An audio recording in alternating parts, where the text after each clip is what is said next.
Bring one leg behind your neck.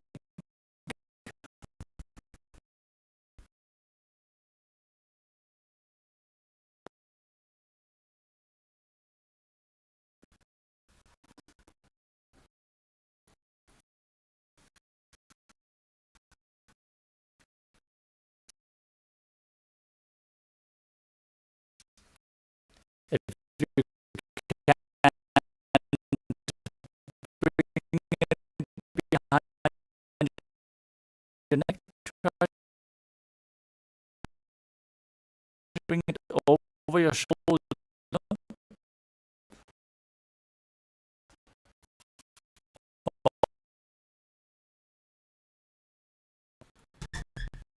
As you breathe in, feed the regenerative organs, the navel.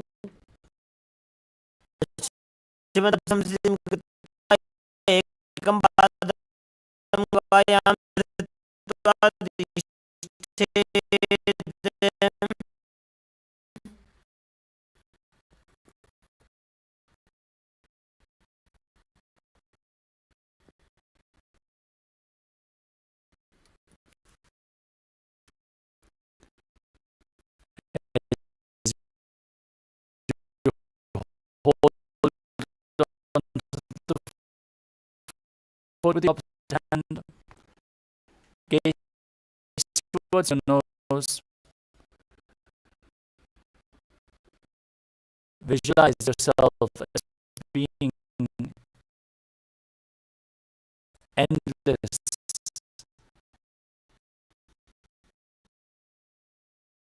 infinite, unending, eternal, Tantra.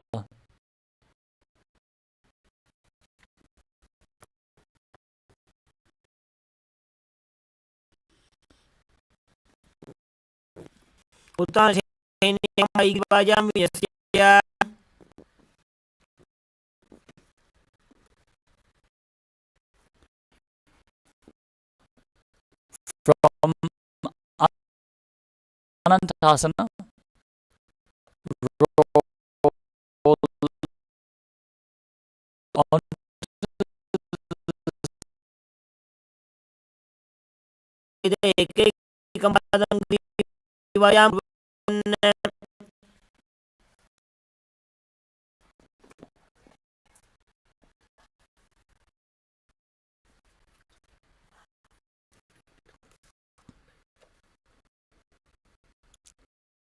on your spine after this intense stretch.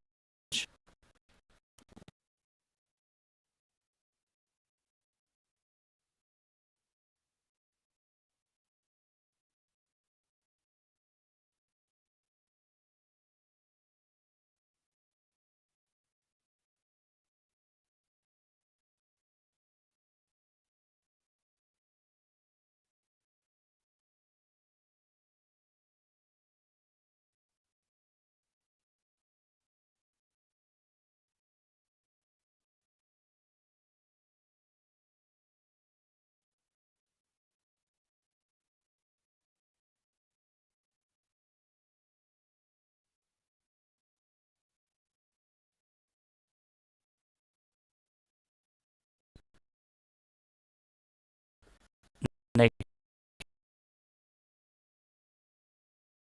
up, repeat Urdhva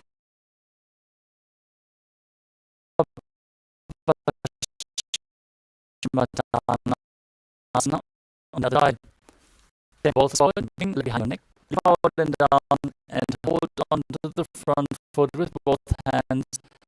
And Paschimottanasana.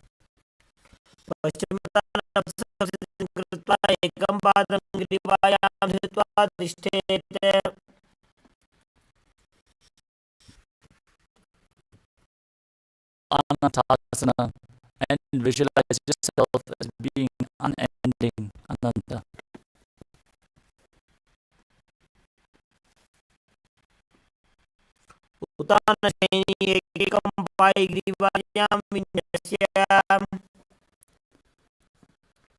Roll onto the side in Ankushasana as you feel in complete control.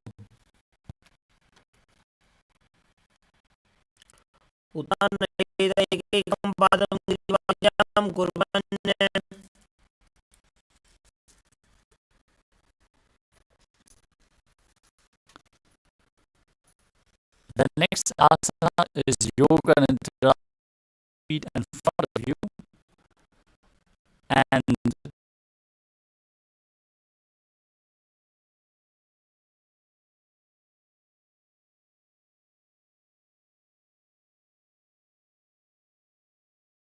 side, holding them with your hand and gazing in the opposite direction. This is the third step. Return to the neutral position with the knees towards the chest. Then drop the other knee to the side, opposite leg extended down. Bring both knees bent to the side and extend both legs to the side as you gaze away from the feet.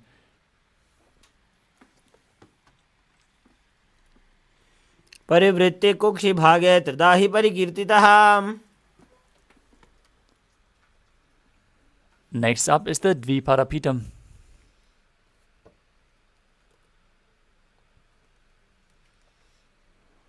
As you lay on your back, bend your knees and place your feet flat on the ground.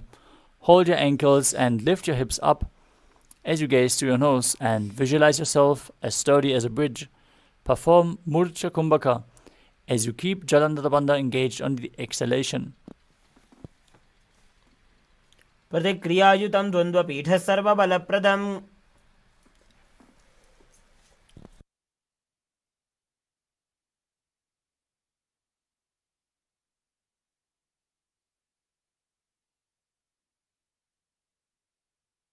Next up is Paryankasana. With your feet flat on the mat, bring your arms over your head and place your hands flat on the mat as well, with the fingers pointing towards your feet. Now raise your entire body off the mat and visualize yourself as sturdy as stone furniture as you breathe calmly through your nose in Sahajra Kumbhaka and perform the Mula Bandha in Paryankasana. उत्तानशयनं हस्ततलाभ्यां भूमिं वष्टभ्यः पादतलाभ्यां भूमिं धृत्वा.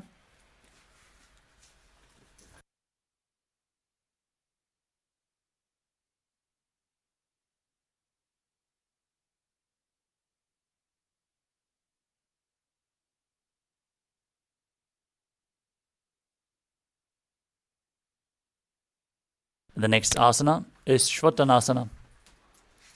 As you lay on your back with the knees towards your chest, place your hands on the shoulders and move your hips in a circular motion. Visualize yourself as a dog playfully rolling around on its back. शवच्छरीरं संस्थाप्य जानुनी सम्मील्य नाभौ वाणीय. Next up is the Viparita Karani. As you lay supine, raise your hips and legs up and place your hands flat on the mat. As you push your legs up straight, move them around in a circular motion. Visualize Swamiji in your inner space and keep Jalandhara Bandha and Mula Bandha engaged. भूतले सशिरो दत्त्वा खेनये चरणद्वयं विपरीतकृतिश्चैषा सर्वतन्त्रेषु गोपिता. Next up is the Viparita Karani 2. From the same position, stop the movement of your legs. Keep visualizing Swamiji in your inner space. करणी विपरीताख्या सर्वाधिव्याधिनाशिनी नित्यम अभ्यासयुक्तस्य जाठराग्नि विवर्धनी. The next asana is Langalasana. As you lay on your back, lift your hips and take your feet over your head. Place your toes on the floor. Stretch your hands out behind your back on the ground with interlaced fingers in Padusha Mudra. Push your hips higher as you visualize yourself as a plow. नरकासने स्थित्वा नासिकाप्रदेशे भूमौ पादपृष्ठे स्थाप्य. The next asana is Shaita Paschimottanasana. From the same position, hold onto your feet. Keep your toes on the ground. This is one of the 84 different asanas revealed directly by Paramashiva himself. Visualize Paramashiva as you internally chant the Mahavakya, Om Nithyananda Paramashivoham. Tanam shaitvat kurvita shaitapaschima tanakam.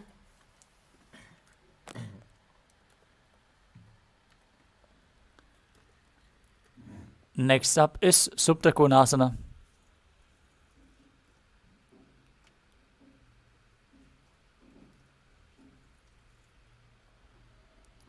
From the same position, bring your hips over top of your shoulders and then open your legs out wide to the side. Now, visualize Swamiji and perform Jalandharabandha and Mulabandha. परिवृत्ते कोक्षे भागे तदा हि परिकीर्तितः.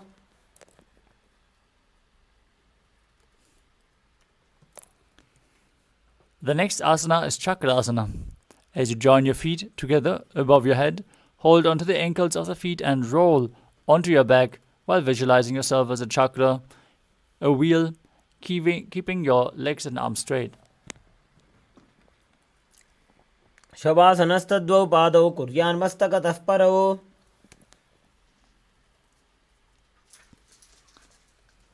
Next up is Supta Prasarita Palangushtasana. As you lay on your back, stretch your legs out vertical above your body and hold on to the big toes in Prana Mudra. Then open your legs wide to the side as you visualize Swamiji in your inner space. उत्तानपादं क्रौञ्चं च मरीचिं वीरभद्रकम्.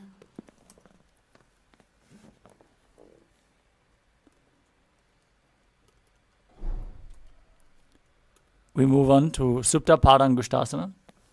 As you join your feet together above your body, hold onto the big toes and visualize Swamiji. उत्तानपादं क्रौञ्चं च मरीचिं वीरभद्रकम्.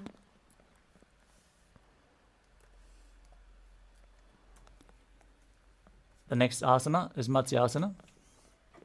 From Supta Padangushtasana, move your legs into Padmasana and then lay down on your back with the legs in Padmasana and the arms above your head holding onto opposite elbows. Gaze towards your nose and visualize Matsya, the fish avatar of Lord Vishnu. मुक्तपद्मासनं कृत्वा उत्तानशयनं चरेत्. Next up is Parasharamasana. As you lay on your back with the legs in Padmasana, place the backside of the right hand onto the left palm, gaze towards your nose and visualize out Rama in your inner space.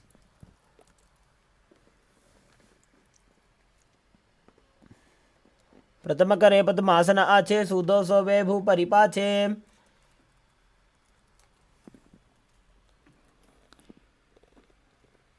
Next up is Sarvangasana.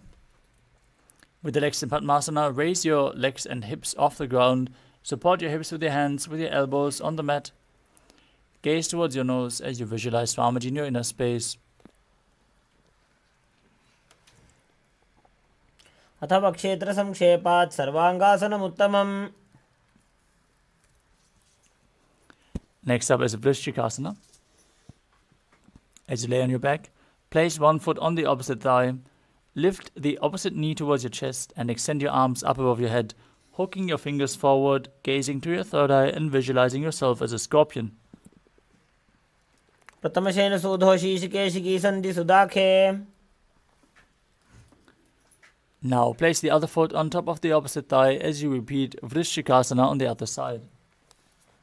प्रथमशयन सूधो शीशिकेशिकी सन्धि सुदाखे. Next up is Vrishaparakshipasana. As you lay on your back, interlace your fingers behind your neck, lift both your legs off the mat and alternate pulling them in towards your chest back and forth. Visualize Swamiji in your inner space as you breathe calmly in Sahasra Kumbhaka. उत्तानशयनं कृत्वा अङ्गुलिभिः कन्दरां बद्ध्वा. Next up is Marottanasana. As you lay on your back, place your hands next to your hips and alternate bringing one knee in towards your ear, back and forth, while visualizing Swamiji. श्रोतानवत् संस्थिति कृत्वा जानुद्वयं पर्यायेन कर्णयोः संस्पृशेत्. The next asana is the Vrikasana. As you lay on your back, place your feet flat on the ground and then stand up and sit back down as you visualize yourself as a wolf.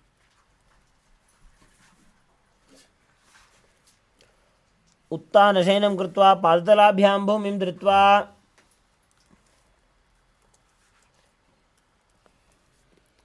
The next asana is Luthasana. As you lay on your back, quickly throw your legs above your head and completely roll over. Again and again, repeating. Finally, finishing in a prone position as you visualize Swamiji in your inner space. उत्तानशयनं पादौ शिर उल्लङ्घ्य भूमौ स्थापयित्वा.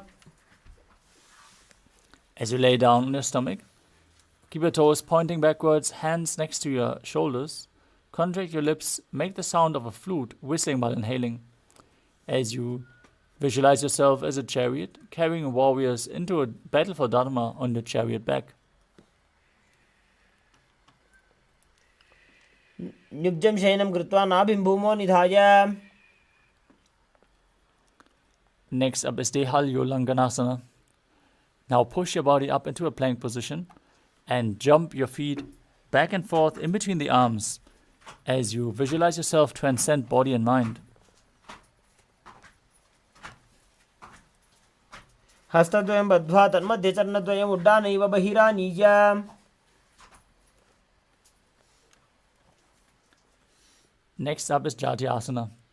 From a standing position, bend forward and place your hands on the mat. Then walk back and forth while visualizing yourself as a wise 60-year-old elephant. अथ जात्यासनं वक्षे येन जातिस्मरो भवेत्. Next up is the Lolitika Karana. As you stand with your knees bent, the feet pointing outwards, bend your elbows and keep your hands at the chest level. Rotate your arms around the chest as you open your chest wide and move your head in all directions.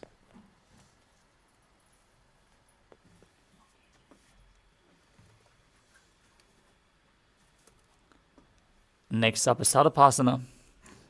As you stand tall, tie your feet with a rope if you have one available. Then keep your arms at the side of your body, hands touching the thighs, and perform the Mula Bandha, pushing the Kundalini Shakti up and breathing in Sahadra Kumbhaka through your nose as you visualize your Kundalini Devi raising and curling upward around your body in Sadapasana.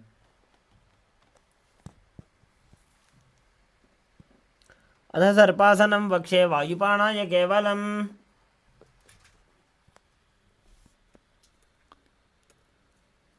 The next asana is Ushtra Sadhanasana. While standing, place all fingers on the mat and then stand on your hands. Hold your toes from the front as you begin to move on the mat, visualizing yourself as a camel.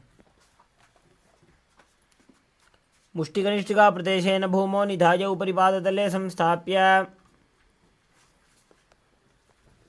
Next up is Ashvasana. From the same position, hold your feet from the outside and walk around, visualizing yourself as a horse. मुष्टिकनिष्ठिका प्रदेशेन भूमौ निधाय उपरि पादतले संस्थाप्य. The next asana is Kapota Nitakasana. As you stand straight with your feet together, interlace your hands behind your back and pull them down towards your calves.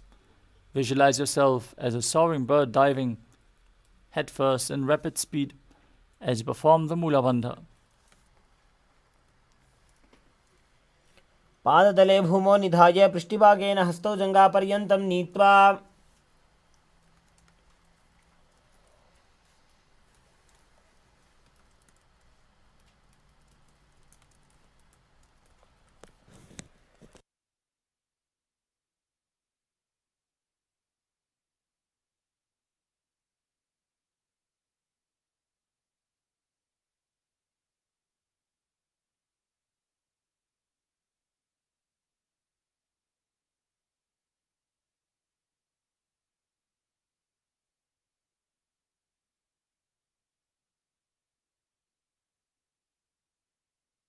Next up is the Talapushpaputam Karana.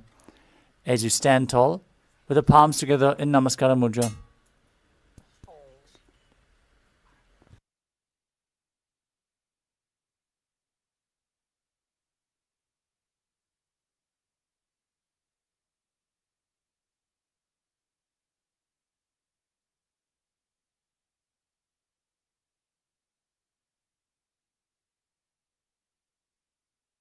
Stand tall with the palms together in Namaskara Mudra. Gently bend your knees and keep the toes pointing upwards. Simultaneously open up your palms, raise one heel off the ground, slightly lowering the waist and shoulder of the respective heel as you visualize that you're holding a bouquet of flowers and offering it to Paramashiva.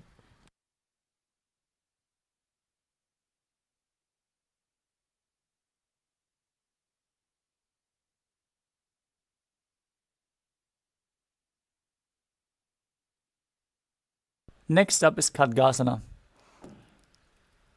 Now visualize yourself as a rhinoceros.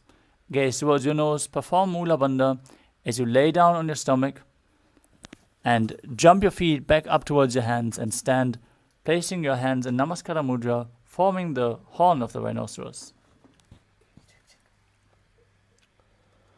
नुजसरतमासनं कृत्वा पादतलाभ्यां भूमिं धृत्वा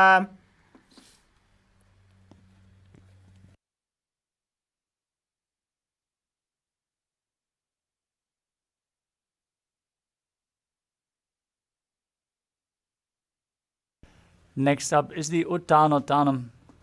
If you have weights, you can hold them in this asana to intensify the asana practice. Now sit down all the way or as low as you can towards the ground, then stand back up again and again. Gaze towards your nose and visualize Swamiji in your inner space. पुनः पुनः उत्थातव्यम् असितव्यम् इति उत्थानोत्थानं भवति.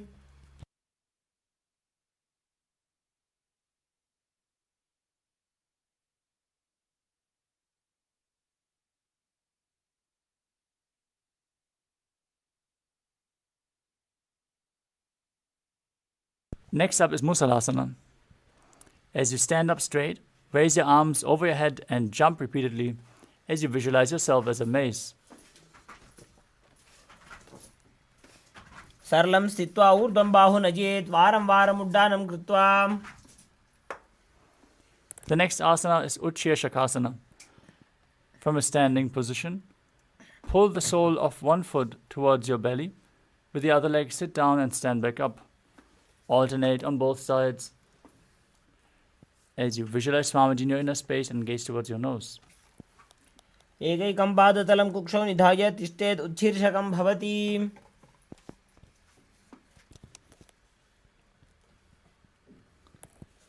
Next up is Parshva Janukarana. Now stand and keep one leg slightly bent with the toes pointing to the side. Bend and lift the opposite knee towards your chest and hold it with your hand in a fist. Place the other hand on your thigh with the fingers pointing inwards.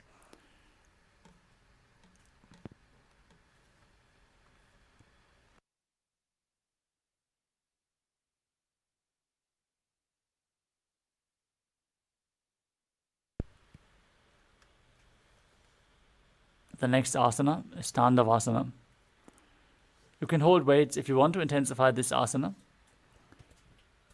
Now visualize yourself fiercely dancing as Lord Shiva as you extend your arms forward and one leg and sit down and stand back up on the standing leg. एकेन पादेन स्थातव्यं ताण्डवासनं भवति. Next up is Brahmanasana. As you place the left foot on the opposite thigh and stand erect on the mat like a rod, keep your hands at the side and visualize Lord Brahma blessing you from within. ब्राह्मणासनमावक्ष्य यत्कृत्वा ब्राह्मणो भवेत्.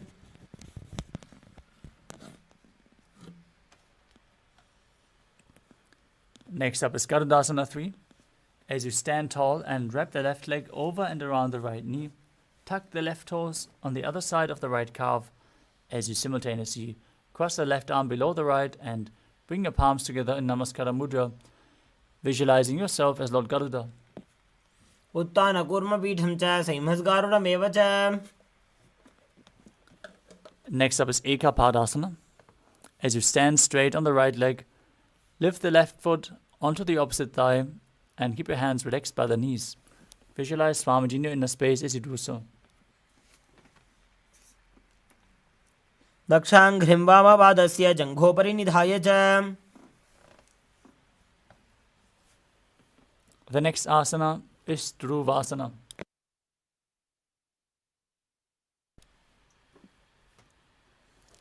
As you stand on the right leg, hold the big toe of the left foot and straighten it out to the side. Visualize yourself as the North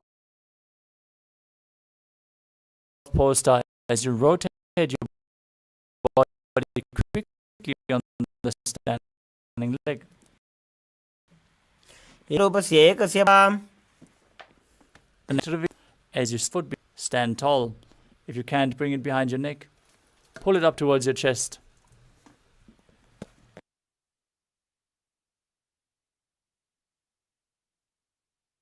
Alternate sitting and standing in this position. ग्रीवायां पादं संस्थाप्य स्थातव्यम् उत्थातव्यं त्रिविक्रमासनं भवति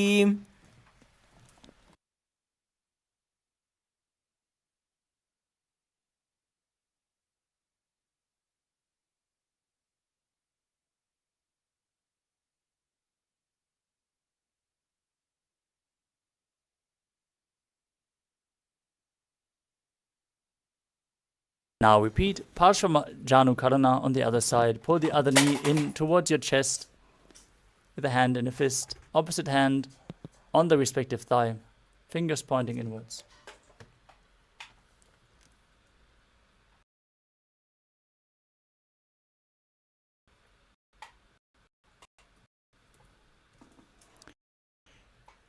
Now repeat on the other side as you visualize yourself as Shiva. एकेन पादनवासनं भवति Brahmanasana on the other side as you place the right foot to the inner thigh. Visualize yourself being blessed by Lord Brahma. ब्राह्मणासनमापक्षे यत्कृत्वा ब्राह्मणो भवेत् Now repeat Garudasana 3. Interlace your hands and legs as you visualize yourself as Lord Garuda. उत्तानकूर्मपीठं च सिंहस्कारुणमेव च Parasana on the relaxed by the sides. दक्षाङ्घ्रिं वामपादस्य जङ्घोपरि निधाय च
We are back, and we're going to continue with Dhruvasana on the other side.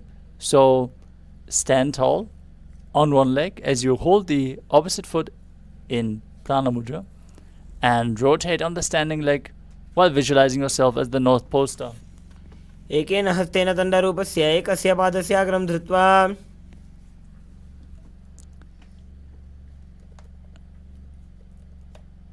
Now repeat Trivikramasana on the other side as you pull your foot up behind your neck if you can, and then sit down and stand back up on one leg while visualizing Lord Vishnu in your inner space. ग्रीवायां पादं संस्थाप्य स्थातव्यम् उत्थातव्यं त्रिविक्रमासनं भवति.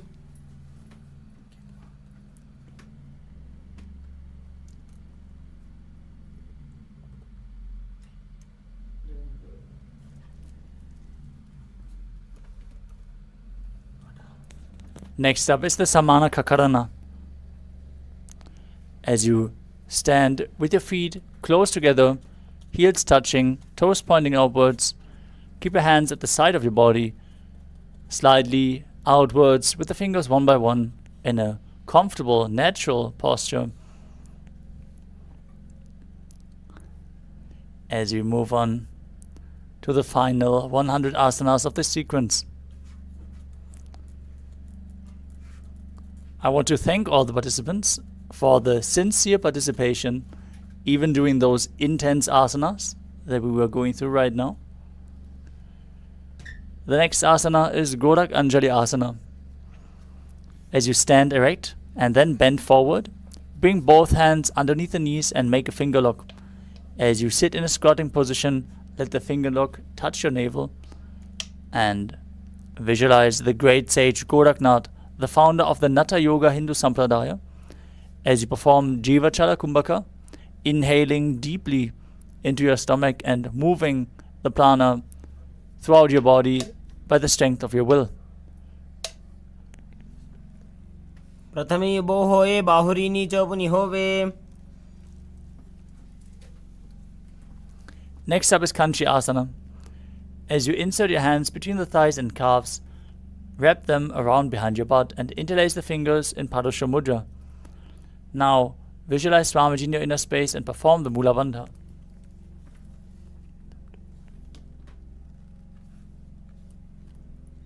ऊर्मध्याधस्थौ निवेशयानितं मम धृत्वा. Next up is Bhairava Asana. As you visualize Bhagavan Kala Bhairava, the Lord of Time, bring your feet together and sit down in a squatting posture with your heels touching the perineum. Hold your hands at the back and sit upright as you gaze at the navel and perform the Mula Bandha. दो पग की थल्या की माहिली को मिलाजी. Next up is Varahasana. As you squat all the way down to the ground, keep your feet together and the toes apart. Bring your elbows up close to your head and your palms joined over your back facing downwards. Gaze towards your nose as you visualize a boar, one of the 10 incarnations of Mahavishnu. पागदली की माहिली core मिलाजी फना पानी उकड़ मोड़ वैसे.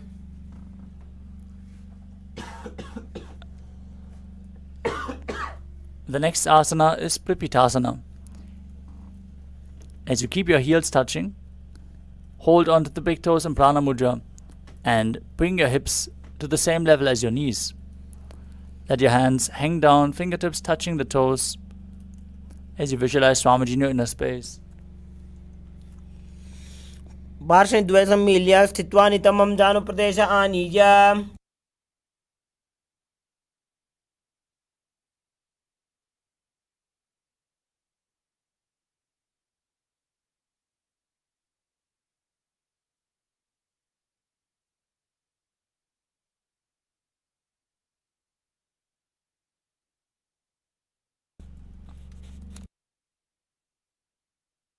Next asana is Bakasana. As you place your hands on the mat with the fingers wide, place your knees onto the back of your arms and lean forward as you lift your feet off the mat while visualizing yourself as a crow in Bakasana. हस्ताभ्यामौनिमवष्टभ्य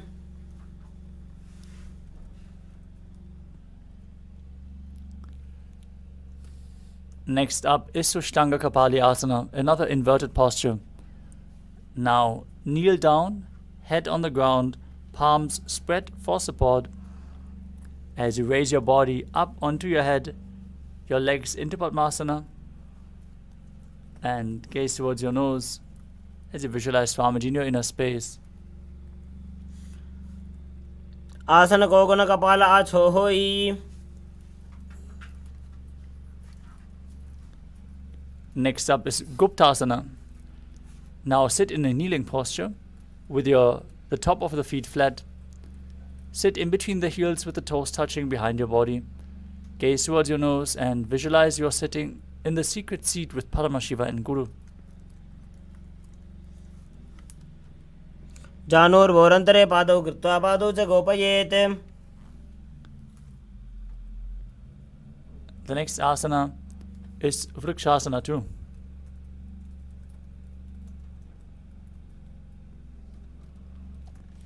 Now place both hands on the ground with the fingers wide and lift your body up straight into a handstand. Again, use the support of a wall, or if you have a partner at your side, they can aid you in performing this asana. This asana should be performed by everyone to purify the 7 chakras. Now visualize yourself as a tree with deep roots into the ground. सप्तचक्रक्षालनाय vrikshasana विशेषकान्.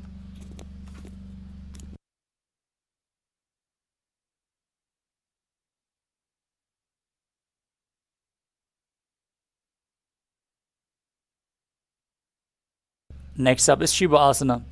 From the handstand position, shift your gaze to the third eye and visualize that Tejas energy is flowing to your third eye, rejuvenating your body and bringing the divine radiance to your being as you visualize Swamiji in your inner space. दोवू जोड़ी माही Gulf मिलाए.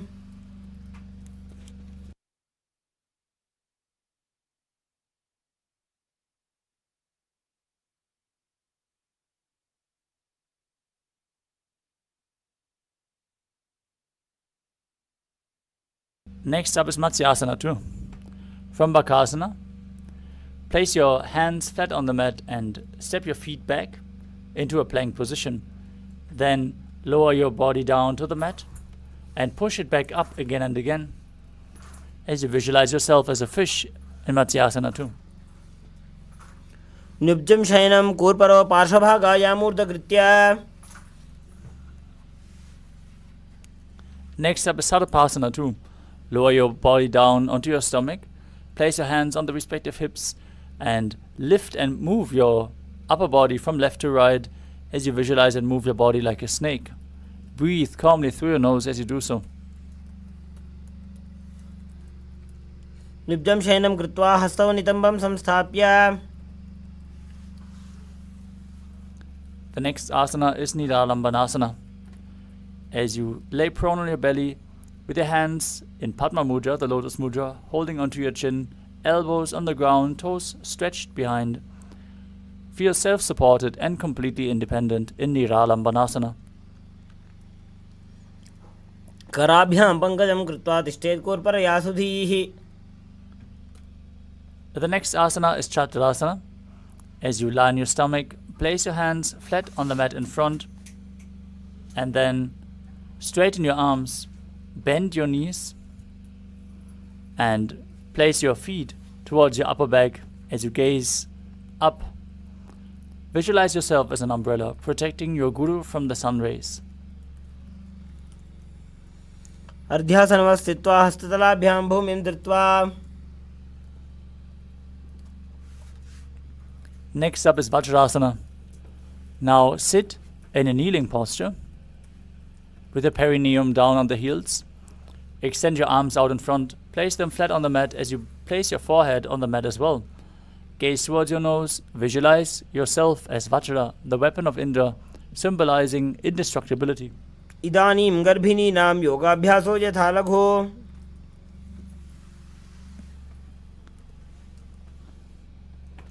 The next asana is Meshasana. Now place your hands flat on the mat and push your hips up into Gajasana, and then alternate striking the ground with your hands as you experience yourself as powerful as a ram. गजासन संस्थितो एकैकं बाहुं भूमौ ताडयेत्.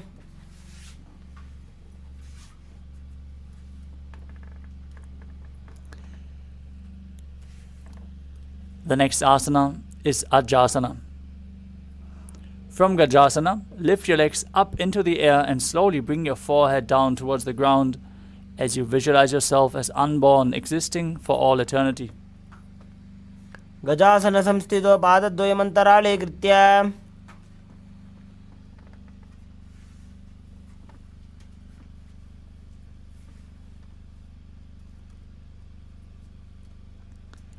Next up is Dhanantarasana. As you sit on your heels with the legs together, interlace your fingers around the toes and pull the feet towards your perineum. Then place your hands on the respective knees. Keep your spine straight, gaze towards your nose, and visualize Swamiji in your inner space as you make an ocean-like sound with your mouth in Ujjayi Pranayama. पूर्व विधि परिहाता की काकसी से फणा शरा मोड़ी. Next up is the Angamotanam. Now, interlace your fingers in front and then behind you, stretching your arms forward to the sides and backwards, up, down, left, right, in all directions. As you give massage to various different joints and muscles in your body, visualize Swamiji in your inner space. हस्तयोः अङ्गुलीर्बद्ध्वा हस्तयोर्मध्यात् सर्वमङ्गं निष्कासयित्वा.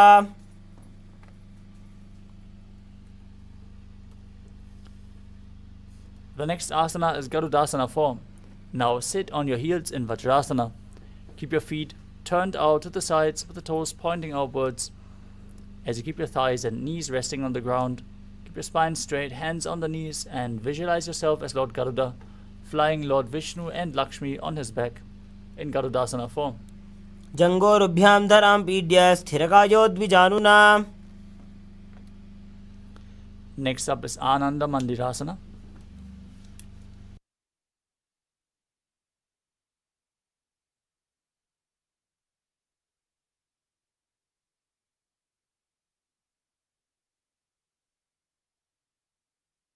Sit with your legs folded back, toes pointing backwards with the knees open wide. Hands holding onto the ankles. Place the front of your buttocks on the ground and gaze to your third eye as you visualize yourself residing in the blissful space of a temple. अथ वक्षे वीरनाथ आनन्दमन्दिरासनम्. Next up is Mandukasana 2. Sit with your knees wide, feet overlapping on top of your ankles. Place your hands under the knees. Place your tongue against the roof of your mouth in Manduki Mudra as you visualize yourself as a frog and perform Uddiyana Bandha and Mula Bandha. पृष्ठं सम्पीड्यगुल्फाभ्यां जान्वङ्गे सबले आकृतिः. Next up is Narasimhasana. As you keep your toes on the mat, heels up and together, sit your perineum down on the heels, place your hands on the mat in front, thumbs touching, and the base of your hands should touch the toes. Gaze towards your nose, stick out your tongue, exhale forcefully as you visualize Narasimha, one of the 10 avatars of Vishnu.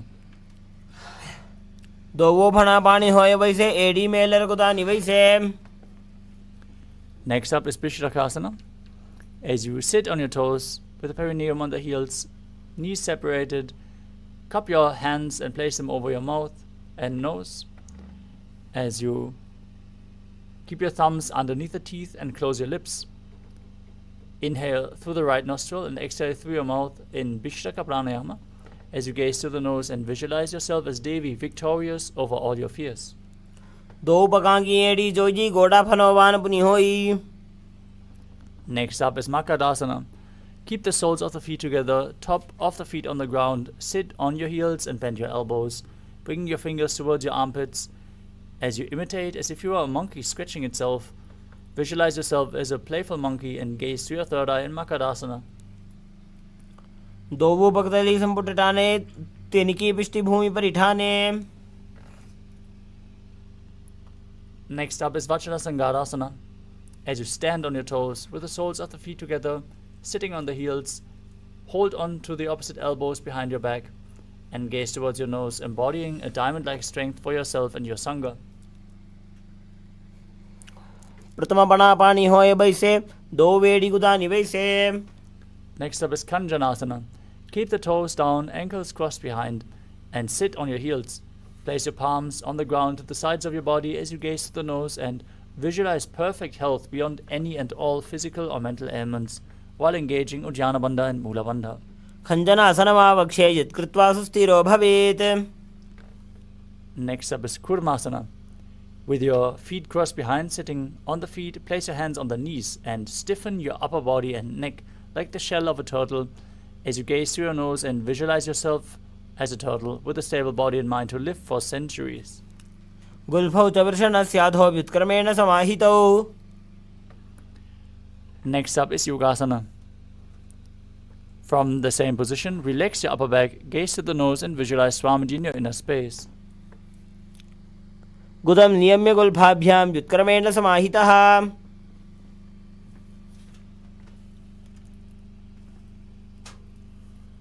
Next up is Vijyogasana. As you stand on your knees, cross your ankles behind and keep your feet near to the opposite knee. Hold your calves with the fingers inside and the thumbs outside as you gaze to your third eye and visualize a space of eternal oneness, Advaita, with your Guru. In Vijyogasana. गोड़ा वामो उभौ होई गोड़ा आड़ा राखे दोई. Next up is Ushtrasana 2. In a kneeling position, bend backwards, hold your ankles with your hands, keep your arms straight and push your hips forward as you tilt your head back and visualize yourself as a camel. मेरुदण्डग्रन्थिदाढ्य संविपादैषु पुमान्. The next asana is Jati Asana. With your heels together, hands on the soles of the feet, slowly lean back and bring your elbows to the mat, followed by the back of your head. Gaze towards your nose and visualize yourself as a lotus blooming. दो एड़ी संपुट करे सोले मूलद्वारित रिधरे. Next up is Vidatasana. As you sit on the knees with the thighs and calves together, lean back and touch your back to the ground and rise back up again and again. Use the support of your hands if needed. As you gaze through the nose and visualize the healing and liberation of all causal, subtle forms of your body. जंगा पृष्ठभूमो निधाय जंगोदरयोः ऊरुनि संस्थाप्य.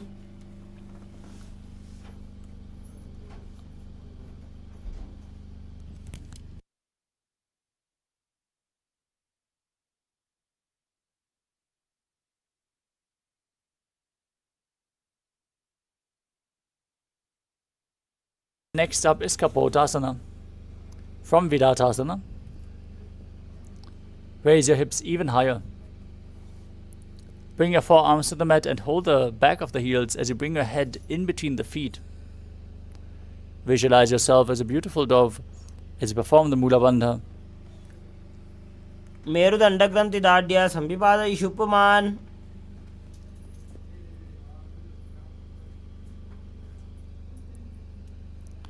The next asana is Varasana. As you stand upright on your knees with the toes tucked, hold your arms with opposite hands, gaze towards your nose. You entered the boon-fulfilling posture. Now receive your boon from Paramashiva. Gaze to your nose and internally chant the Mahavakya, Om Nithyananda Paramashivoham. जानुनि भूमौ संस्थाप्य हस्ताभ्यां बाहु परस्परं धृत्वा. Next up is Varahasana 2. As you keep your knees together, toes tucked, lean forward and down, bring your elbows to the mat and hold your head with your hands as you rest your perineum on the heels. Visualize yourself as Varaha, the boar avatar of Lord Vishnu. सूर्यं चन्द्रं भेदनानि आसनानि निकथ्यते. Next up is Mundasana, another inverted posture. Now, place your elbows on the mat, shoulder width apart. Lock your fingers, place the crown of your head onto the mat, and hold your head with your hands. As you walk your feet forward, raise your hips and legs. Keep your legs straight. Be stable. Gaze to your nose and visualize yourself as a lopped tree in Mundasana. अधो मुंडासनं वक्षे सर्वेषां प्राणिनां सुखम्. Next up is Ardhasana. As you kneel down, place your head in between the knees, hold onto your head with your hands and place your elbows outside the knees. Inhale through the nose in Sahajra Kumbhaka and exhale through your mouth as you gaze to your nose and visualize Swamiji. प्रथम पगदली समटारावे कोरमाहिली उभे मिलावे. Next up is Viparita Shalabhasana. As you lay down on your stomach, extend your arms straight out and lift your thighs, arms and chest off the ground as you visualize yourself as a locust. You can hold weights if you want to intensify this asana. शलभासन भेदाश्च नटभेरुण्ड नामके गण्डभेरुण्ड सहिते शीर्षदण्डासनं तथा. Next up is Kapalasana. Now place your hands next to the hips with the palms facing down and lift your legs off the mat as you keep your forehead on the ground. Visualize a skull representing the mind with purified thoughts and the strong will to attain enlightenment in Kapalasana. कपालं भूमौ निधाय ऊर्ध्वं पादौ नयेत्.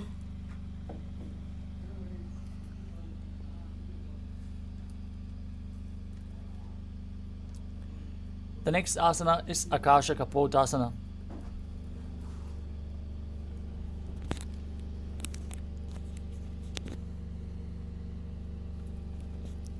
As you lay on your stomach, with your hands at the sides, lift your legs up over your head and slowly place your feet on the mat in front of your head. Keep your palms flat on the mat behind you as you visualize yourself as a free and open dove.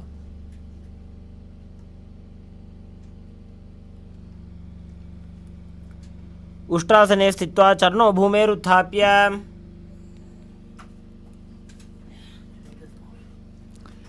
Next up is Chatakasana.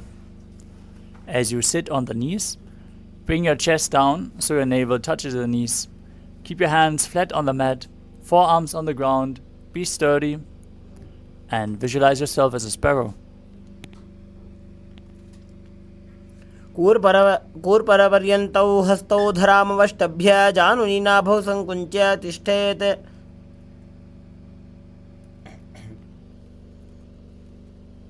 Next up is Vrishchikasana too. Now kneel down, hands and elbows on the mat. Raise your legs, bend your back to touch your feet to the head. Lift your chin and hold as you visualize yourself as a scorpion. विच्छेप पुच्छ प्रतिमाङ्घ्रिपार्ष्णे धृत्वा स्वशीर्षे चिबुकं विधार्य कौ.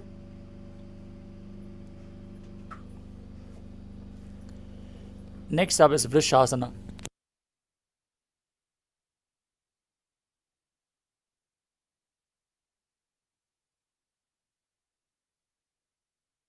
As you place your perineum down on the right heel, keep the left foot outside the hip, ankle to the side, toes pointing outwards. As you place your hands on the mat, visualize yourself as a bull and start breathing in Ardhanarishwara Kumbhaka. Forcefully inhale through your nose, hold your breath for a short while and then slowly exhale through the nose again. याम्युगुल्फे पादमूले वामभागे पदेतरं विपरीतं स्पृशेत् भूमिं वृषासनमिदं भवेत्. Next up is Lolasana. From a kneeling position, place your hands flat on the mat in front and lift your knees off the ground, cross your toes of the left foot over the right and balance above the mat as you visualize Swamiji in your inner space. लोलासनं सदा कुर्यात् वायुलोलापघातनात्. From Lolasana, place your perineum straight on the opposite heel, repeating Vrishasana on the other side. याम्युगुल्फे पादमूले वामभागे पदेतरम्. Next up is Balagunasana. As you place the toes of the left foot onto the ground and sit on the left heel, place the right foot flat with the right knee towards your chest. Keep your hands on the knees and visualize Balagunahai, one of the 84 siddhas, in your inner space. आसन को गुण जल विकार जाई.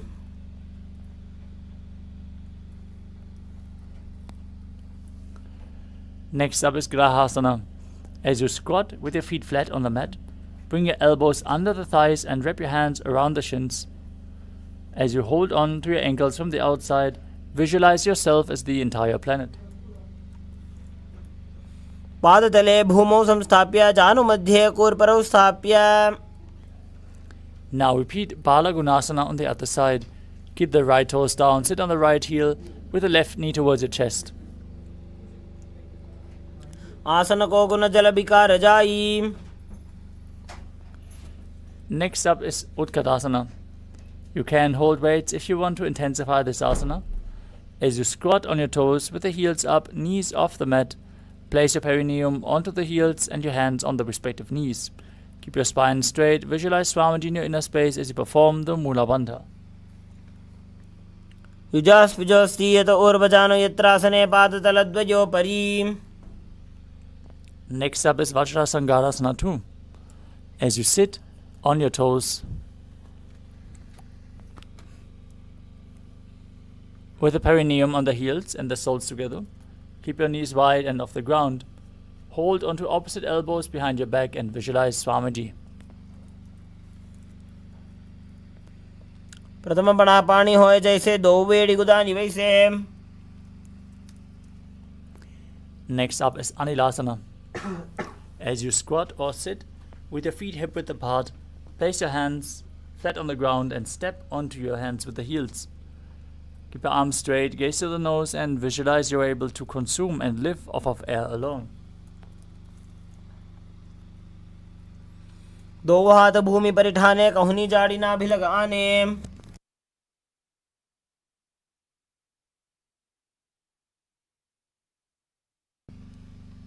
Next up is Padukasana.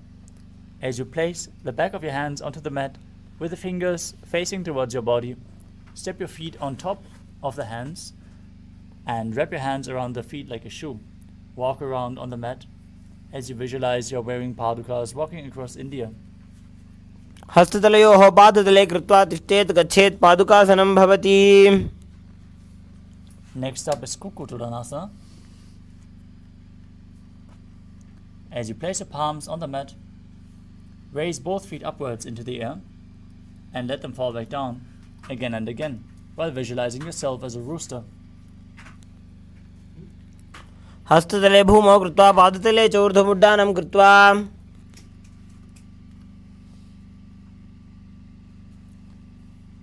Now place both hands on the mat, raise your legs upwards into a handstand and move around on two hands dancing. As you feel yourself become free of all inhibitions in Viparita Nrityasana. हस्ततलाभ्यां भूमिं वष्टभ्य ऊर्ध्वपादाग्रे कुर्वन्.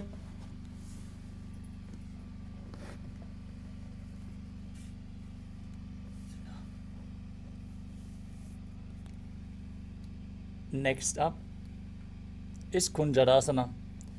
As you separate your feet and place one palm down on the mat with your arms straight, bring opposite hands onto your head and be stable.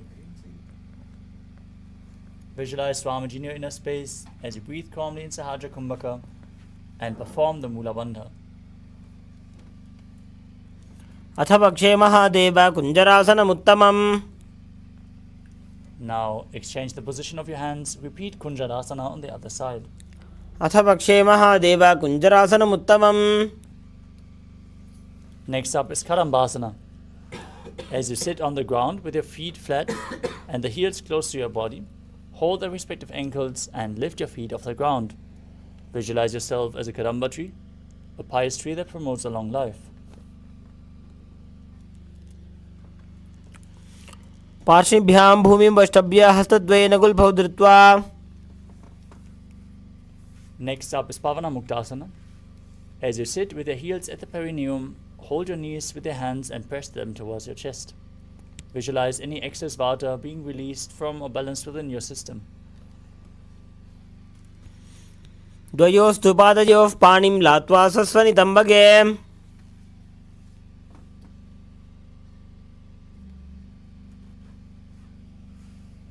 Next up is Chakodasana. As you sit and lift one leg behind your head, place both hands flat on the mat to the side and extend the opposite leg up as you lift your entire body off the ground and gaze to your third eye, visualizing yourself as a powerful source of energy. पूर्वदानं चतुष्पादपीठं वज्रासनं तथा.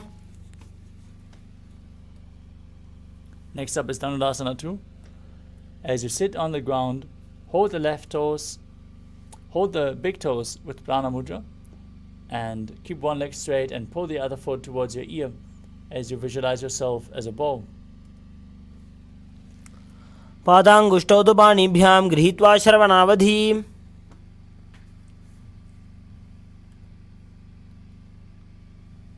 Next up is Ashtavakrasana. As you lift the left leg over top of the left shoulder, bring the right foot across and hook it on top of the left foot. Extend your legs to the side as you balance on your arms, leaning forward while visualizing yourself as a flying crane. वासिष्ठमथ कौण्डिन्यम् ऊर्ध्वकुक्कुटमेव च. Next up is Pranasana. Now place the right foot onto the left thigh as you place the left foot flat on the ground with the knee raised. Bring the left shoulder underneath the raised knee and press the right knee down with the right hand. Visualize you're immortal and able to exist solely from prana as you gaze to your third eye. एतत् प्रभेदं वक्ष्यामि करोति यस्य चामरः. Next up is Parshvamatyendrasana.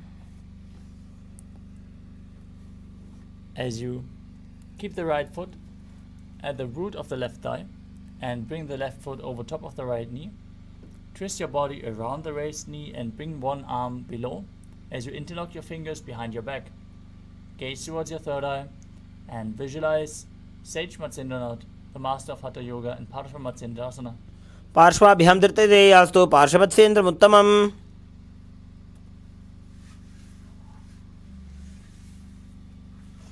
Now repeat Chakrasana on the other side as you lift the other leg behind your neck and lift your body off the ground as you extend the opposite leg forward. पूर्वतानं चतुष्पादपीठं वज्रासनं तथा.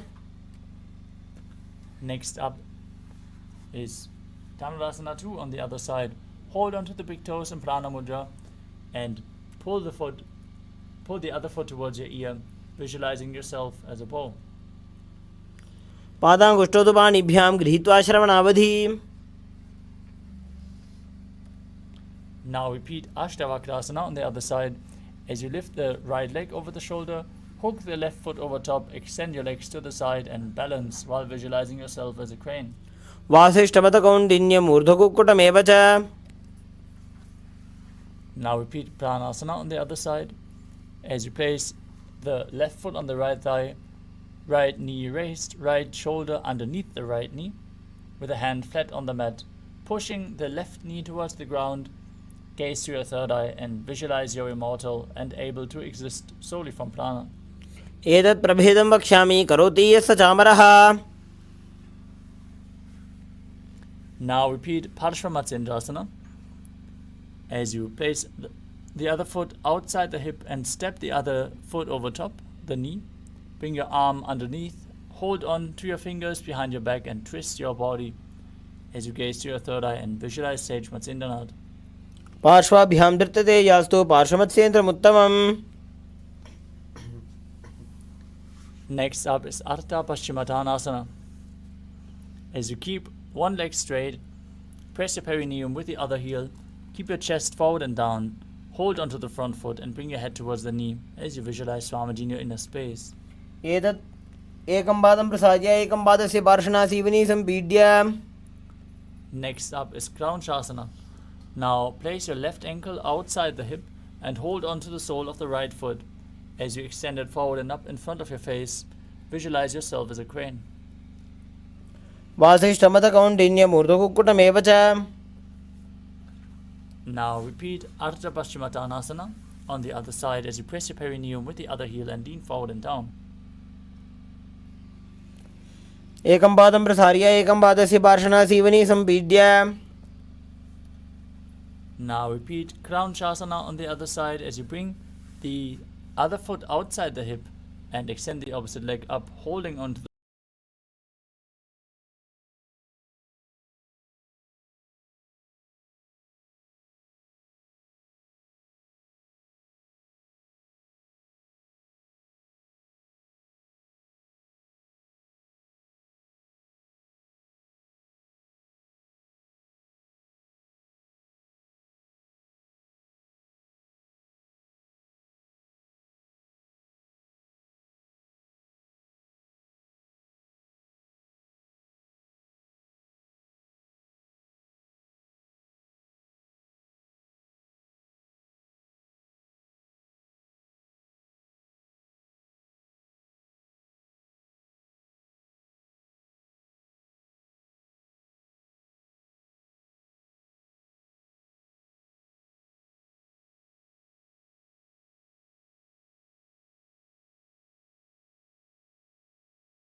blindfold on your Agnya Chakra.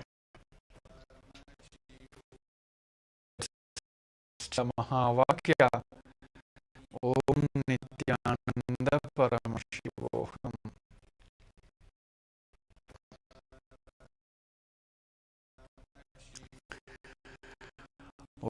Om Nithyananda Paramashivoham. Om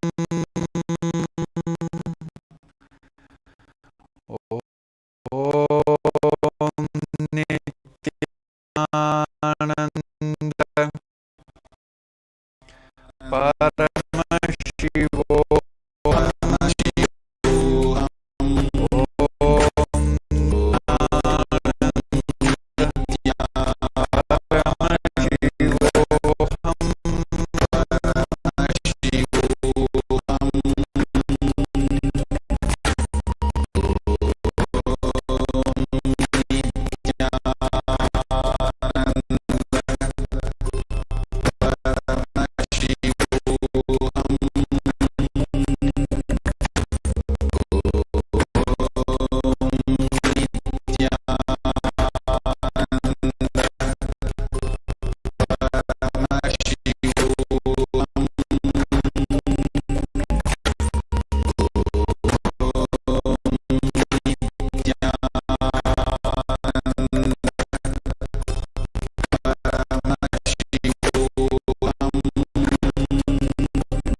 eyes.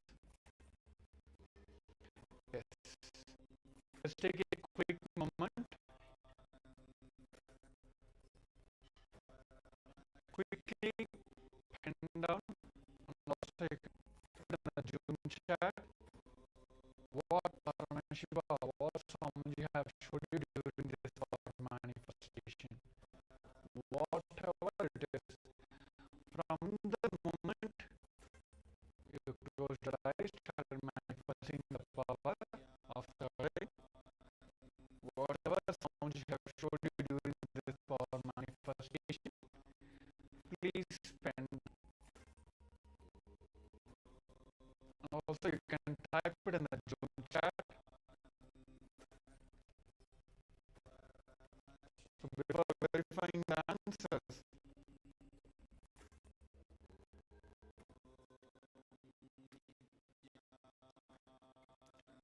let's take a few moments to quickly on all the answers. So yes, now let us verify our answers now. Here, hope everyone can see on the screen. That is the heart. It's a hearting which was showed during this power manifestation for you, which is in the pink color.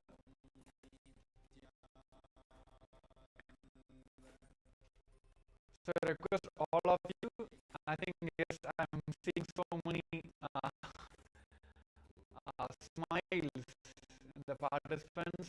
I hope many have manifested. So please post in the Zoom chat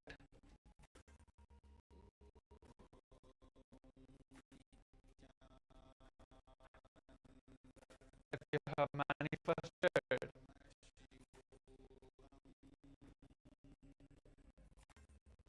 Seeing through the blindfolds. Before getting into the second round, the participants who are manifest, please do share the Zoom chats. How many of you able to manifest and what Paramashiva have showed you? It is not direct, it is not like always direct. We are like manifesting the Shakti. Paramashiva has a special, I would say, like way to manifest each one of you. Many times he may directly show the picture, many times he shows a scene, a scenario which is this the whole image what is being projected on your front of you. Or you may hear the sound from somewhere from the outside. Somebody will knock the door and then he will random. There's many ways he manifests through you. So yes. So let's get ready also for the second round. So let us put back our blindfolds. Make sure it is completely covered.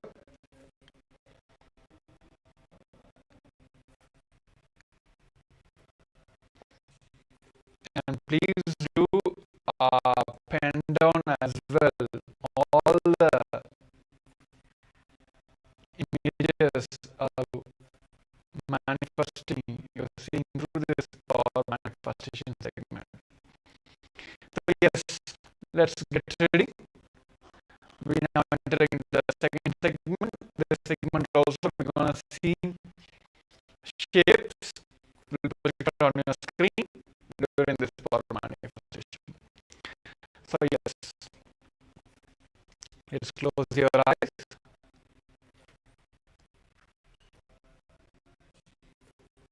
Just remember all the oneness moments you had with the Supreme Pontiff of Hinduism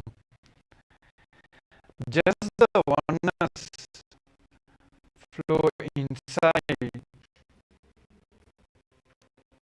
your whole system with that complete completion space. Let's intensely chant the Mahavakya Om Nithyananda Paramashivoham. Om Nithyananda Paramashivoham.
showed you during this power manifestation, what and all you are able to see through your third eye during this power manifestation.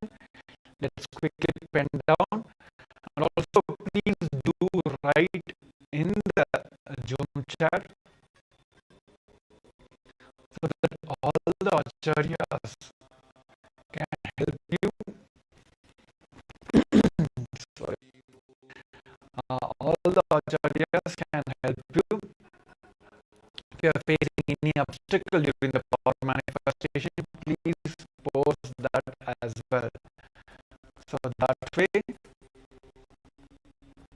we initiate Sannyas disciple, third initiate Bhasans, will manifest and find out the obstacles and give the solutions.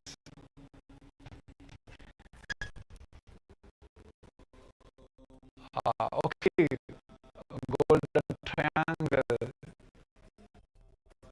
Okay.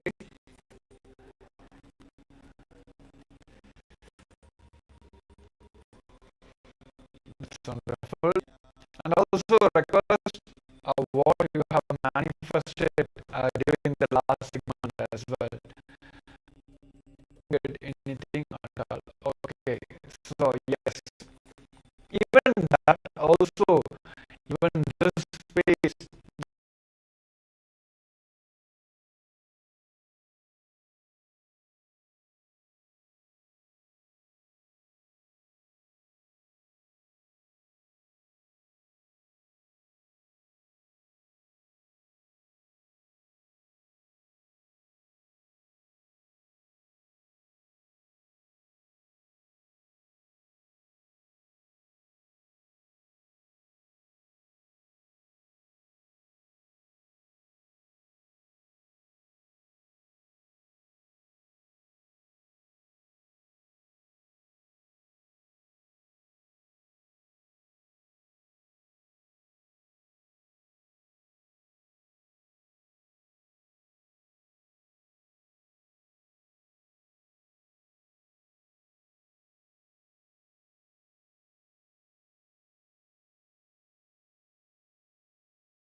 द्वन्द्वातीतं गगनसदृशं तत्त्वमस्याधिलक्ष्यम् एकं नित्यं विमलमचलं सर्वदी साक्षीभूतं भावातीतं त्रिगुणरहितं सद्गुरुं तं Namami.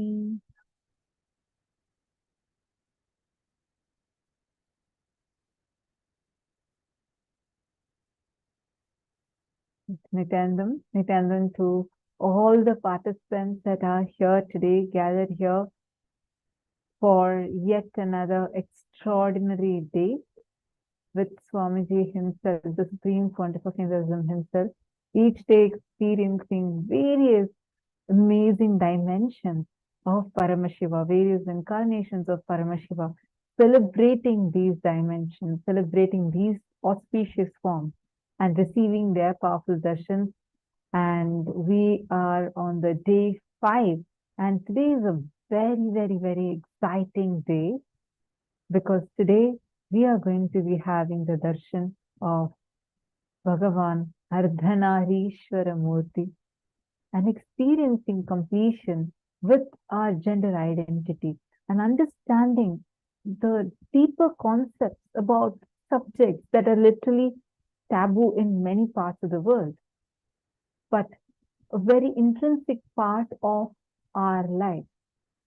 Understanding ourselves in a much deeper level. This is what today we are going to be delving deep into. And Swamiji himself is going to be guiding all of us and taking all of us through a very powerful set of processes, initiations. Today we also have a very special initiation called as the the Akshara Matrika initiation, the 56 Akshara Matrika initiation, which will complete you in a very deep level and make you have tremendous completion about yourself and fulfillment within you.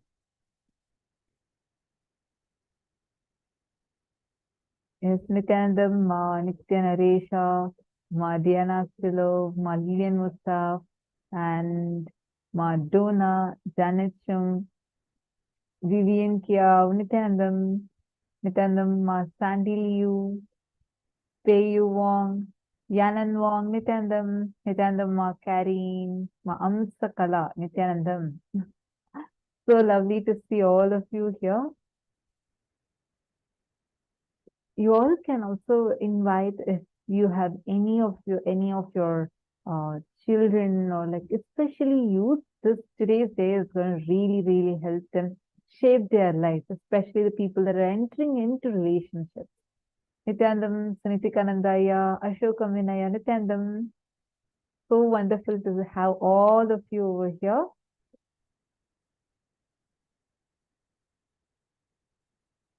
Great. So now let's enter into our very first session of the day.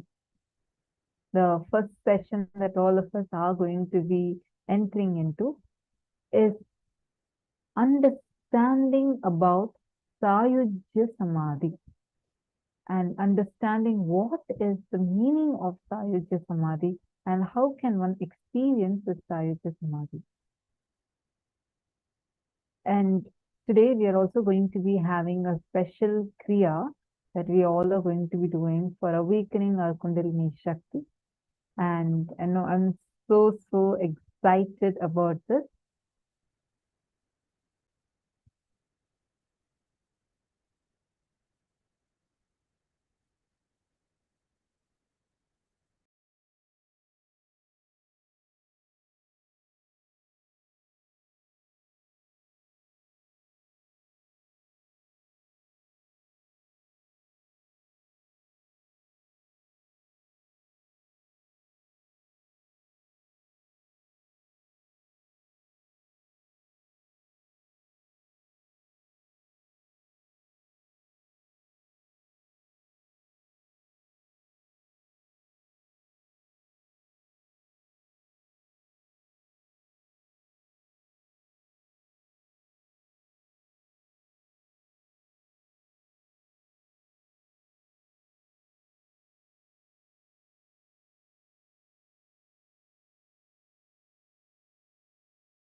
Sorry for the technical glitch. I hope you all are able to see me and hear me now. Yes. So today the sessions we are going to be having are going to be addressing subjects like we're going to be learning about our gender identity. I know now, especially people, like the whole society classifies you into probably a male or a female, or now just saying that LGBTQ. But the genders, 11 genders that are given in Hinduism are not limited to just these three. Swamiji explained how in various levels, whether psychologically, physiologically, physically, in each of these levels, we feel in a certain way. And diagnosing our gender, this is not going to make you feel awkward about yourself. No. In fact, you will start feeling so complete within you. You would start identifying, understanding yourself much, much, much deeper. And this would in turn make you so graceful. Like you will feel so fulfilled, and which will come out as grace. You can do any kind of alteration to your face, your features, but if the grace is not there inside of you, how much ever you try to paint your face, it is not going to exude that grace, which can only come from completion within you. And that completion, the completion with yourself, is what we are going to be experiencing today. And we all are going to be understanding some of the deepest dimensions of ourselves. What do I mean by that? Meaning you are going to be going back to your very, very earliest days of your life, where you had started this relationship with yourself and how to achieve the completion with yourself. It's actually a very powerful process, and that's all the more reason that I'm so excited about today's day. It's a very powerful day to be able to experience this. So one request I have for everyone is throughout the day, please ensure that you are here interacting with us as much as possible. Ask your doubts, your questions. I also noticed that some of you do not want us to read out your names. Do not worry. In such case, you can send your questions either to the support desk ID or the ID through which you're seeing our stream right now, the PSM tech team. You can send your questions as a direct message to these two IDs. You can just put saying that, like, do not read out my name and put your question. So we can just address your question alone. And I noticed that some of you are having that as an issue, but do not worry, your privacy and your security would be taken care of. You just feel comfortable, sit here, open yourself up completely. This is the only way how you can attend to those so many unattended paths that are there sitting inside of you.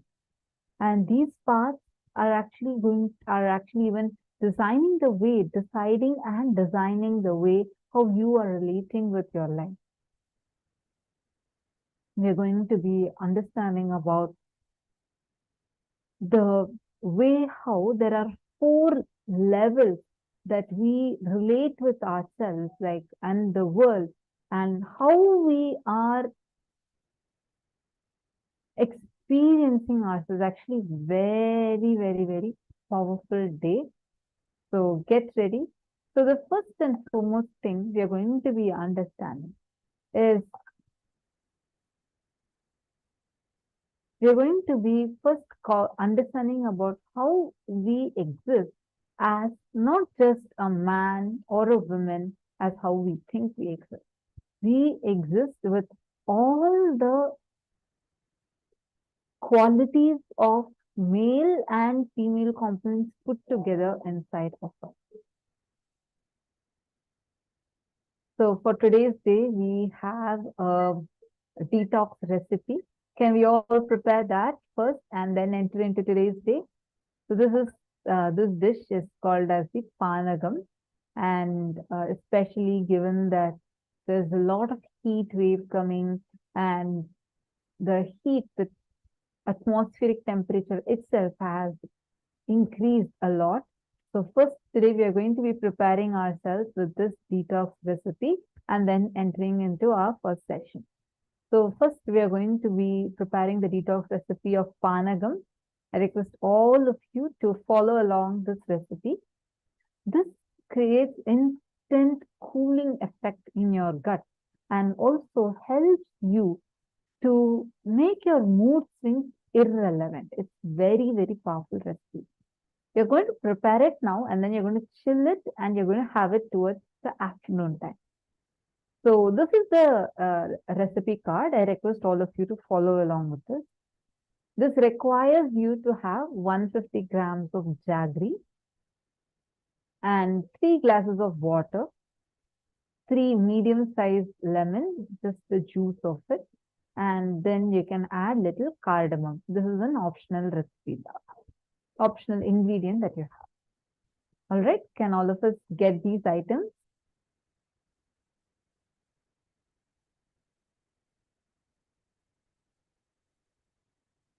Now, soak the jaggery in the water. Please make sure this is drinking water. And soak it till it melts completely.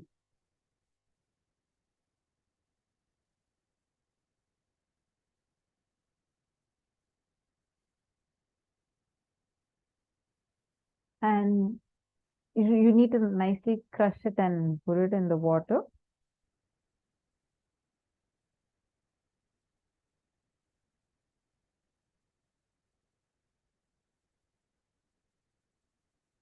Now, filter the water to remove any kind of dust or impurities that would actually come when you crush the jaggery. Oh, what is jaggery? Okay, I'm going to show you a picture of what jaggery is. Just a moment.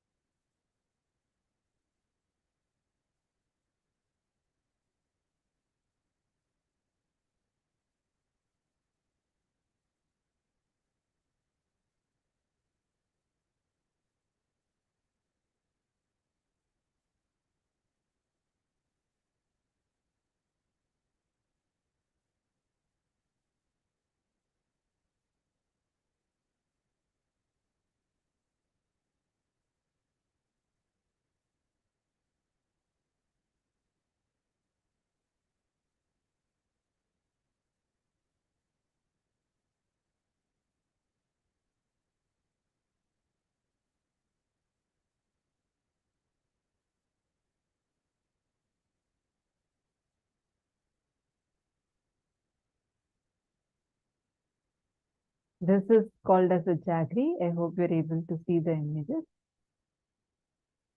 This is how it looks like.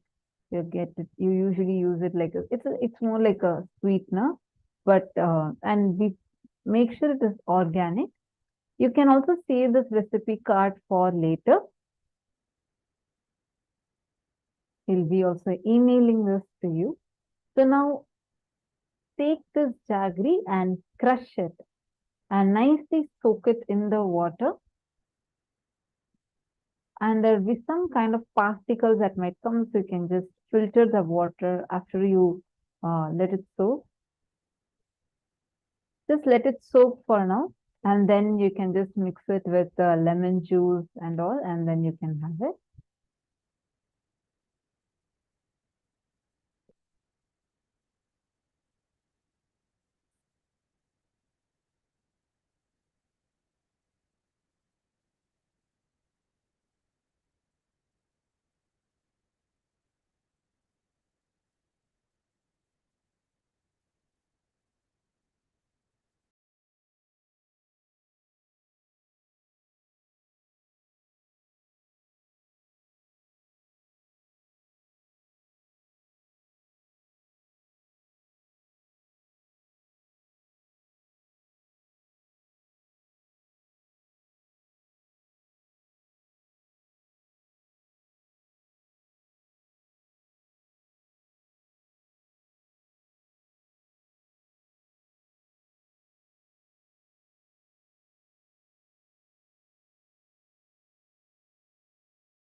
Yes.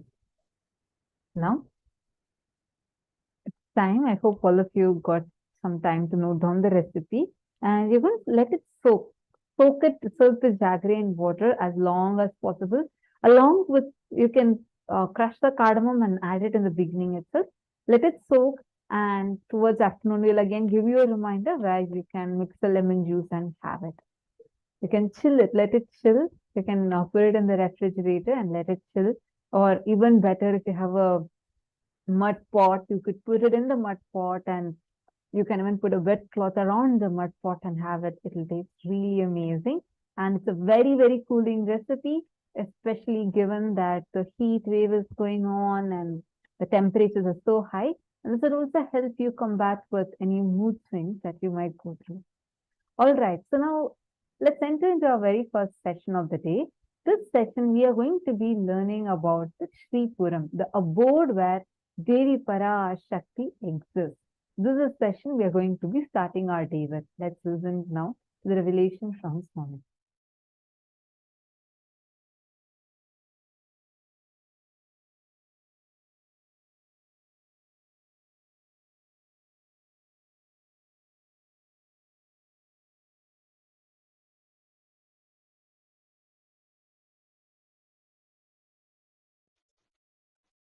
The unit of your life is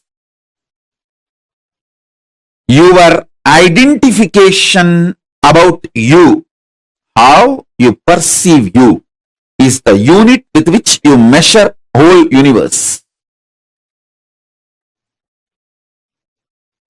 If you identify yourself as a joyful person, you measure the whole universe with that unit.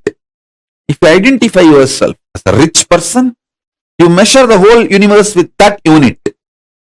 If you identify yourself as a poor person, you measure the whole universe with that unit. How you assert yourself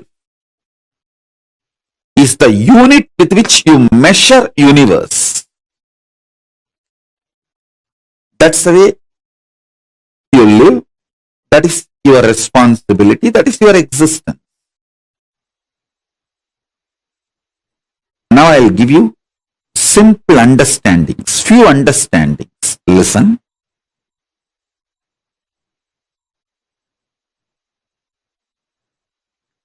Hinduism is fundamentally science of the cosmos, introducing your existence not just in parallel universe, parallel multiverses. So understand, the first powerful cognition, understanding, satya, you need to grasp is, even now, you have a simultaneous existence in waking state and dream state. That is why very casually, spontaneously, you can slip into dream state and come to waking state without any effort. Sometimes when the brain fog is too much, you start feeling that there is no gap between the dream state and waking state. I can see when people stare into my screen, I tell them, I am in front of you in waking state. Please don't mistake, I am appearing in your dream state. Now I'll give this example so that I can help you to understand how you can face yourself in the multiverses, parallel multiverses.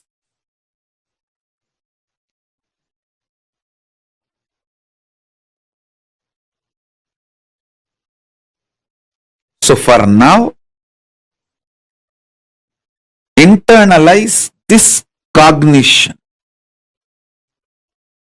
you exist in your waking state and dream state simultaneously and spontaneously. That is why without any difficulty you can just slip into that state, that body, that self, and come back to this state, this body, this self. Your biochemistry is naturally prepared for you to slip into these different states and different cells and experience different existence, different universes. In waking state, the universe you experience is different, and the dream state, the universe you experience is different.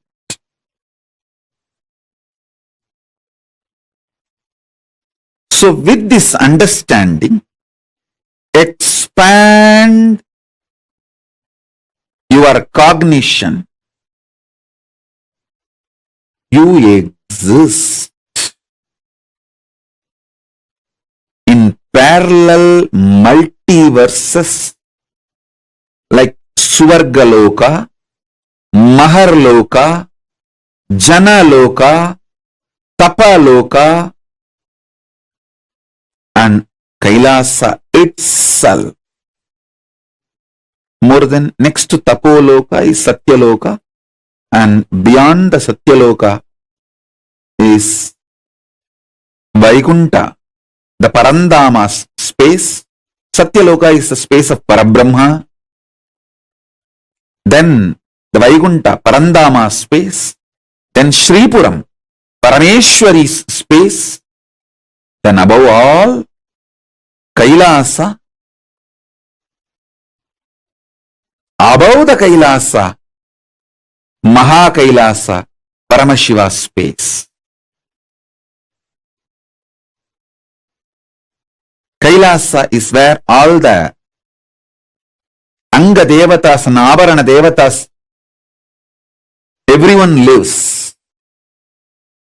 People who achieved the Salogya, Samibhya, Sarubhya, Sayujya, Mukti with Paramashiva, all of them exist in Kailasa.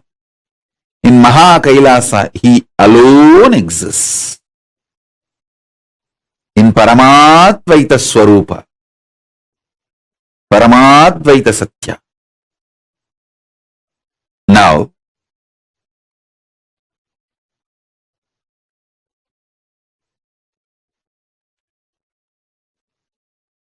if you understand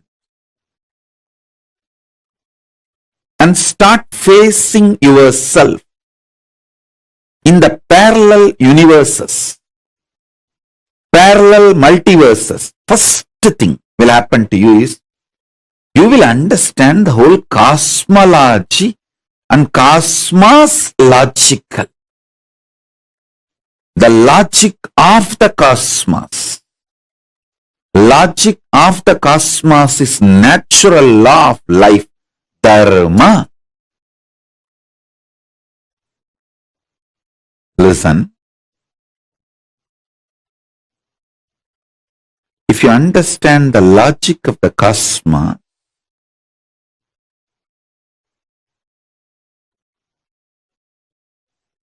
you will have so much power, so much power.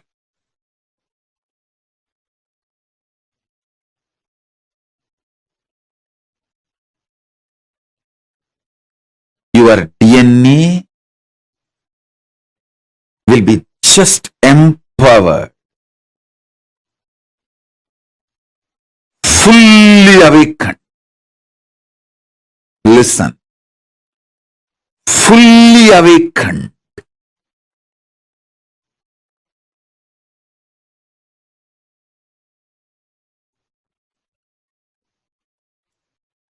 Whether it's a powers or the state, space.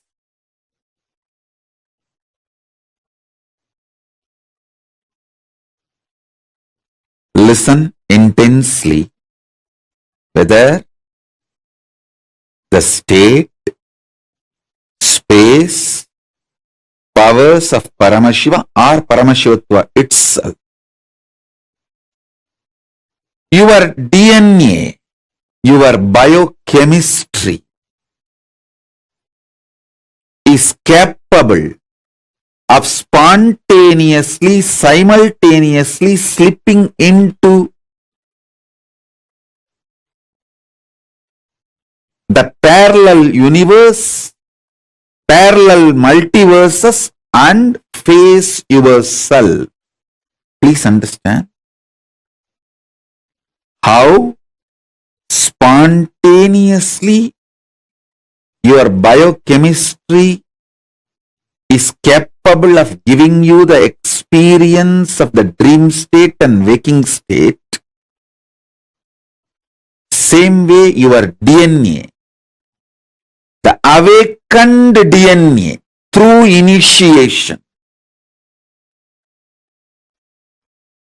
Once your DNA is awakened through initiation, its biochemistry, its bioenergy is capable of giving you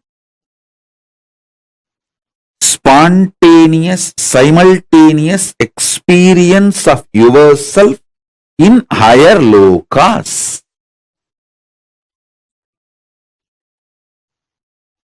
Arunachala hill is connected to the whole, all 14 lokas. He is 14 loka. Embodiment of 14 loka, Paramashiva.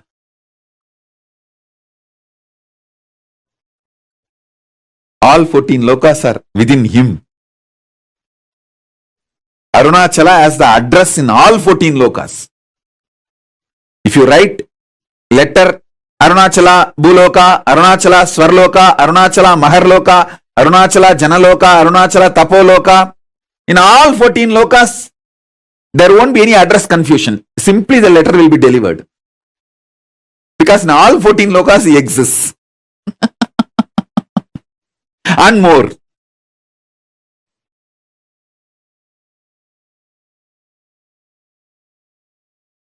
There's a beautiful sloka in Chandi. Yadevi sarvabhuteshu matrurupena samstita namastasyai namastasyai namastasyai namo namaha. O Devi, who is residing in all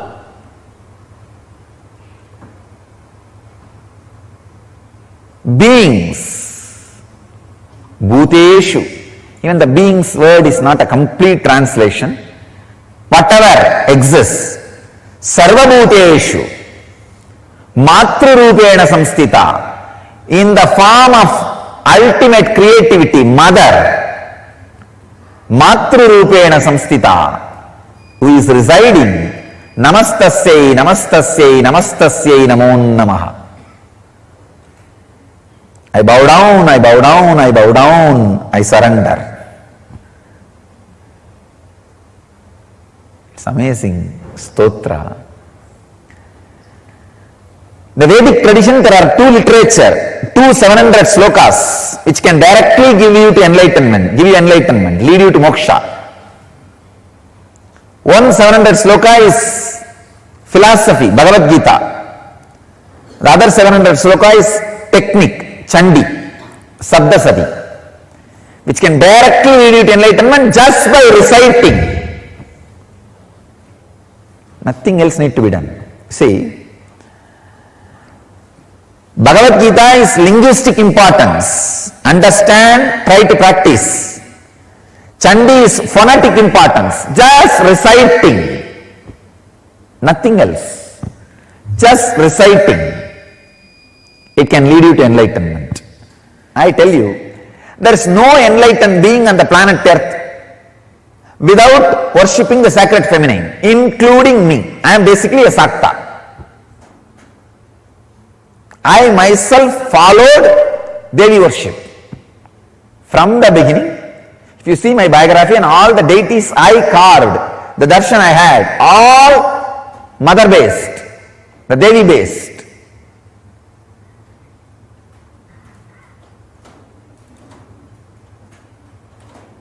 All enlightened masters. All masters. Ramakrishna says very beautifully,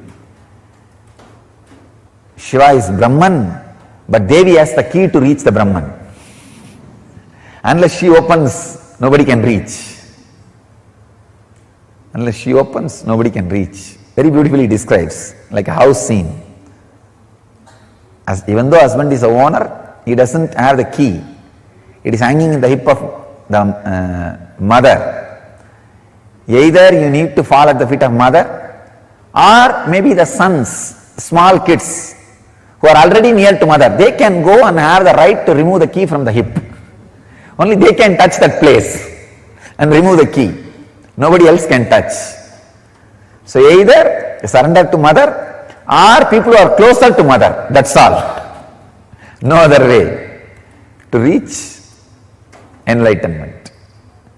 It's very poetically described, but I tell you it is a fact, it's a truth.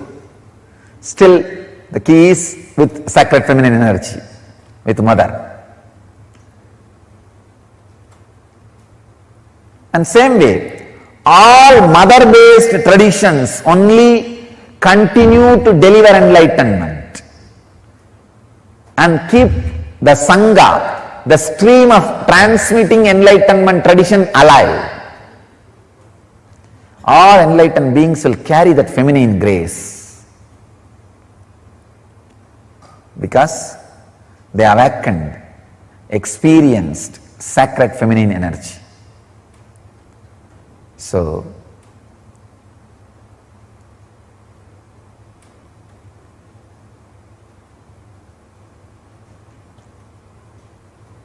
meditate on sacred feminine energy, mother energy, healing energy.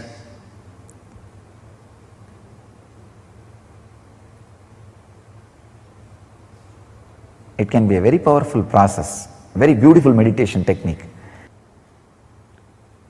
I can give you these two as a technique. One, remember constantly you are Devi, cosmic mother, and recite whenever you can the sounds of sacred Chandi, the 700 verses.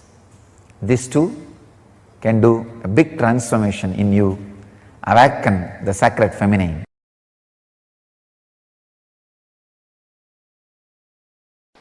Once I went and told my Guru, Mata Vibhudananda Puri Devi, I went and told her,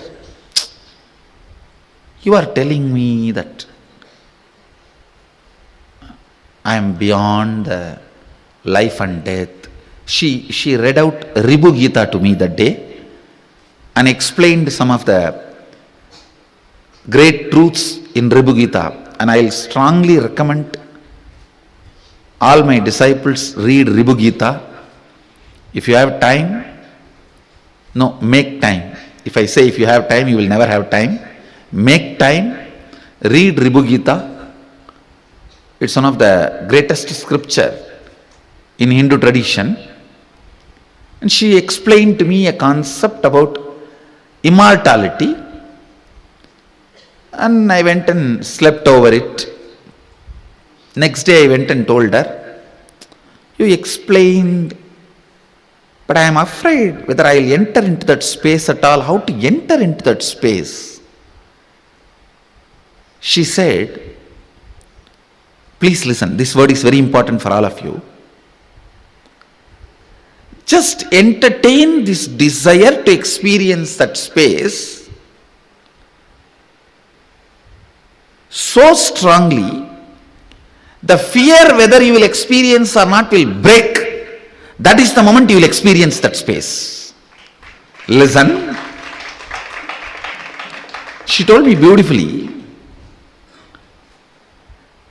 தேடுதலே தேடுபவனை தேடுவதற்கு ஆக்கி கேடில் செய்யும் சக்தி வாய்ந்தது. In Tamil she said, I'll translate in English. Seeking is powerful enough to merge the seeker into that which is sought after. She said beautifully, what you are seeking, entertain that is intelligent enough to break the fear whether you will achieve it or not, and make you enter into that space which you are seeking. It was such powerful click for me, I tell you. This is the key I used to experience everything described in Agama and Tantra and Vedanta and Yoga. This is the master key. This is the master key.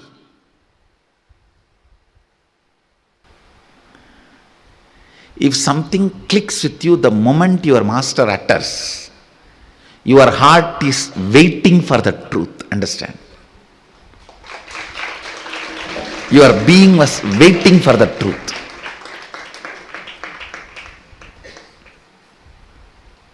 When Vibhudananda Puri explained about the seeking, hey, don't worry, just keep the seeking.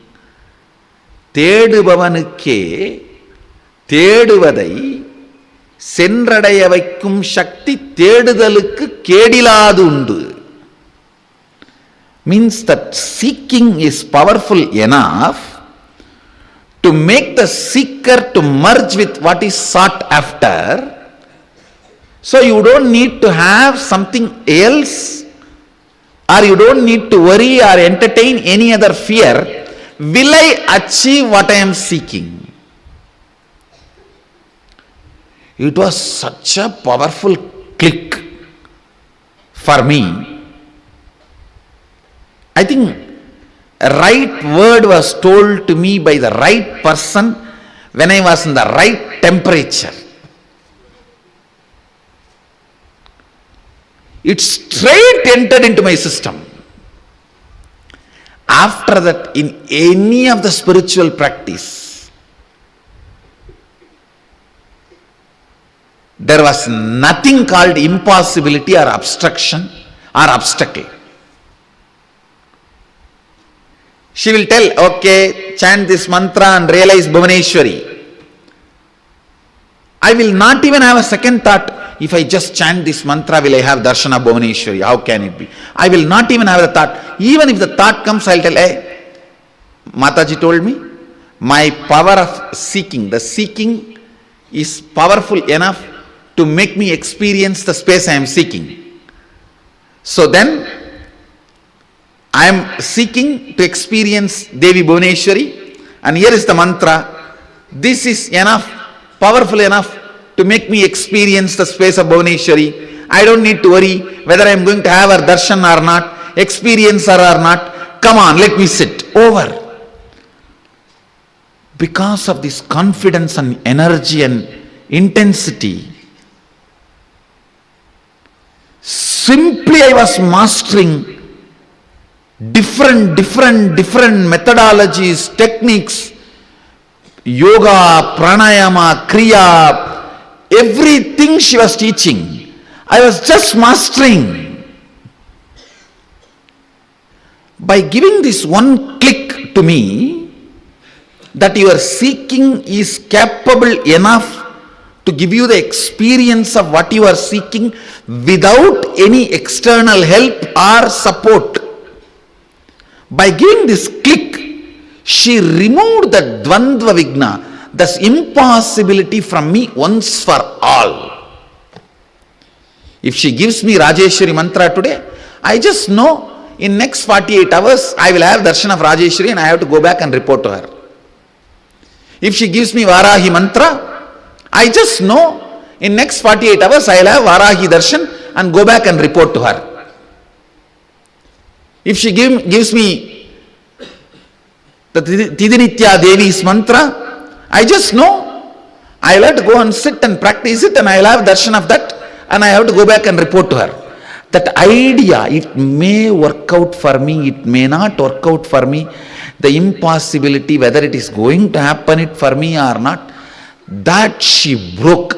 See, when that is taken away, so much of excitement and joy, that very excitement makes the whole path very short. Path is long only when you create hurdles by the self, by yourself. Path is always short when you create only excitement. Only when you produce excitement, path is always short. Understand? Out of the food you ate, if you produce only energy, life is always exciting. But if you start producing gas, life is always tiring. The same thing. Out of your thought current, if you produce only energy, excitement, sadhana is always great, exciting, enjoying, beautiful. But out of the same thought current, if you produce again and again impossibility, SDHD, spiritual practice is tiresome. Who knows what is happening? Who knows what is true? What is wrong? What is right? Will I have it? Will I get it? Or maybe it worked for him in those days when his body was without toxins.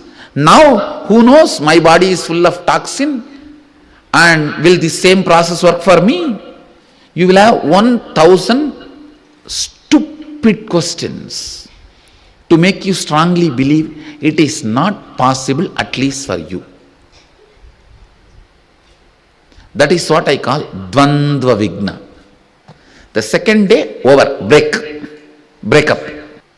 If you fought with your girlfriend and did not pick up her calls one night, 40 times she broke up with you, and 41 times she has come back to you. If she is too emotional, 80 times. If you are smiling, it is clicking with you. Understand? No, really.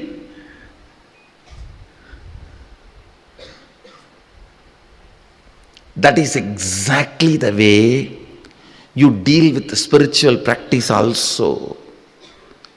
You have 1,000 questions to make you feel it is impossible.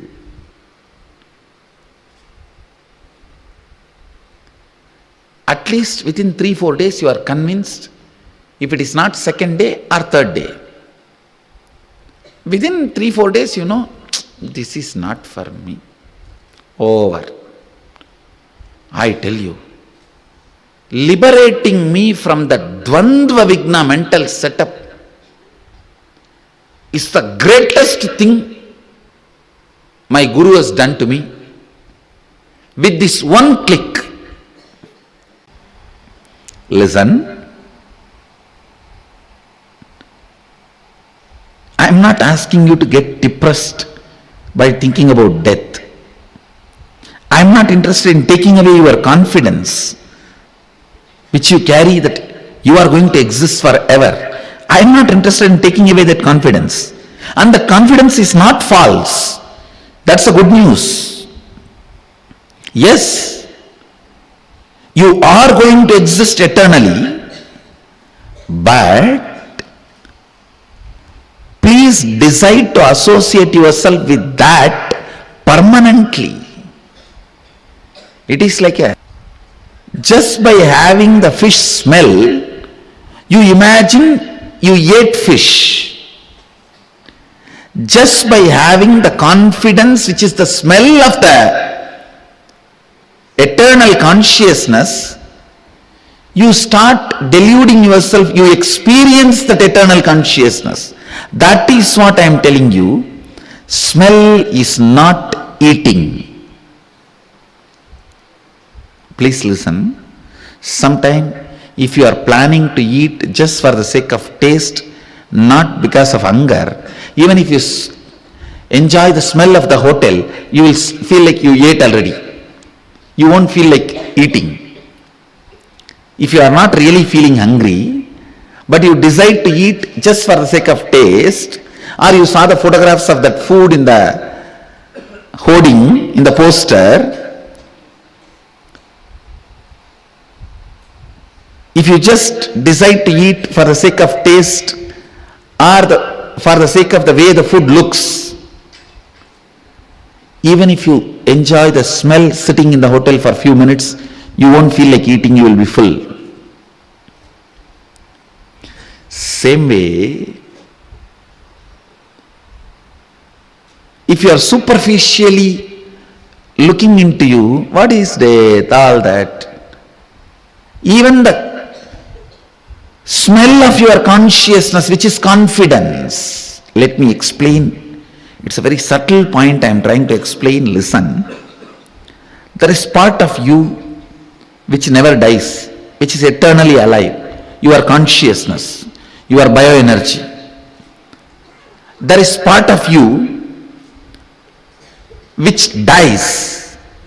Unfortunately, you associate yourself with which dies, but you draw confidence from which does not die.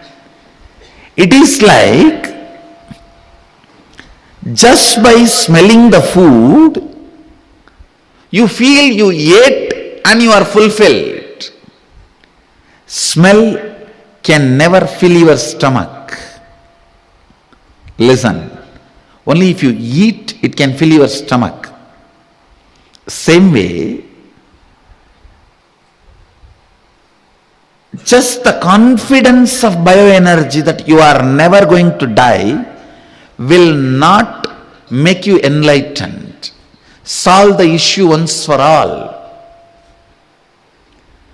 The confidence of your bioenergy, you are never going to die, will be there till your nail gets broken or you face a small fracture. A hairline crack is enough to take away your confidence that you are eternal, you are not going to die. Please listen. You are eternal, you are not going to die. That confidence is only the smell of your bioenergy, not experience of your bioenergy.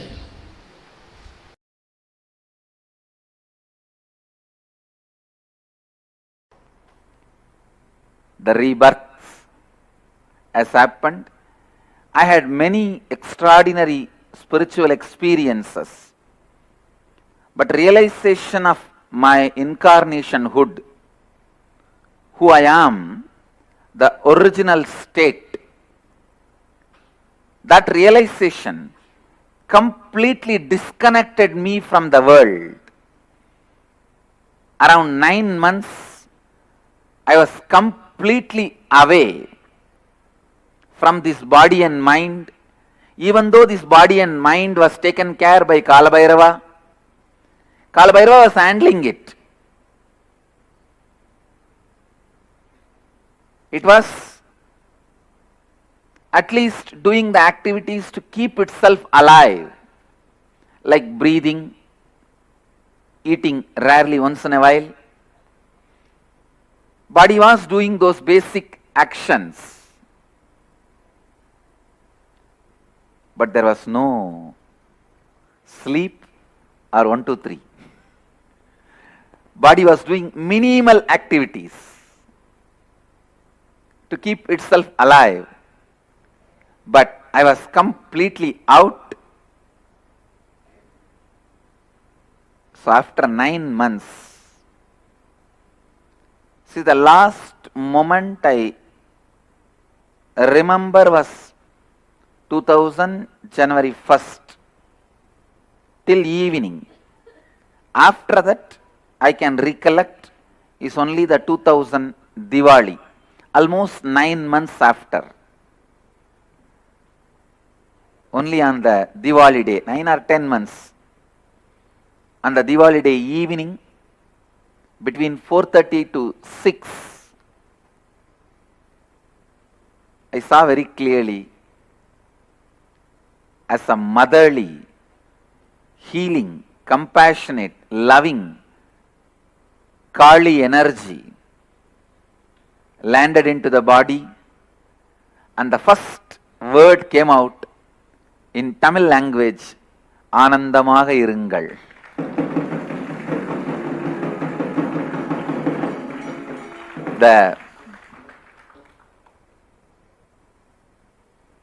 After almost 9 to 10 months gap, that was the first word, just like a cracker, explosion, it came out. After that, a few words have started getting formed, then few sounds, then the coherent expression of words started happening. I think by next April, means 2001 April, the free coherent speech has started. So, Diwali is the auspicious day Mother Kali gave rebirth to this body, and this is the day the world was blessed with that beautiful blessing, be blissful.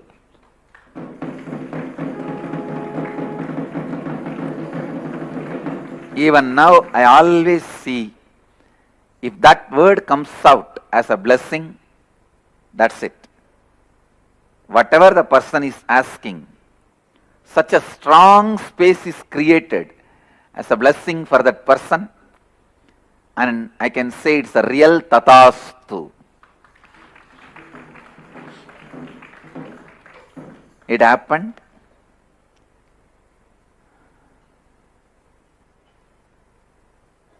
I was nearing Arunachala. So I was staying in a place near Kanchipuram.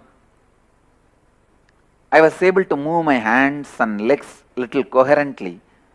So the body was going in a bus, the public transport, to Arunachala. Please understand, all this without any words inside. Just the vague memory only I have. Kalbhairava was moving the body. Maybe the eyes saw Arunachala from the distance in the bus. Bus has entered the Arunachala's energy field. I saw after 5 to 6 minutes, suddenly that Kali's energy landed in the body and the word came out. I can say that is the rebirth.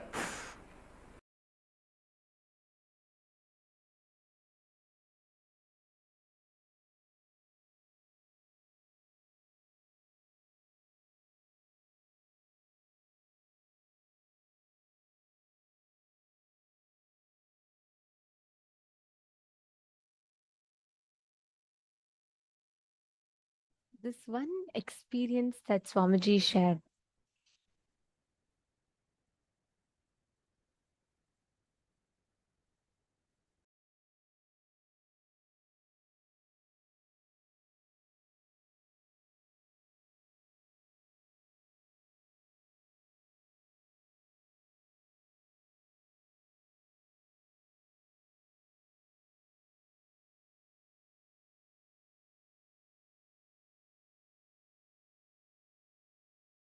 That Swamiji shared is a very, very powerful one. How Swamiji, just by the way the Devi's energy manifested, intensely blessing the whole world. This to this day stands as a mission and vision of KAILASA, to be blissful.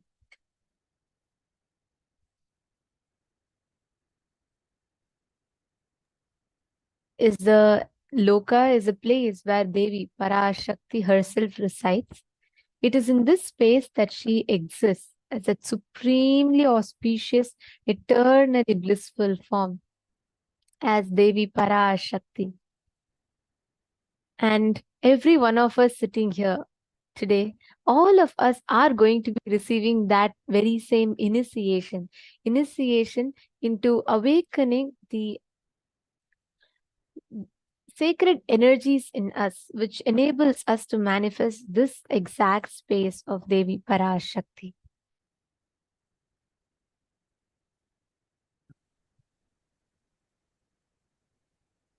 Many of you clicked with all the aspects Swamiji revealed to us about how Sripuram exists, the abode of Devi Parashakti. Today, we are going to be manifesting her very energy, Devi Parashakti's very energy inside each one of us.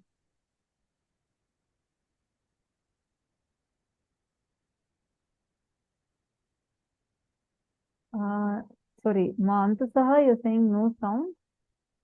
Okay, it's okay now. Sorry, I just saw your message. Can I request all the participants here? Please post.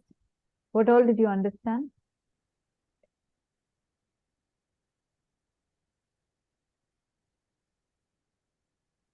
Oh, sorry, Ma Shenglin Liu. Regarding the Panagam, you have asked a question.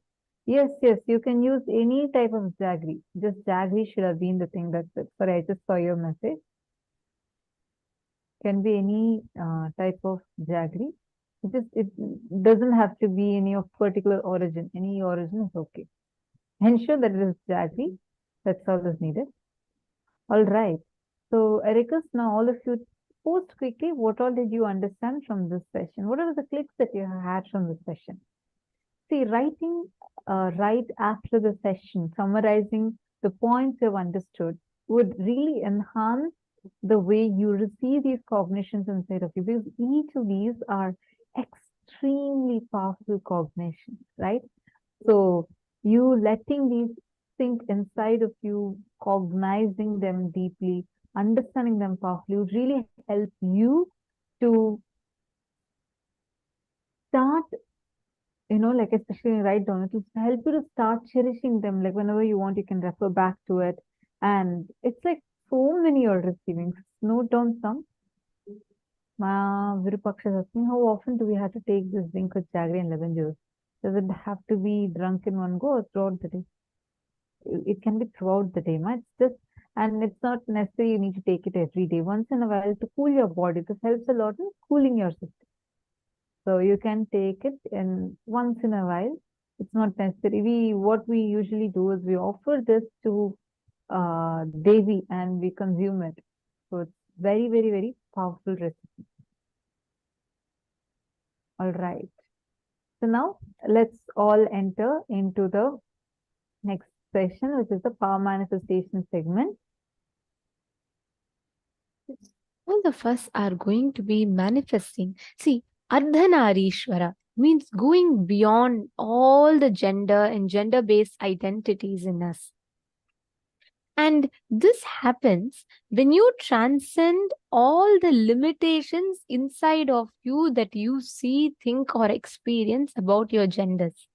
And please remember, today's initiation is literally going to raise us all to that highest frequency, where we are going to be literally lifted out of this whole, the whole limitations within gender that we're all stuck in.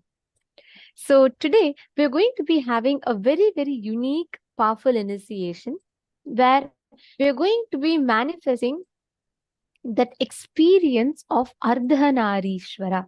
See, you are neither a male nor a female. You are not defined by any gender that the society has put a framework for.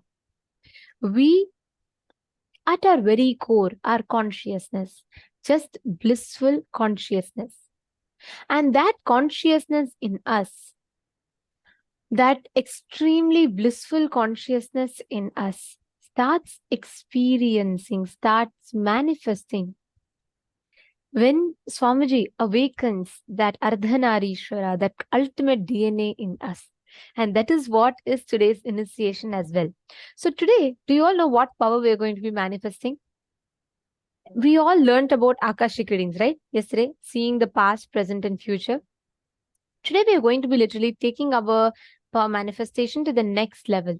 We are going to be manifesting the power of being able to see on the alchemy products. Now, how many of you here, how many of the participants here already have energized alchemy products? Can I request you all to post in the chat? How many of you have, when I say alchemy products, I mean the mirror or the Krishna. How many of you have? Can I request you all to post in the chat?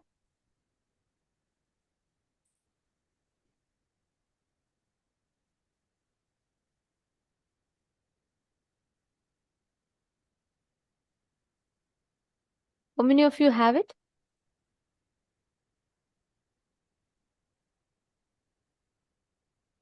Okay, quite a bit of you seem to have.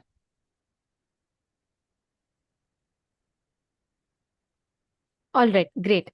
Now, can I request all those who have the alchemy products to please bring it? Ma Yujinkin, don't worry. If you do not have, today we are going to be having a very powerful initiation where Swamiji is going to be energizing the alchemy products for us. So if you do not have, no problem, just sit and you can normally manifest it through the third eye. All those who have the alchemy products, please bring them. And can I request every one of you to apply the Aushadha on your temple and on your third eye?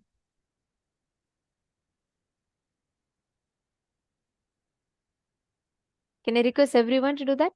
Please apply the Aushadha on either of your temples and on your third eye. And whenever you sit for power manifestation, see, it's a ritual. Power manifestation is a ritual. It is equivalent to you doing puja to Paramashiva. So can I request everyone to please tie your hair when you sit? Put it into a kondai, tie your hair up, put the Aushadha on the third eye and on either of your temples. Sit with that sacred space. If you have jatas, then fine. If not, tie your hair up and sit with all Aushadas applied. Keep your Atma Murti in front of you for power manifestation.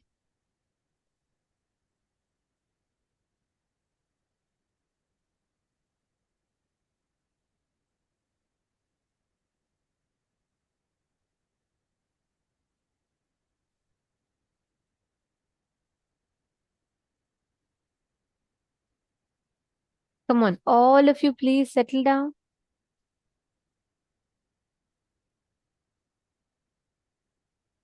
Nithyanandam, Ma Carrie Chow, Ma Sadanrita Priye. Nithyanandam.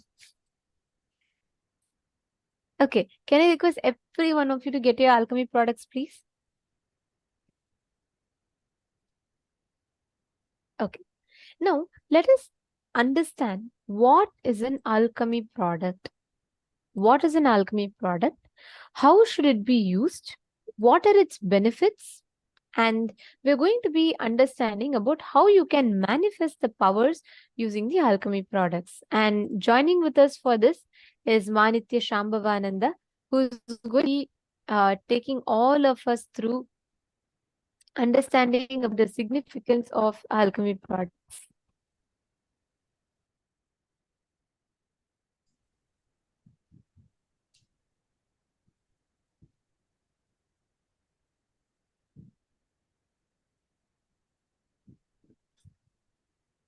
As we enter into the power manifestation, we have to understand what are alchemy products. See, very clearly Swamiji has given every power manifestation as a science. And as part of that science of power manifestation, one of the biggest revelations Swamiji has given is through the alchemy products. Through the Aushadha and the alchemy products. During 2016, 2017, Swamiji opened up this whole new dimension of power manifestation, which literally takes power manifestation to the next level. Why is that? Because these alchemy products function as an independent intelligence. Now, when we do the power manifestation, when we do the various things, we always say, right, you have to sit in the space of unclutching. Remember, you are Paramashiva. And then sometimes we don't see the manifestation because of some incompletion, some thoughts, some ideas we have. But The alchemy product makes all of this as irrelevant because it functions as a completely independent intelligence for the manifestation to happen. How many of you are understanding this?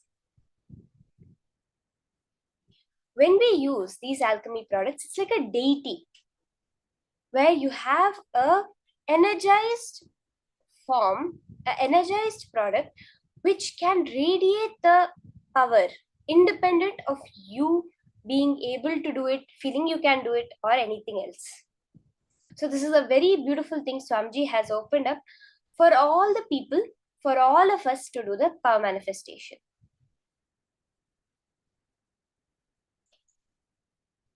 Now, as we get into it, I want to just let all of you know that if you do not have a energized product already, today during darshan, you can keep the mirror or a granite slab with you and do the get it energized by Swamiji.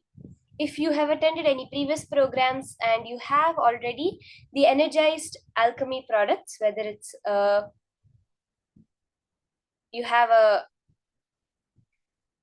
mirror which has been energized for it, or a Krishnashila granite slab, the banyan tree leaf, and the various other products that have been energized by Swamiji, you can get it for this round of power manifestation.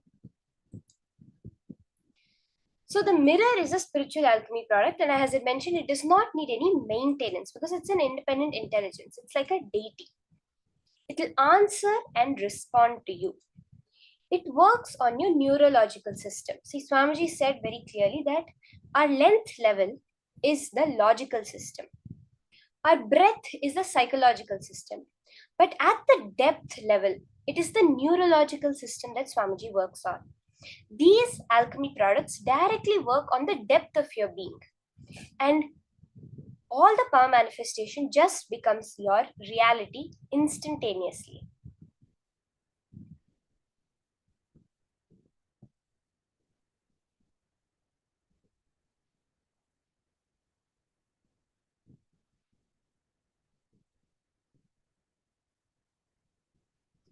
So first we start off with the mirror. You can either have a granite slab or a mirror. And when you use these spiritual alchemy products, Swamiji has very clearly revealed, your default future can be studied, which will be an amazing, educating, inspiring experience for you to alter and manifest your future in a different way as you want it, where you want it. It will be an amazing input for your day-to-day life to make your day-to-day life better and see your near and dear ones. Okay, with this understanding of the spiritual alchemy products, we'll enter into the power manifestation. Through these spiritual alchemy products, through the Krishnashila, the granite slab, or a mirror specifically for power manifestation. So when you have a mirror which you're getting energized, it's very important to remember that that mirror is now a deity. So like keep it only for power manifestation, not use it for other things.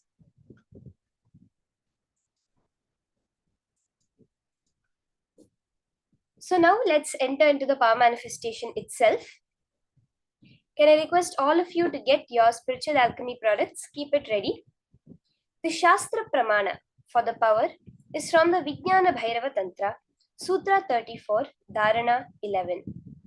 Kapalantarmanonyassa tishthanmilitalochanaha kramena manaso dardhyat lakshaye lakshamuttamam.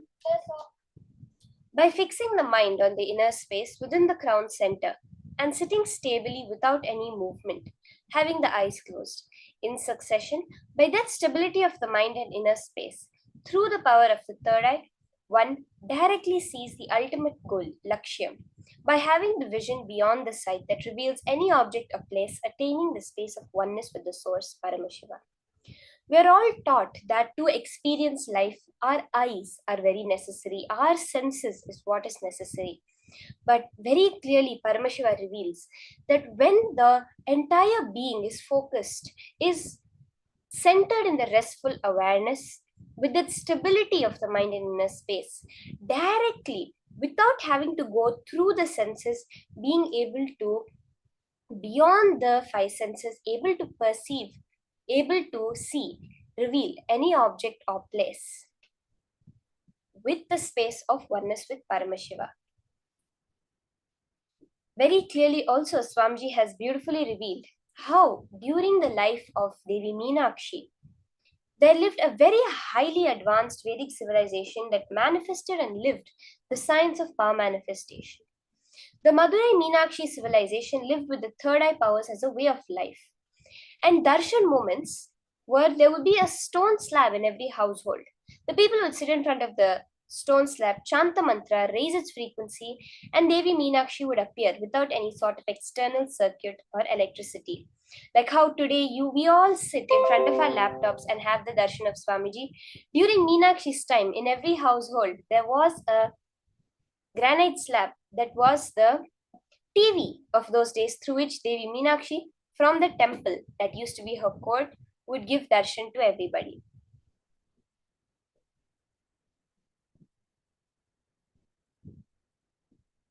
Swamiji also reveals how he has seen his gurus manifest the power through the alchemy products, where the incident of one day, an extremely ardent devotee approached Yogi Ram Surat Kumar and asked for enlightenment. He told him he would do anything. He demanded that he be tied up by the rope and promised to work till the end. One person gave the promise to him, I will not move till you leave me, I won't bother. So he sat and really he sat the whole day and did not get agitated. Yogi Ram Surat Kumar had a dog. Through the dog, he sent a word to Narayana Swami. Narayana Swami was another guru of Swamiji's who is very famous for manifesting the power to see any distance in the mirror. In a very casual way, Yogi Ram Surat Kumar said, hey, show him what is happening in his house with his wife. Narayana Swami applied the Jnananjana on the mirror and showed that this man's wife was having an affair with someone. This person's only attachment was with his wife. So Narayana Swami showed that in the TV, like literally like how you would see in a TV, very clearly his wife was having an affair with somebody.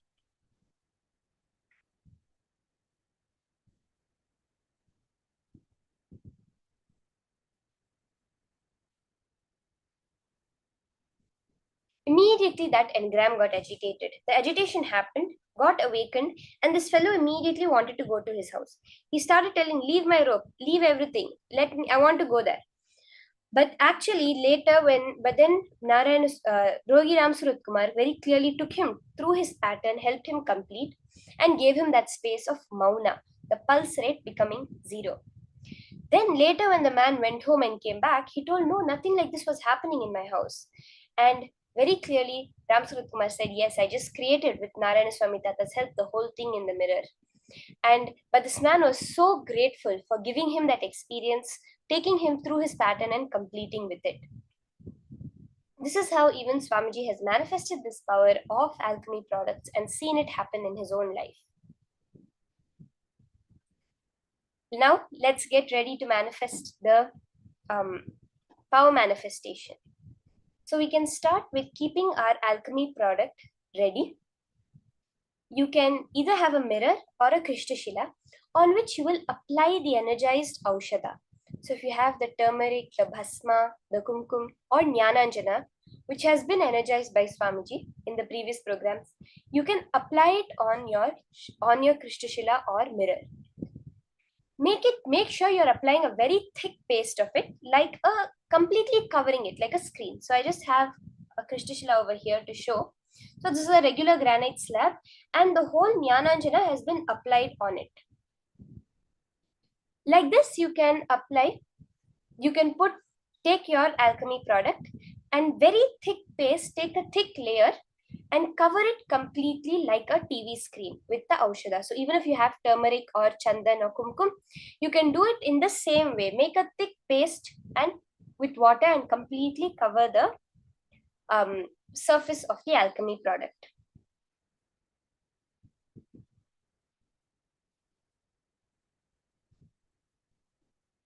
Now, are you all ready to start the manifestation? Once you've kept your alchemy products ready, connect to Swamiji. The first step when manifesting with the alchemy products is to have the darshan of Swamiji in the alchemy product. Very clearly, like now, how you're seeing on your screen the image of Swamiji, me, in that clarity, more clear than that, in that same 3D, like a color, the color you're seeing, the way it is, the clarity, the amount of, you just know it's there. Like that, you will see it in the Krishnashila.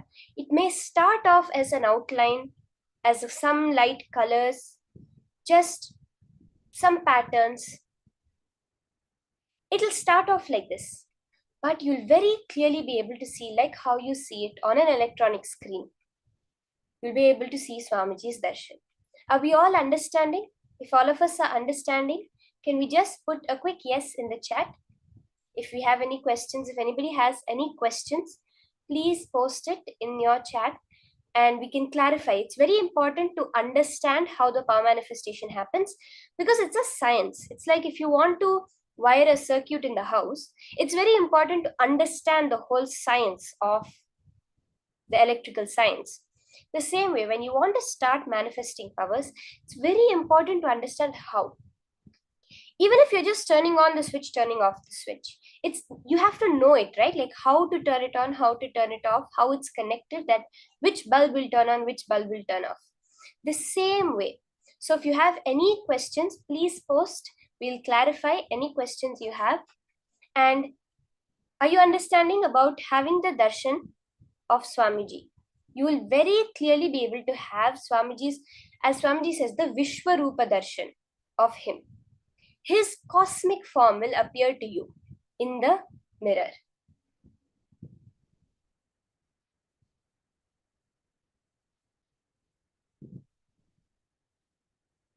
Are we all ready to start? Can I have a yes from everybody?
So let's start. Sit, connect to Swamiji. For all those who do not have an alchemy product yet energized, today during the darshan, please make sure you get either a mirror or a granite slab which you are going to dedicate specifically for power manifestation. And you can keep the Aushadha in front of you, also in the camera to get energized from Swamiji.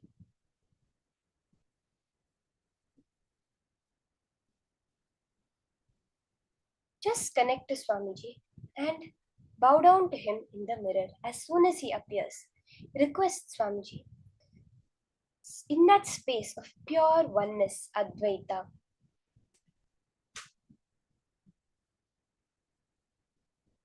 Exactly as you see it on the electric screen, you'll be able to see it in the mirror now.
Ma Yi Han Chen.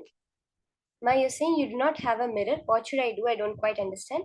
Yes, ma, actually, this first round is specifically for the alchemy products. In the further rounds, we'll be doing ma, remote vision and various other manifestations of this power, where those who have the alchemy products can see it in the alchemy product. For the further rounds, when we do ma, you'll just do the regular scanning, like closing your eyes and scanning and letting it appear in your inner space.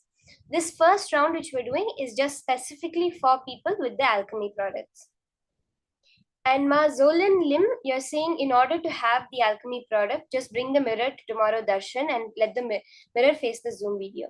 Yes, Ma, today is actually the day of today's day of the program, the whole Ardhanareeshwara day. So in the as Eastern Standard Time in the evening, there will be darshan, and that darshan you can keep the aushadha and the alchemy product, the mirror, in camera with Swamiji, and he'll actually be energizing all the alchemy products. New York time today evening, there will be darshan from Swamiji, and during that time you can keep the alchemy products. Till then, all those who are new, who do not have the alchemy products, don't worry. The further sessions which we will be doing, you will be able to connect to Swamiji, and in your third eye, through your third eye, be able to scan.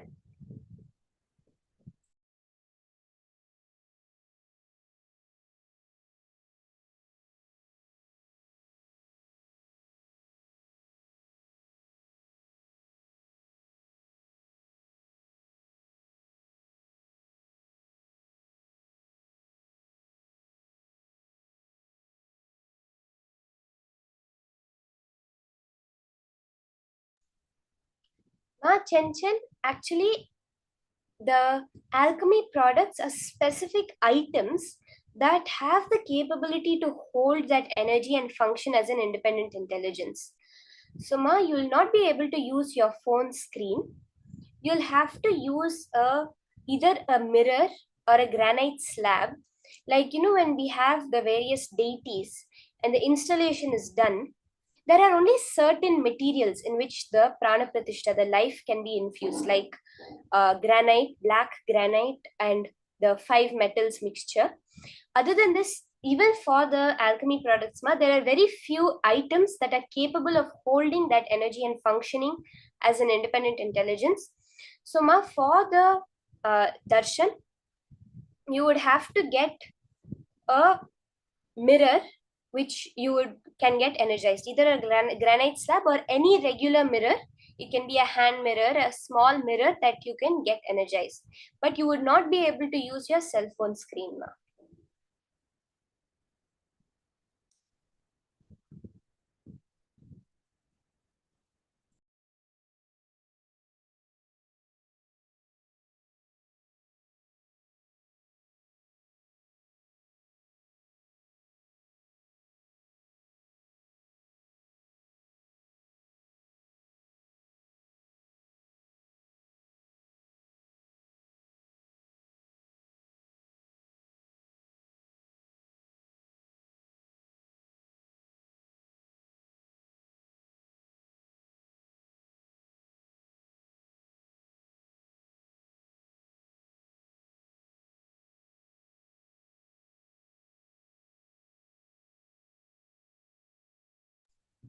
Yes, yes, yes, yes, yes. I request all the participants, those who are scanning, seeing Swamiji's darshan, you can post.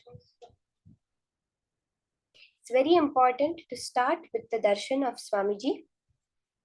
We'll have the further rounds where also you can continue if at all you have not yet had the darshan. Can we all post how many of us were able to see Swamiji? How did the darshan of Swamiji happen? Let's take a few minutes and post.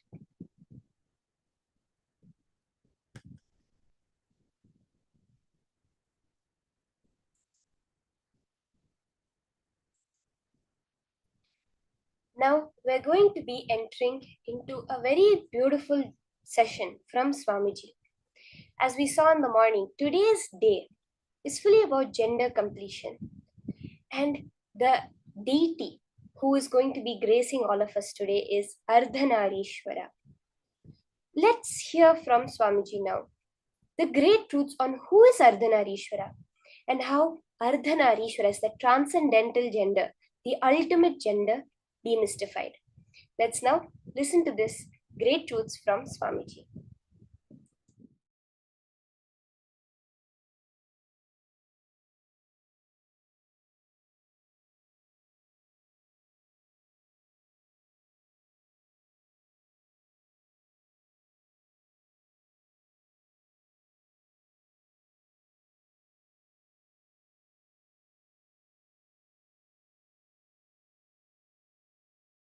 The social concepts and definitions of gender, gender related issues,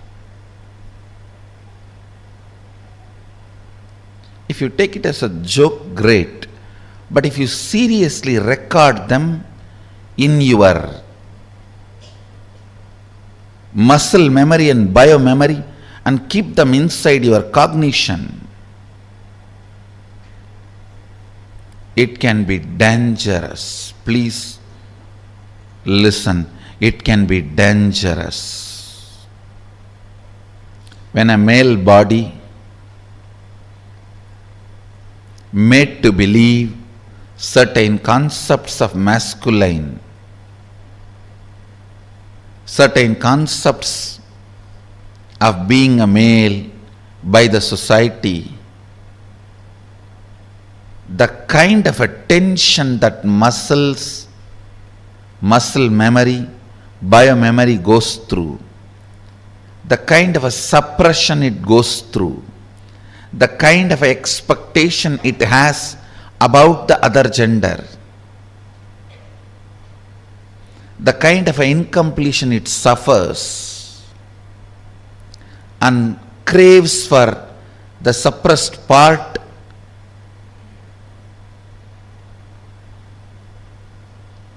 is hell. Such punishment for whole life. And the worst thing is,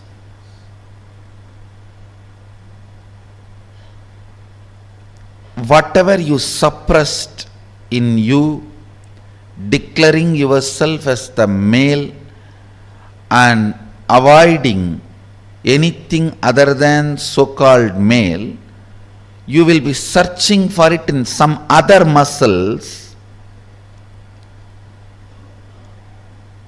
which you will never find. Which you will never find. And this seeking goes on, tortures the person who is living with you, who has committed their life to you. It is like you torture the other person. The other person, she has her own suppressions. She is also product of the society, unenlightened resources. She has suppressed tons of things in the name of she being a female. So all that she is searching in your muscles.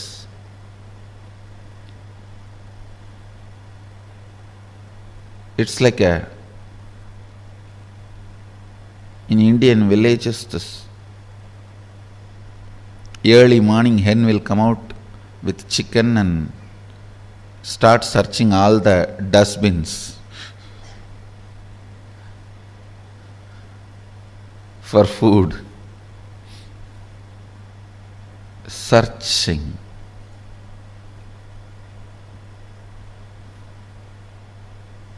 Searching in others for the suppressed component in your muscle, searching in others for the suppressed component in your muscle,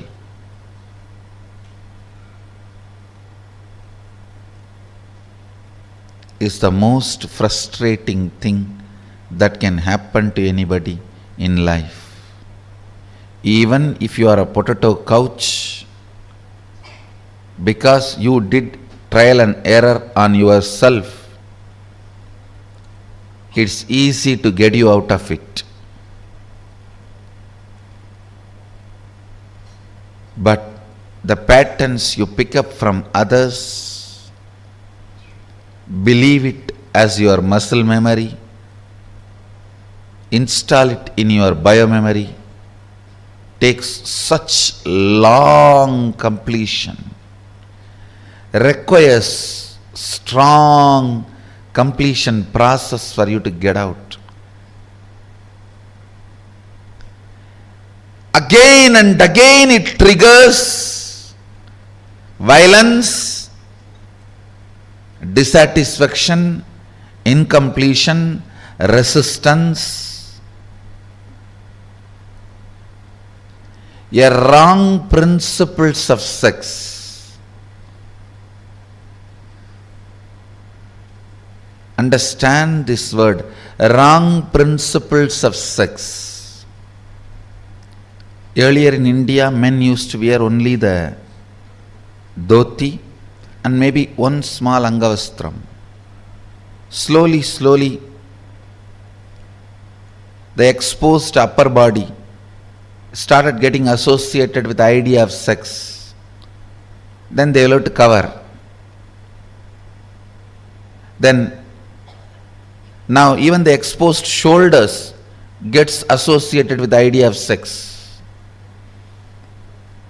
I don't know when the exposed eyes and the nose are going to get associated with the idea of sex.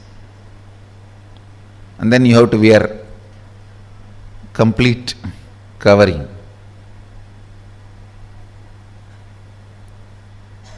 Understand various parts of body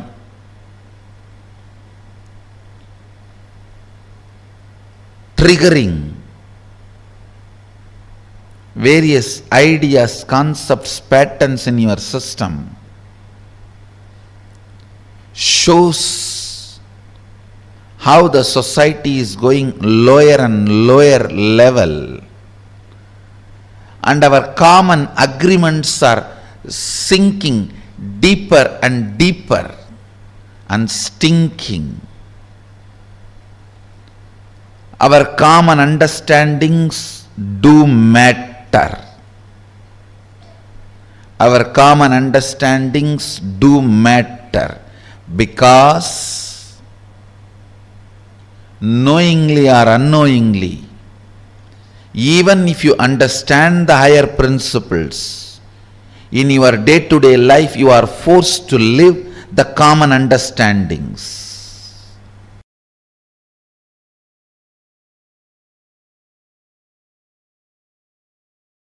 Ardhanareeshwara is the ultimate symbol of the completion of the gender identity.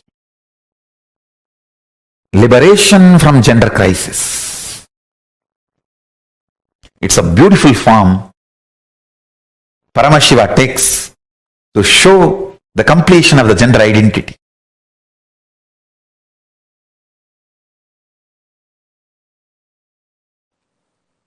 Each manifestation of Paramashiva is one of the dimension which includes whole Paramashiva. Listen, Ardhanareeshwara does not mean he is only Ardhanareeshwara. Ardhanareeshwara is the manifestation of complete Paramashiva.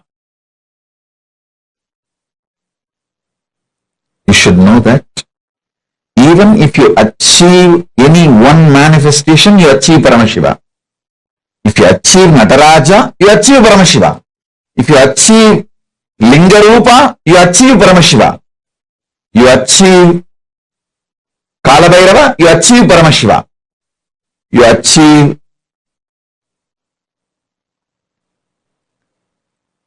Hariharamurti, you achieve Paramashiva. You achieve any one form of the 64 manifestation, you achieve Paramashiva. many sampradayas of the Saivite tradition center themselves on one manifestation of Paramashiva. For example, Aghoris center themselves on Mahakala Bhairava. Veerashaivites center themselves on Lingarupa and Veerabhadra. Each sampradaya centers themselves on one form of Paramashiva. Tantra sampradaya centers itself on Ardhanareeshwara. So understand, when I give these basic principles, the foundation principles of Tantra sampradaya, and when you start living it, manifesting it, you achieve Ardhanareeshwara directly, and Ardhanareeshwara is Paramashiva himself.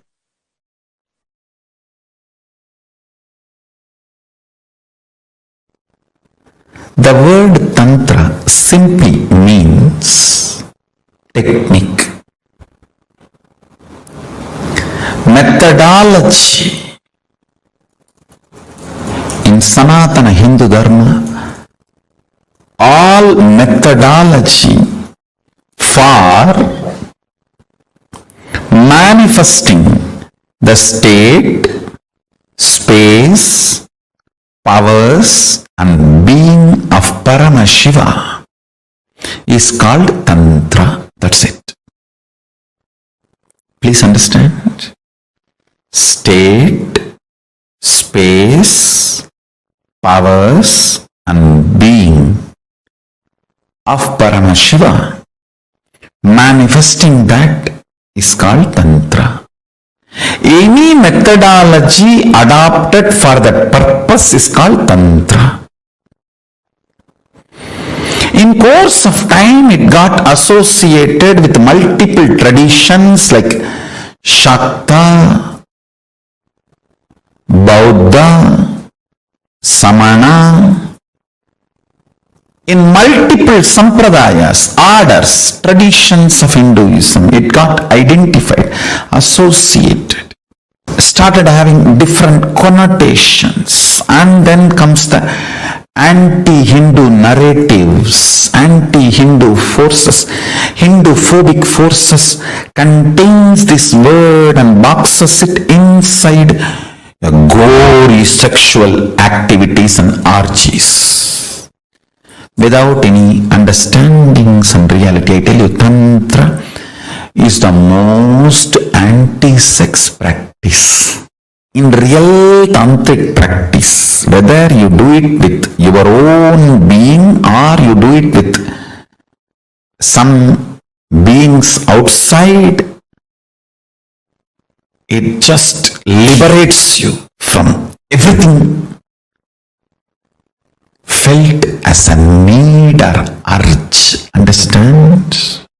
Food is not wrong, but urge pushing you to eat is wrong. Sex is not wrong, but the urge making you lose your balance and your integrity and pushing you to do the act is wrong. Understand? Anything which breaks your integrity is wrong, not the act. Last few days, satsang, I was insisting on cutting down the solid food intake. Bring it to 10% of the calorie which you are consuming, usually. Just 10%. If you used to consume 2000 calorie, bring it to 200 calorie. If you are used to consume 1000 calorie, bring it to 100 calorie. It's almost like I'm asking you to do fasting. Just increase the liquid and balance your routine. Understand?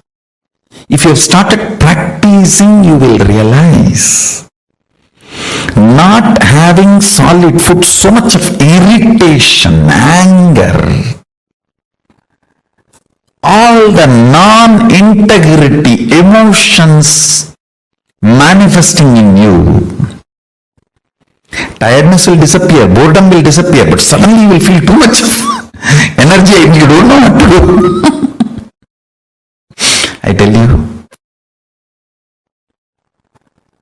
eating is not wrong, but the urge pushing you to eat is wrong. And sex is not wrong. The urge which makes you lose your integrity for sex is wrong.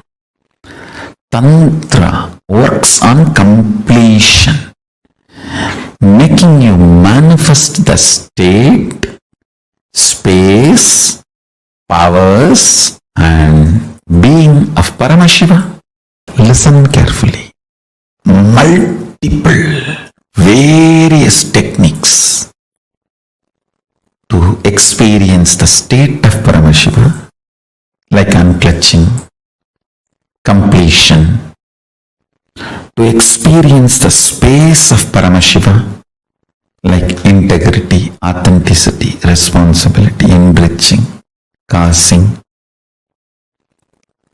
to experience the powers of Paramashiva, oneness, initiation, Aushadha, Mani, Mantra, Aushadha, to manifest the being of Paramashiva, Diksha, ultimate initiation, communion, oneness with Guru, who is embodiment of Paramashiva, makes you manifest the being of Paramashiva. All these various levels, multiple techniques are adopted, methodologies are adopted.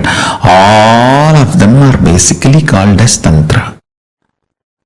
Understand, Tantra is the most anti-sex, most anti-sex tradition. If you believe, if you are told Tantra is the sexual tradition, you are cheated. Be very clear, you are cheated. The kind of the feeling grounded you need to have, never to have tears in your eyes, can happen only by Tantra. When you are grounded, complete with all the emotions of body shaming, good, bad, right, wrong,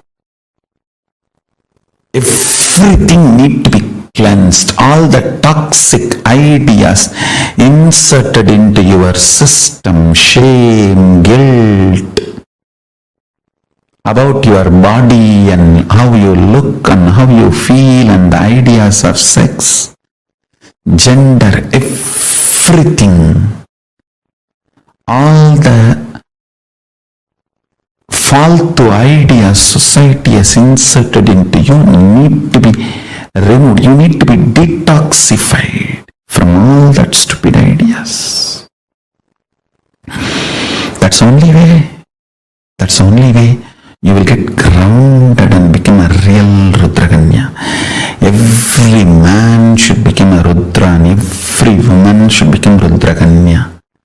That is Tantra. Every man should become Paramashiva, every woman should become Parashakti. That is Tantra. Paramashivoham will give you precise understandings about Tantra, deep understandings about Tantra constantly. You demanding yourself and behaving even with yourself as Paramashiva and manifesting the qualities and state, space, powers and being of Paramashiva continuously in your actions, in your life, in your thinking, in your emotions, everything. That is Tantra. That's all is Tantra. Understand? Life in all its possibility manifesting is Tantra. The Paramashiva in you and Parashakti in you becoming one, the communion. and experiencing oneness is Tantra.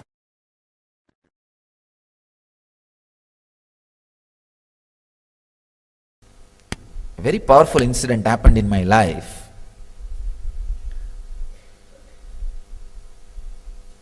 One day, very playfully, all my classmates wanted to have a debate with me.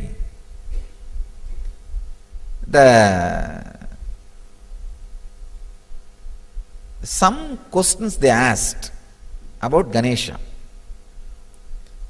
I answered very strongly. Then one fellow said, he talks as if he knows everything.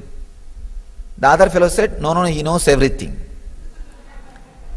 And then they said, all right, tomorrow we will come up with question. We will ask any question you answer, we will give you 5 rupees. Those days 5 rupees is a big money. And any question I am not able to answer, I have to give 5 rupees. Some 10 boys gathered. I went to Kuppammal. She told me, go and attend, nothing to be afraid, go and do it. Somehow I had the confidence. And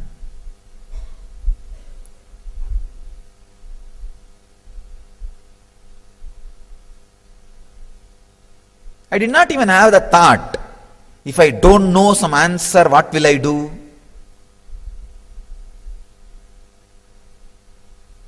Anyhow, I went and they started putting all kinds of questions, went on and on and on. I was answering. Suddenly one very tricky question came. See, in Tiruvannamalai, there is a small temple on the Pearl Hill, means Pavalakundru, on that there is a small temple. The whole city believes the temple as a Subramanya temple because only for Subramanya's function people will go there and have darshan and come. And always on the top of the hill only Subramanya's temple will be there in Tamil Nadu. They just asked me one question. That temple they celebrate the Subramanya celebration. Is it Subramanya's temple? Whole village and the whole, everybody knows it is only Subramanya temple. Before answering, I just looked in. I saw very clearly the point which I call as balance. If you just put a rod between your ears and a rod through your third eye, where the two rods meet, that point is called balance. I saw very clearly that balance opening up and the information getting downloaded. No, it is not Subramanya temple, it is Ardhanareeshwara's temple. Subramanya's shrine is also there, but the main deity is Ardhanareeshwara. And I tell you honestly, never that information was fed into me through eyes or through ears, because I had never been inside the temple's Garbhamandir before, or never I heard from somebody it is Ardhanareeshwara's temple. Never ever the information was fed to me through eyes or through ears. If you open the channel of receiving the information where the eyes and ears meet, that is what I call internet connection. The balance, the sixth sense. If the balance has access to information, it is internet connection.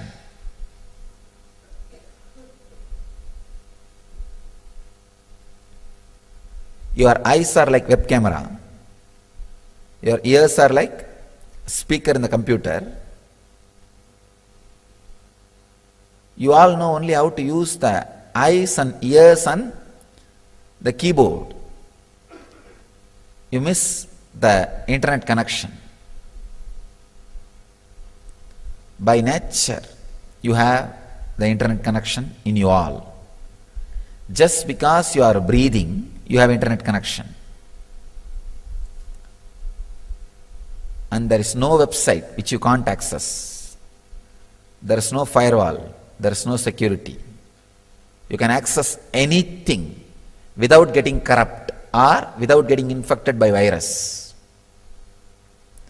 Any information can be accessed and handled. I saw very clearly that information being happening, and I responded.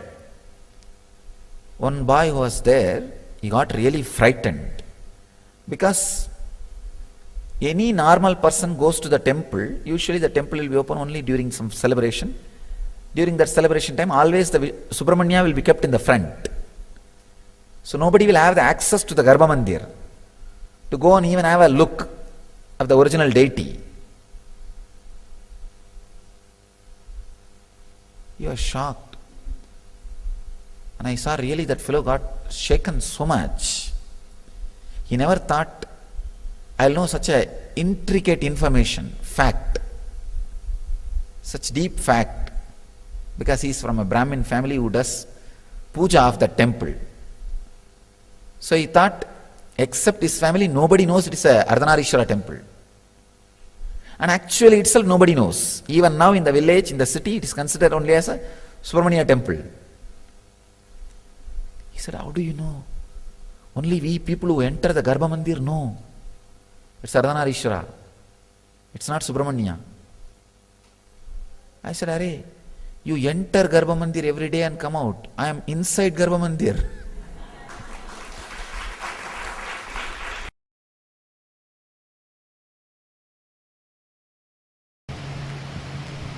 An enlightened being cannot be constrained into, first of all, one body. Forget about constraining me into one gender. In Vedic tradition, we call enlightened beings as transcendental gender, not transgender. Transcendental gender. Neither male nor female or gay or lesbian or transgender. It's a separate kind of a body. We call it Divya Sarira, which reflects the way you want to see, you will go on be seeing it. The way you want to perceive, you will be perceiving it. The way you want to enjoy, you will be enjoying it. So it is even in language, words, Sanskrit gives exemption from all the grammar, rules, everything to enlightened beings. The Sanskrit grammarian, he says, enlightened beings are trying to express something which can never be expressed through words. So they are exempted from all grammar rules, everything. It is called Arsha Prayoga. Whenever a rishi uses the language for his own convenience, the way he wants and the way he interprets, it is accepted as a trend and grammar rule, and it is called Arsha Prayoga. He is not bound by the linguistic rules, grammar rules. Same way, an enlightened being cannot be constrained even to one body with so much of difficulty when he is trying to express through one body. You can never be able to constrain him to one gender. Whether psychology or physiology or the whole system, the body I carry, nothing can be framed into one gender. Actually, the enlightenment itself is a physiological, psychological mutation.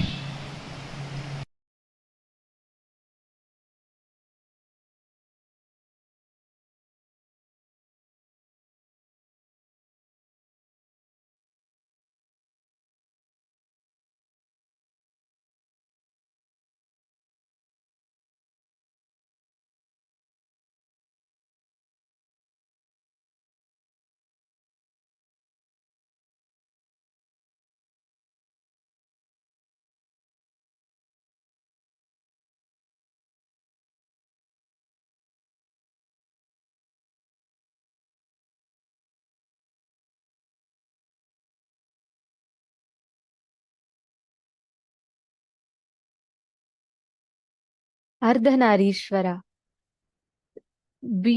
Going beyond all the genders. Swamiji so beautifully explained how enlightened masters, Avatara Purushas and Siddha Purushas are not confined to just one gender. They exist beyond the forms, identities of gender. Now, it is this understanding, with this cognition, all of us can transcend all the genders, gender-based identities that we are stuck with, that we do not experience completion with. Swamiji revealed a very important truth in the beginning, if you notice. Swamiji said, if you are a person who is confused about your gender, be clear, you are saved from the society. If you're a person who's very clear, this is a male, this is a female, then you're seriously into a mess.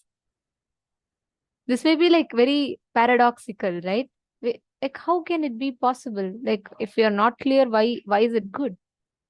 But that is the key. Swamiji revealed a very, very important truth in this. Swamiji said, all the confines of genders that is put onto us by the society is again and again going to limit us to that.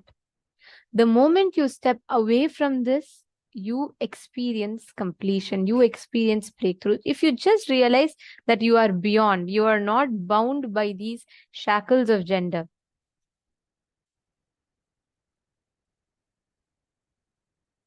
Every one of you that are sitting here today, please understand this is the precise experience that all of us are going to be receiving today through the darshan, awakening the Ardhanareeshwara component of you. Now, can I request every one of you to type, what do you think Ardhanareeshwara represents? Come on. Ma Helgali, ma Luluni, ma Gulxiazli, ma Donna, ma Pinzenpoa. Can I request all of you to share? What, according to you, is represented by Ardhanareeshwara?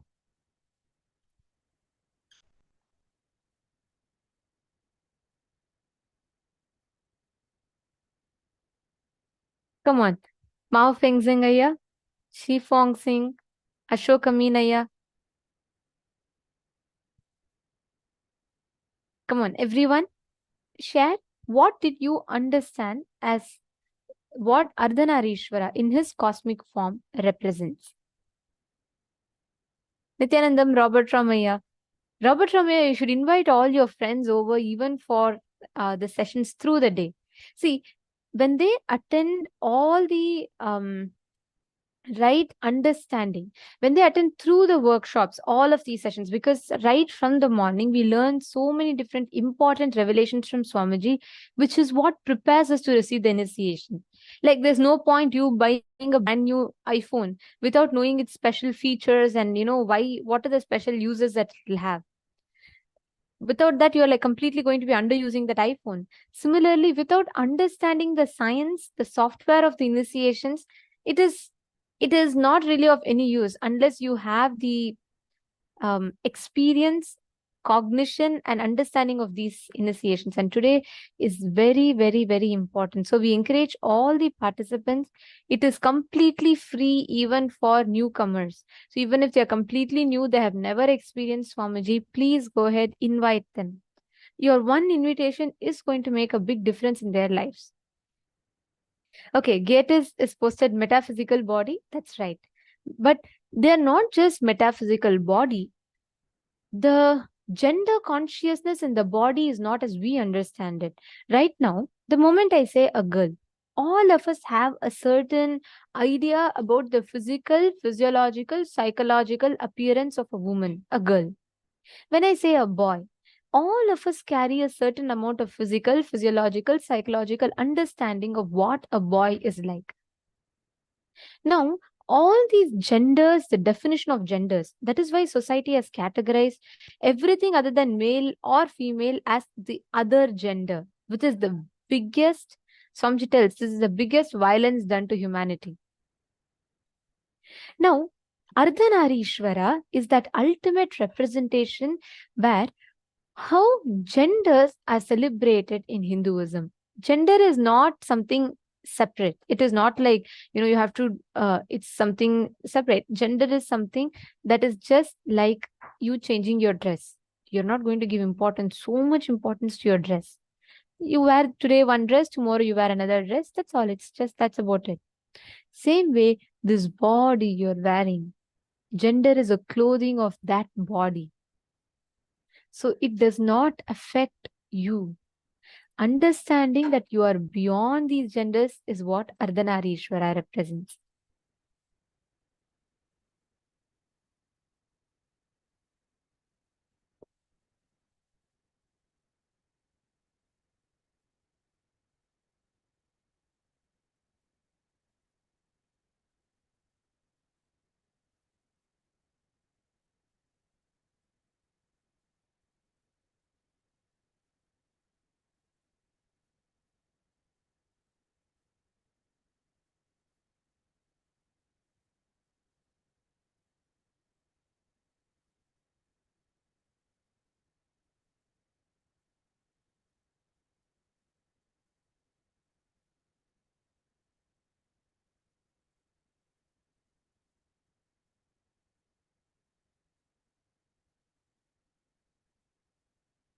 The ultimate gender is Ardhanareeshwara, the transcendental gender.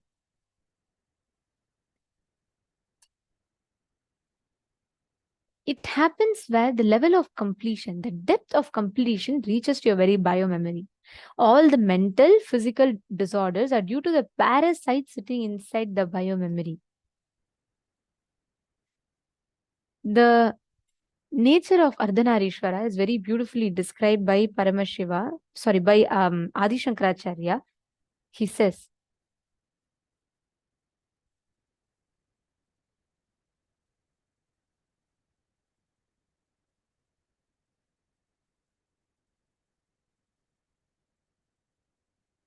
प्रपञ्चसृष्ट्युन्मुखलासयकायीं समस्तस्ता महाकताण्डवाय जगज्जनन्यै च जगत्पित्रे नमः शिवायै च नमः शिवाय.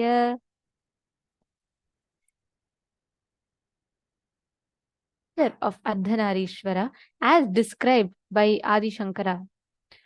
He says, my salutations to both Parvati and Paramashiva, to her whose dance marks the creation of the world, to him whose dance destroys everything, to her who is the mother of the universe, and to him who is the father of the universe. Jagat Jananyai cha Jagateka Pitre Namah Shivayai cha Namah Shivaya. Such a beautiful line. He at the same time worships Shivaya, Devi, and Shivaya, Paramashiva. This part of the KAILASA's kingdom of Suryavamsha Surangi Samrajyam is this Krunashini Devi, the deity that you're all seeing. Actually, Swamiji is the current emperor of Suryavamsha Surangi Samrajyam. And Krunashini Devi represents the pure biomemory. And she is the Kula Devata, which means main deity worshipped by a family or lineage of the Suryavamsa Sarvajna Pita Surangi Samrajyam. And the picture you're all seeing is that of Krunashini Devi. And she is worshipped by Mother Krunashini, was worshipped since Surya Vamsa, which starts from Rama, Buddha, and it continues. And on the top left, you can see the current, the ruling family of Surangi Samrajyam. And to the right, you can see the palace of Surangi Samrajyam. And now this Surangi Samrajyam has been given to Swamiji. Swamiji is the current emperor, coronated king of the Surangi Samrajyam.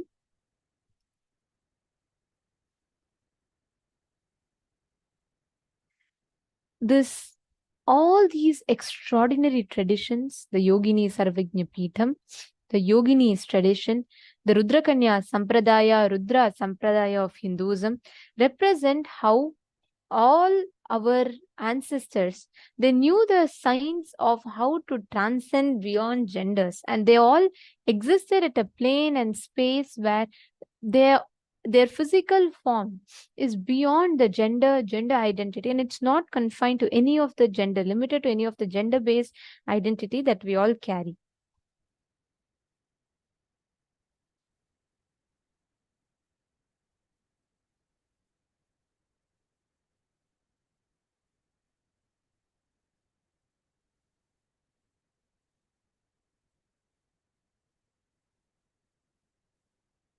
Now, all of us learned this exact truth from Swamiji about how and who is Ardhanareeshwara and what is he represented by. See, please understand, Ardhanareeshwara, the principle of Ardhanareeshwara is that he shows, or Ardhanareeshwara shows us about how we are not limited to just being a male body, a female body, being a particular identity. This is how male should be, this is how female should be, this is how we should be, etc. So now today's initiation you're all going to be having is exactly Swamiji giving us this experience in our being. Gender is only a clothing that we wear. But your wrong understandings of gender, your wrong connotations of gender that you carry inside you, that will affect your very cognition about you. Like Swamiji said, unfortunately, we are all taught to associate we are our gender. We are not taught to recognize that consciousness which is beyond all the genders, which is not affected by any gender. Today's initiation is going to make us experience that consciousness which is beyond all the gender and gender-based identity. Every one of you sitting here with us, all the viewers that are watching us on YouTube, please make sure for the initiation, for you to get the best experience of the initiation, go ahead to paramashivoham.org. You all can sign up there and join us in for via the two-way video conferencing for this very, very powerful initiation today. This initiation is extremely powerful, and at the same time, all the people, participants attending here, if you have your children who are just entering into college or, who are growing up, adolescents, and if you have your friends who are getting into relationships, who are just getting married, this is the best gift you can give them. Because without the right understandings of gender themselves, there's no point. Any relationship they get into, like Swamiji is explaining, the man will be searching for his other half, his own suppressed part of the female. The female will be searching for her own other half, her own suppressed part of male. This searching for the other half outside will only lead to putting each other's expectations on each other without being ready for it, which leads to all conflicts in relationship. If we just understand this, this is the right preparation to have right relationships, best relationships in life. So I really like to request all the participants, how many of you are going to invite your friends? How many of you are going to invite? Take this as a responsibility. Understand this science is too precious and should not be missed. Maihan Shen is asking, what time does that point start? Actually, right after this session, we will be learning about gender. So better that they join now, because we will be learning about next session, and next sessions are on gender and completing gender. So you can ask them to join now itself so that they learn.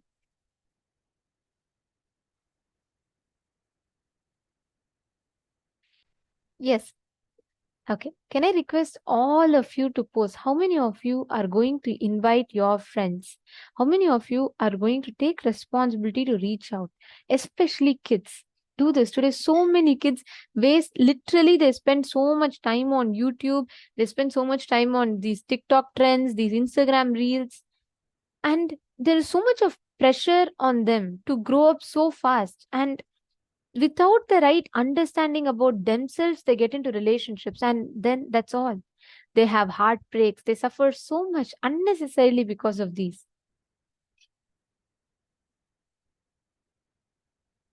Please take that responsibility. Make sure that you are reaching out to those people, bringing them. This is the best experience that they can have. Today should not be missed by them. Ma Devika Rani is asking, Ma, may I ask, what if I do not know my Kula Devata? What should I do? Come on, if you don't know your Kula Devata, you already have a Kula Devata. You have Paramashiva himself as your Kula Devata.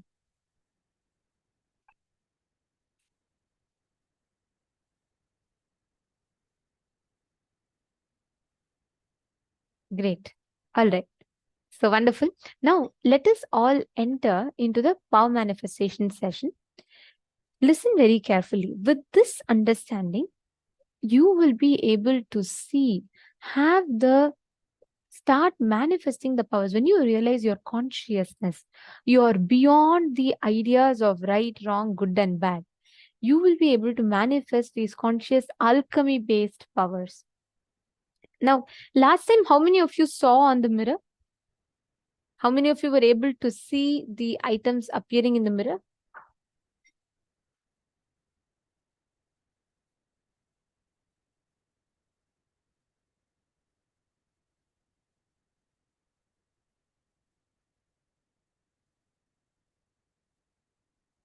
Arvinda is asking what time it starts. It starts at 7 a.m. New York time, goes up until 11 p.m. New York time. So Arvinda, you can attend from that time, and anyways is going to be the next Paramashivoham, and you can attend even in that the first 3 days. But today's day, do not miss. Please attend. Do not miss today's day, and it's going to be very, very important. So just make sure that you're not missing today's day. Okay, how many of you saw in the Kristashila in the previous round? I saw some of you have posted you are not yet able to see. How many of you did not see? Whether you saw or did not see, you all can let me know in the chat. Okay, listen very carefully. I'll now tell the exact science that Swamiji has given to manifest this power. See, first thing you need to understand, the Kristashila is one of the most easiest of powers to manifest because it is not dependent on your space. It is not dependent on how you are able to manifest or not able to manifest. It is purely just you are manifesting the science. It's very simple. Like, for example, let's say if I ask you to Google, whether you're feeling very angry and Googling, or whether you're feeling very lazy and Googling, or whether you're crying and Googling, anything you do, your emotions is not going to affect the results. The phone is not going to say, oh, just because you're giggling and Googling, I'm not going to show you the results. But just because you're crying, I'm not going to show you the results. No, it is going to give you the same answer, irrespective of which space you're Googling from. Correct? Am I making sense? Now, Kristashila or the mirror, seeing in the alchemy products is something same. When you are manifesting, the result that it shows is independent of your space. It is independent of your space. The experience. You just need to manifest that experience, just connecting to Swamiji, apply a thick layer of Aushadha on the Kristashila or the mirror. Kristashila is basically the granite slab. And mirror, if you have the mirror, you can apply it on the mirror. You will actually be able to see it on the mirror, like how you see on your phone. The only thing you need to do is just see it. It may take time for you to tune in. Swamiji tells, like, first it will be like flickering. You'll just see it appearing, disappearing, appearing, disappearing. So you'll not know whether it's your visualizing or that. Then Swamiji tells, as you fine tune, as you keep manifesting, you will start seeing very clearly on the Kristashila, the images will start appearing. First, it will be just flashes, then it will become images. Are all of you understanding? If you all understood, can you all please put yes in the chat? Come on, Ravi Kumar Ayya, Bhakta Ayya, Piotr Vajta Ayya, Aman Kumar, Kaila Ayya, Yogeshwar Ayya. Come on, can I request everyone to please acknowledge if you all are clear, if you all have understood? Okay, even if you're not initiated, see, this does not need a separate initiation. If you're initiated into third eye, you can manifest this. And today evening, Swamiji is going to be initiating us as well.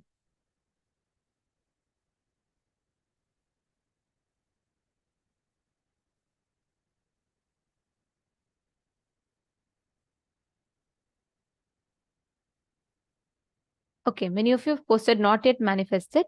Understood. No problem. Listen very carefully. If you just sit with that space right now, don't focus on what you are going to be able to see, whether it's coming in HD quality or not. Just see.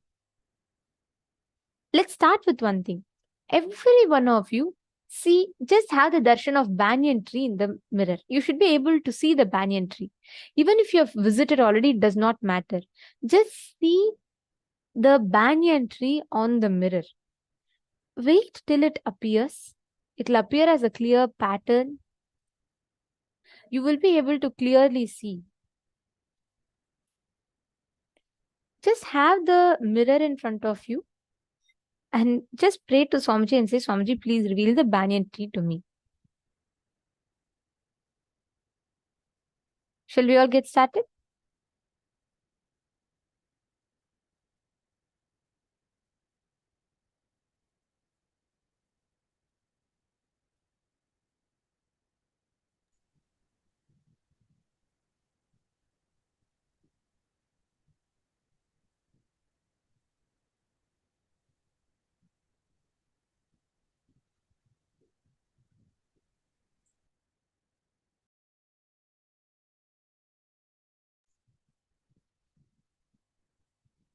Just chant the Mahavakya and connect to Swamiji. As Ma Nithyanandita just said, look, have the darshan of the Bidadi banyan tree. You can keep your alchemy product, your spiritual alchemy product, and it'll be like a screen, like an electronic screen. So I have my Krishnashila over here. You can keep whatever alchemy product you have, and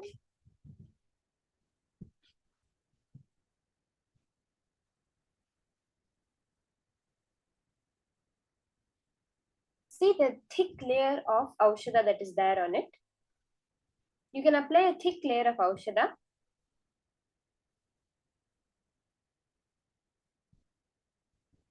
This is a granite slab which I have. So this is a simple granite construction granite slab that has been energized by Swamiji for the power, for the as an alchemy product to do the power manifestation process. So like this, you can get a small granite slab, or you can get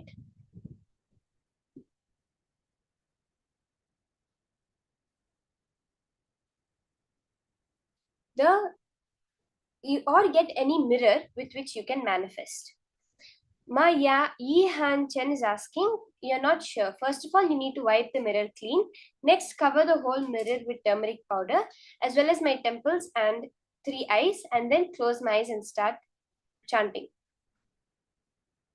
What you have to do, Ma, is you have the energized mirror from Swamiji. First, it's very important that the mirror and the Aushadha is already energized by Swamiji.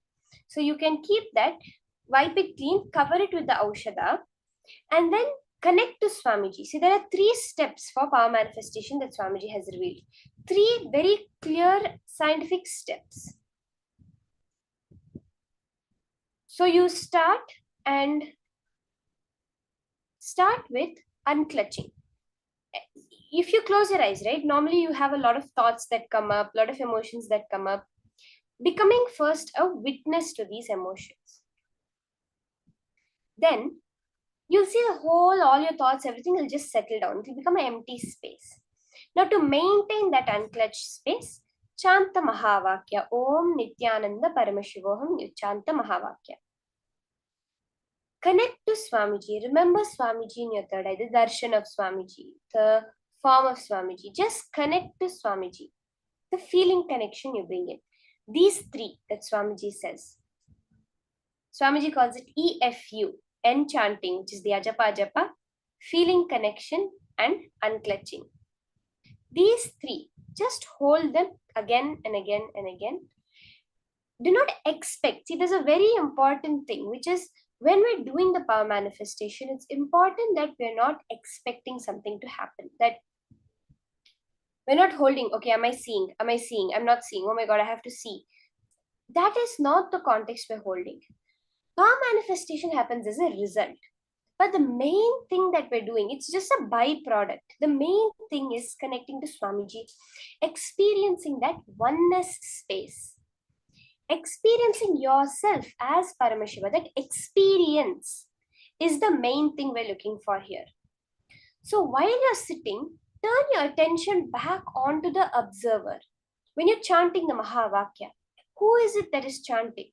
Listen to yourself chanting the Mahavakya.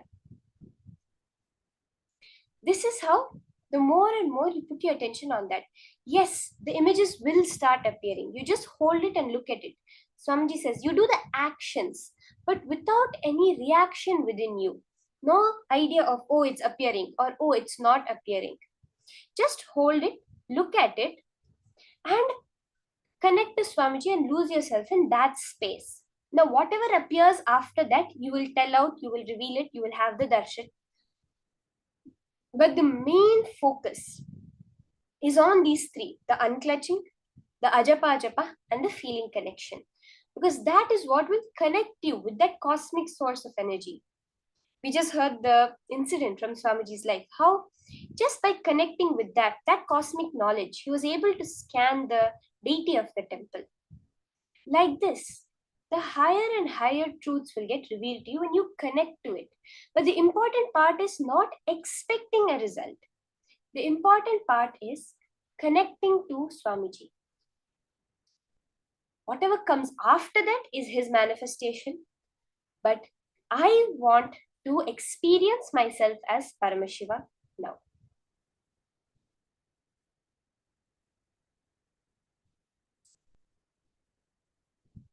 So we can start. Just have the darshan of Swamiji, of the banyan tree, as Nithyananda had said. We can start with that. Have the darshan of the Bidadi banyan tree in your Krishnashila right now, in your granite slab or in the mirror.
Paramashivoham.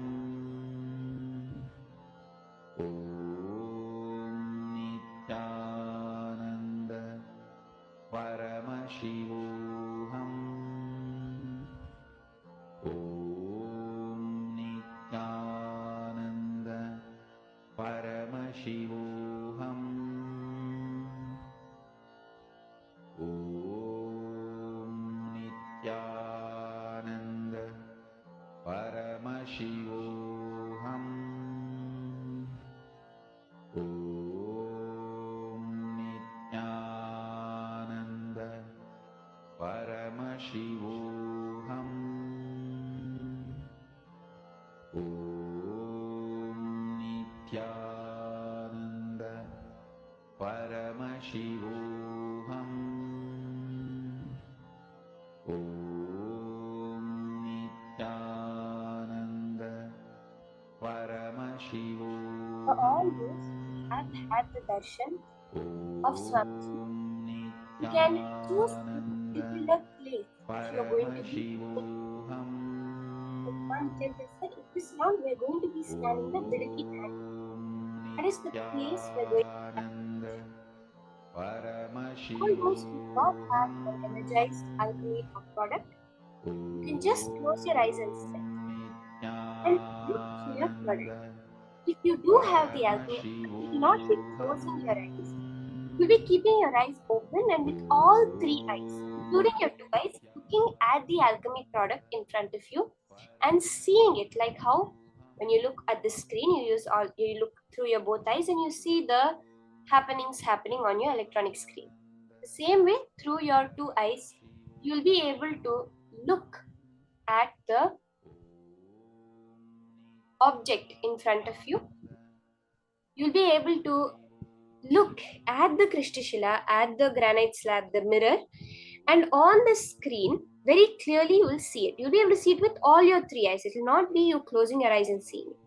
For all those who do not have the spiritual alchemy product energized yet, you can close your eyes and look through your third eye and see the place, the Bidadi banyan tree.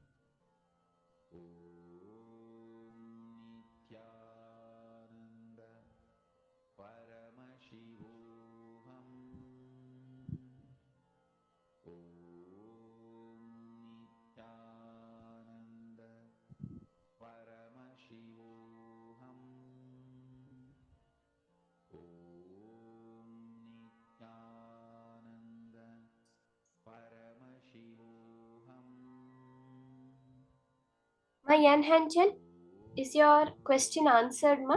Are you clear now about the process? Na Yan Yi Hanchen.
Ma Yi Han Chen, you're saying you don't have the products, can you make them?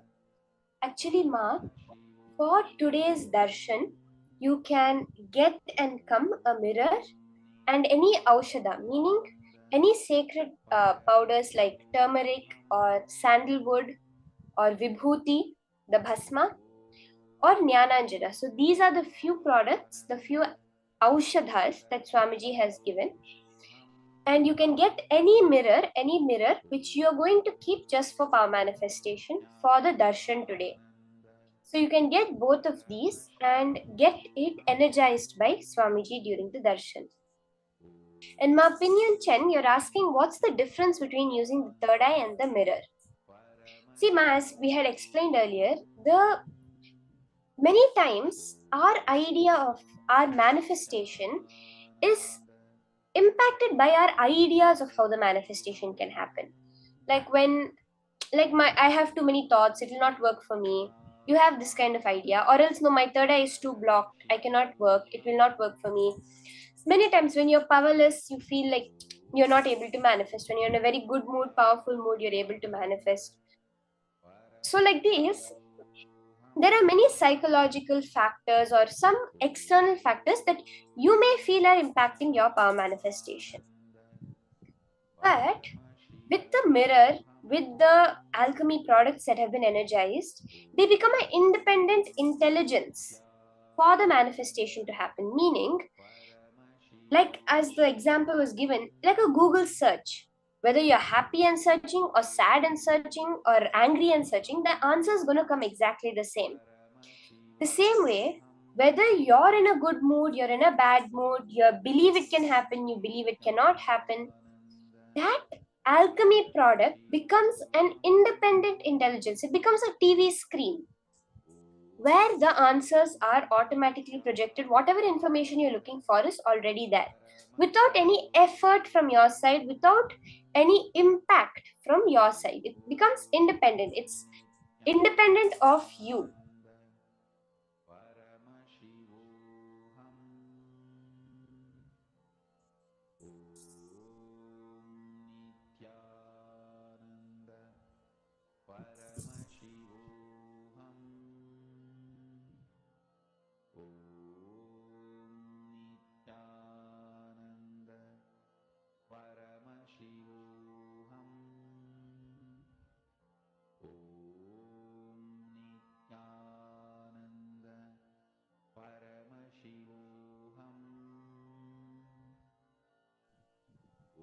Are you understanding, Ma?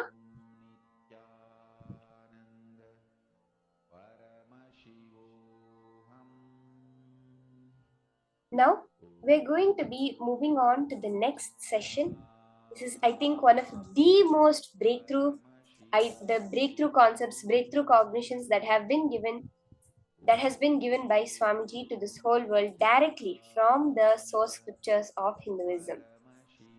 All of you, you can post now. How did the scanning happen for you? What were you able to have the darshan of the Bidadi banyan tree? Let's all take a few minutes and post. It will start off. See, when you start the manifestation, it may not be so clear. It may be like just sometimes it will come as an image in the aushadha that you've put, like the lines in the aushadha or some pattern in the aushadha. The more and more you do it, you work with it, you get familiarized with it, it'll come very clearly like a screen, like an electronic screen. You'll be able to see all the colors, all the details very perfectly in the alchemy product. The next session we're going to be entering into is what Swamiji has revealed about the 11 genders and how it's such an important part of our life, how knowing this can transform everything, the way you relate with life and the way you experience life. In this session, Swamiji is going to give us the revelations on the 11 genders and how to diagnose your gender. Let's now listen to these powerful cognitions from Swamiji.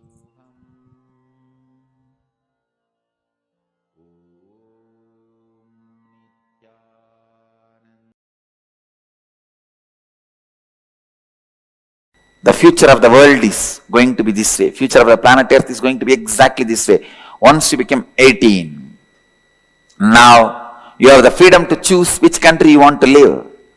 What should be your language? What should be the field you wanted to enrich the world? And which faith you wanted to live? Which religion you wanted to pick up? Which gender you want to have? It is going to be very common, the gender exchange operations. Gender change operations are going to be just like a cough cold medication. It's going to be available every street. Very soon, you don't need to be bound in the gender you are born. You don't need to be bound in the religion you are born. You don't need to be bound in the country you are born. You don't need to be bound with your mother tongue. So naturally, all the people who promote love for your country, love for your religion, love for your mother tongue, love for your culture, love for your gender, they will all be outdated. Because politics thrives on constantly making you love the things which you don't need to love. Constantly generating, forcing the pseudo-love. Why do you need to love a language? Tell me. Language is just for communication. Over. If you know what the other person is saying, if the other person knows what you are saying just, and he understands that it's over. Language is just for communication. Not for becoming fanatic and dying. Religion is just for enriching yourself and others, not for just killing each other. Country is what for country concept? So that we create better and better infrastructure and enrich the universe, enrich the world. But instead, we build more and more weapons in the name of defense and kill each other. The concept of language, concept of country, concept of religion. Just see how many billions of people we lost on the planet Earth and all their intelligence. There are some religions, even while you are alive, they kill your intelligence.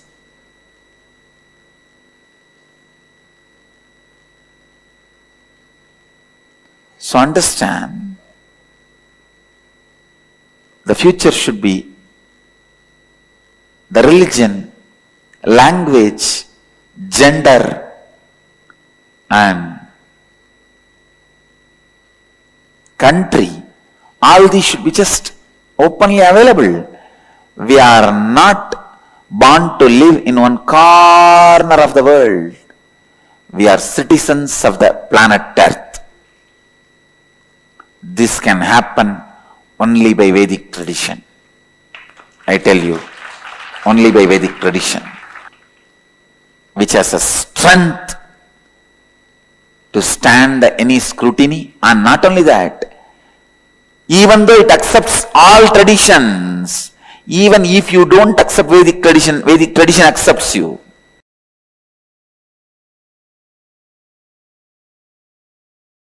I am revealing the original truths as it is from Paramashiva. One by one, understand first thing, there are 11 genders. Second thing, you just need completion, whatever way you are, below 21. So decide not to allow anybody to explore you and do not explore other bodies till 21. Even if you have explored earlier, decide to go for intense completions. All the cognitions inspired you to explore other body or allow others to explore your body. And after exploring physical relationship, the kind of the cognitions emotions, mood swings you are going through, pen down all of that, effects and side effects and after effects of you exploring another body or another person exploring your body. Go through the whole thing and completely. Go for completion.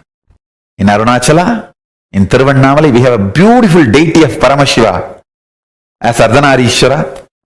Fortunately, the exact replica of the deity is made and installed in Paschima KAILASA, Los Angeles Adhinam.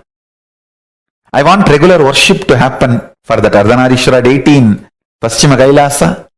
If you are in US, don't miss. Go to Paschima KAILASA to have darshan of that deity.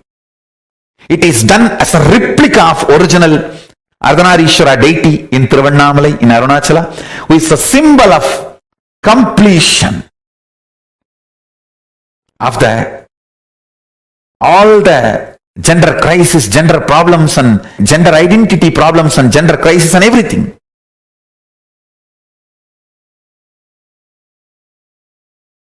Actually, everything related.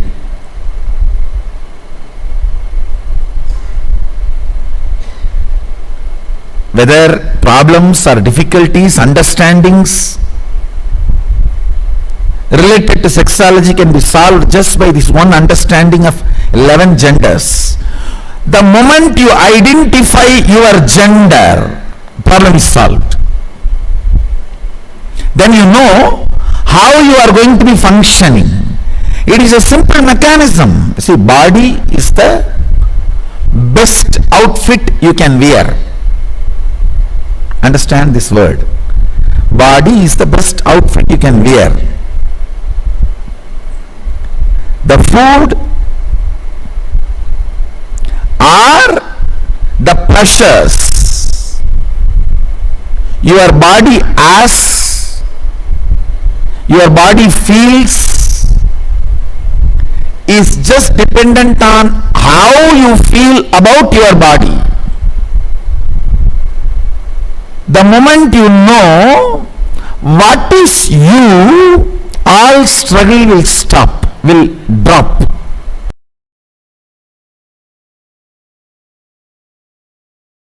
Whenever your physiology is pressured, if your psychology feels calm, it is integrity. You will be such a beautiful being. Whenever your physiology feels pressured and your psychology feels moha, you will just be exploitative. It will be more or less like a masturbation with another body or a rape. That's it. Understand? The reflection of Paramashiva in you, Pratyagatma Chaitanya, the individual consciousness, as a freedom to align your gender identification in the level of psychology and physiology and physical, all three. I wanted to make a statement. By your willpower, you can change your gender completely, even physically. Ramakrishna demonstrated it. Sri Ramakrishna Paramahamsa demonstrated. There was another one great yogi called Madanagopala Swami. Nadananayagi Swamigal, he used to be called. He lived in South India. He was in Mathura Bhava with Sri Krishna. With his power and willpower, he just manifested all the female characters in his system, whole system. Listen, first truth you need to know, there is no such thing as straight. Nobody is straight. You are just a being clothed with a body. Sexual attraction has nothing to do with the gender of the opposite person. It is the grace you feel with the opposite person. Beautifully Upanishad says, you love your husband or wife not because he is male or female, or husband or wife, he is or she is reflection of your integrity with your identity. Understand? Attraction is due to the grace the other body radiates. Grace is always directly the quantity of the integrity that person's physical, physiological, psychological, conscious identity enjoys. Understand? The more their gender identification is integrated, more grace they will manifest. They will radiate. Grace is all about you being completely comfortable with your physical, physiological, psychological, conscious identity called Aham Pratyagatma Chaitanyam. And all attraction is towards the grace, not towards any gender, not towards any person. Please understand. Break from this mediocre idea of gender downholing. Feel completely relieved if you are confused about your gender identity. Understand? If you are confused about gender identity, feel good about it. You are above the mediocre people.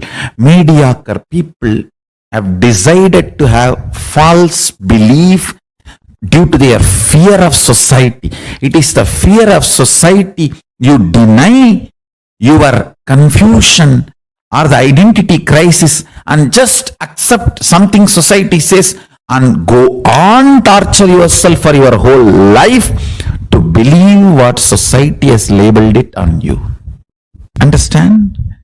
I want you to understand first what real identity you are enjoying. What is your real gender identity? I tell you. If you integrate your gender identity, whether you are a sannyasi or a grihastha or a womanizer, you will be such graceful being. You will be such graceful being. I have seen the most graceful sannyasi and the most graceful womanizers. I have seen both. And sometimes I used to wonder how both of them radiate such grace. I realized it is not about the action. It is about the integrity and identity you feel in physical, physiological, psychological and conscious level.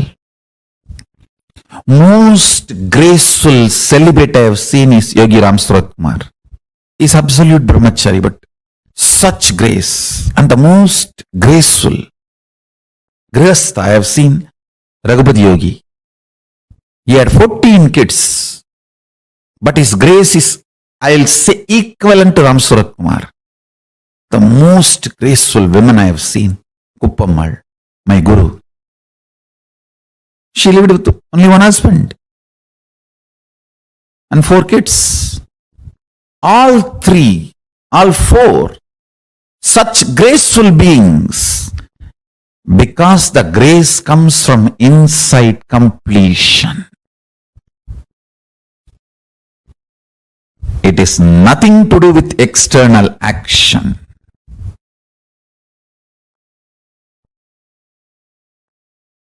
Grace means ability to generate huge love and respect in the other person the moment he sees you, she sees you. Just by sight, if you are able to instigate, invoke tremendous love and respect. That is called grace. Beautifully, Valmiki describes when Sita entered the court, the whole court stood up, including Janaka. Understand? Janaka is father. He says the grace she was carrying was such, all the rishis, munis, and the people who came for Sayamvaram, who were supposed to get married to her, or who came with a lust to marry her, all of them forgot their identity for a few seconds and just stood up.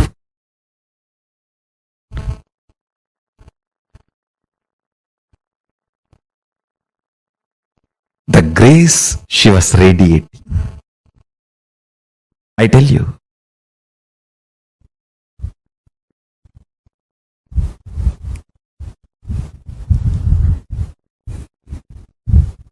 I wanted to get into the details. All the mood swing women suffer and feeling exploited women feel is just because their three layers are not integrated. Physical, physiological, psychological does not feel the same gender identity. There is a mismatch. There is a confusion. That is why women feel disgraced every time they enter into a sexual act and come out.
For Paramashiva, this Mahavagya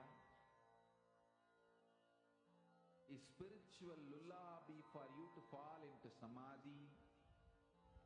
Suprabhatam, wake up song for Paramashiva to wake up in you.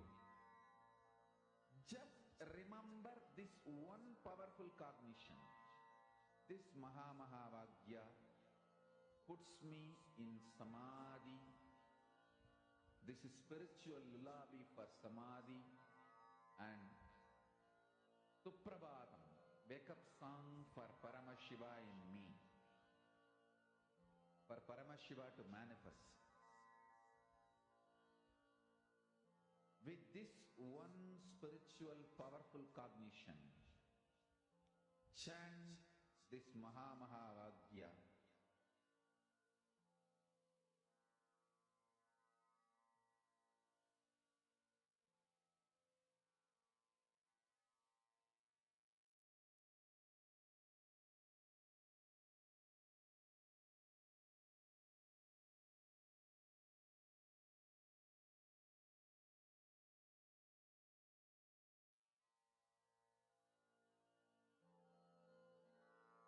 Mahavagya, spiritual lullaby for samadhi.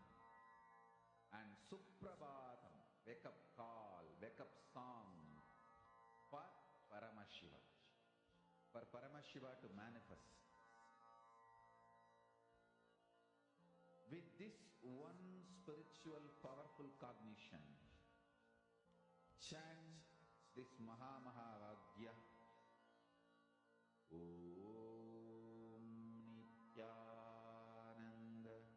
Understanding the 11 genders, Swamiji revealed a very, very, very important truth about the very concept of gender. What is gender? What is that understandings about gender? Can I request every one of you here to please take a few minutes and post what did you understand as gender? Can I request every one of you here to please take a few minutes? Please post what did you understand as gender? Swamiji revealed here like too many important truths. So I request every one of you to please post. Go ahead, share with us. Post what did you understand as gender? See, one of the most beautiful, most important truth is by the time in society today, right? By the time, let's say, a kid grows up and they see whether the movies that they watch, the social media feed, the kind of conversation that the child experiences with the friends, it is at a very young age, even before they understand about who they are, what their likes and dislikes are, and even before they understand about their own body, they're all forced with the concepts of relationships outside, trying to look for a fulfillment outside. Actually, this incident literally it happened like few years back when I was 19 years old. One of my school friends, before I met Swamiji, she used to be my classmate, right? And we both were in the same class. And after I took up sannyas, after I met Swamiji, and after like few years passed, I happened to accidentally bump into her when I was in one of the places. And I was just catching up with her, how she was, and what was she doing, how were things in her life. At that time, she was just 19 years old. I was shocked to hear all the classmates who were of my age. So many of them were already having relationships. My friend was saying that, she had had boyfriends and she broke up with her boyfriend, so she felt very depressed. I could not even understand this concept of, depression. I could not even understand this concept of breaking up. But it was so sad. Kids were just 19 years old. They were just 19 years old. And they were talking about alcohol. They were talking about, parties, drugs, and having physical relationships. I just remembered what Swamiji told, and I felt so grateful that I had Swamiji in my life.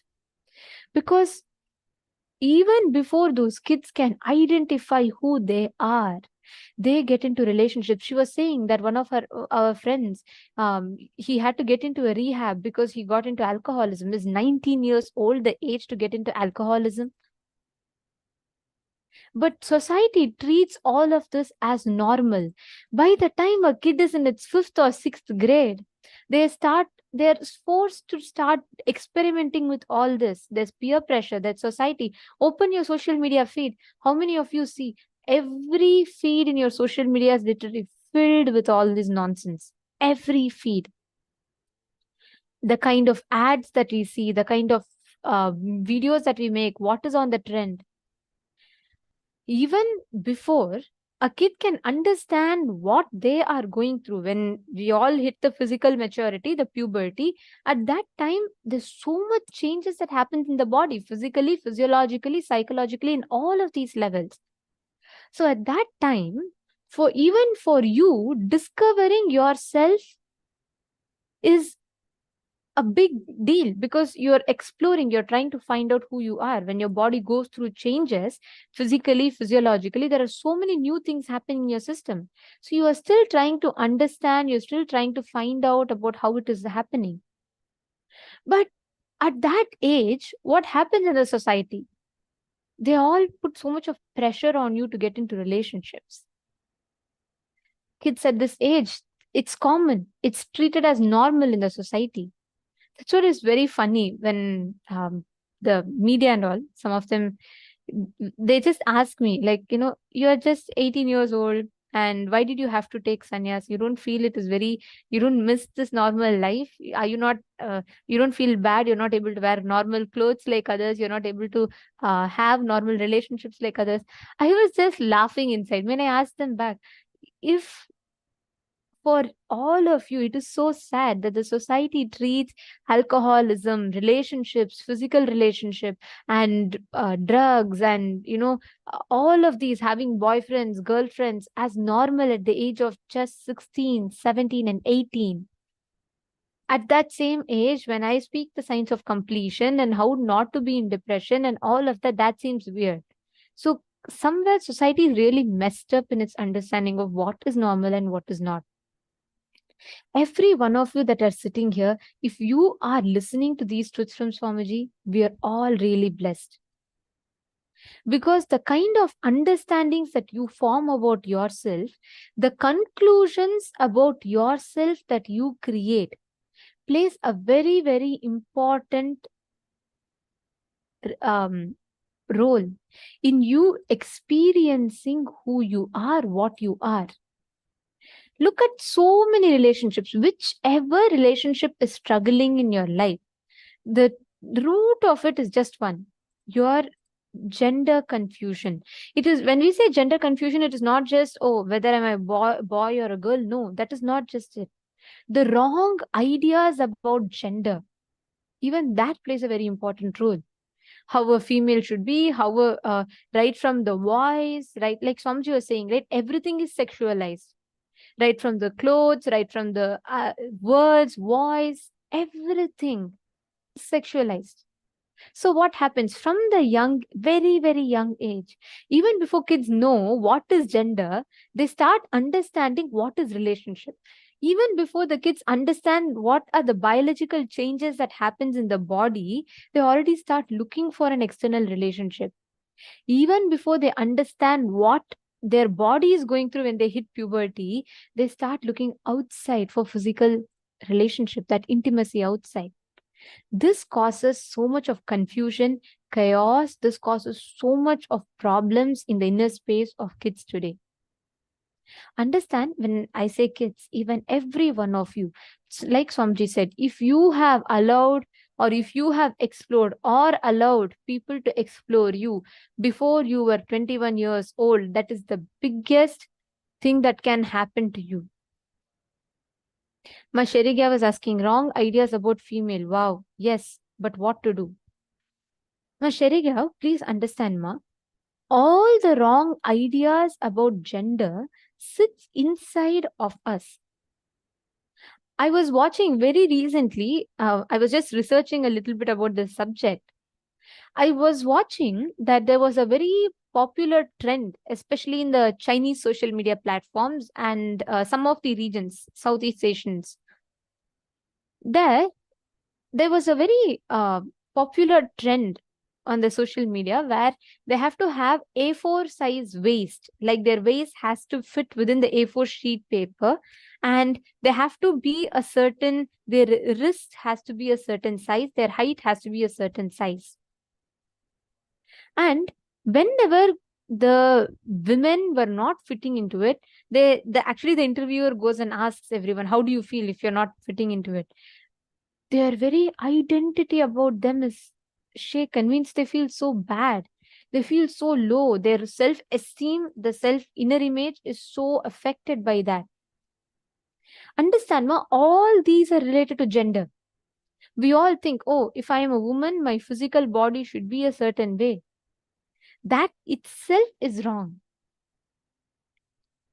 All of these confusions start in us, and all the suffocation starts inside of us because of you exploring another person's body or letting another person explore your body before the age of 21. That is why in Gurukul tradition, we have an excellent way. Actually, as per Hinduism, till the age of 21, physical relationships are not allowed. No physical relationship. They're all supposed to be in brahmacharya. They're all supposed to have the brahmacharya and Gurukul system. Till they graduate from Gurukul, they all live as brahmacharis, sannyasis. the moment they leave the Gurukul, they'll be asked, do you want to continue the path of sannyas or do you want to continue the path of normal life? The people who choose normal life, then they will take up the Grahastha ashrama with the right understandings about themselves. By that time, see what happens whenever we hit puberty, right? Our body goes through so many changes. That is when you're developing new things inside of you. You start exploring your body, you start exploring yourself. You start seeing that, oh, this is how it feels. You start having different emotions. Your hormones start playing.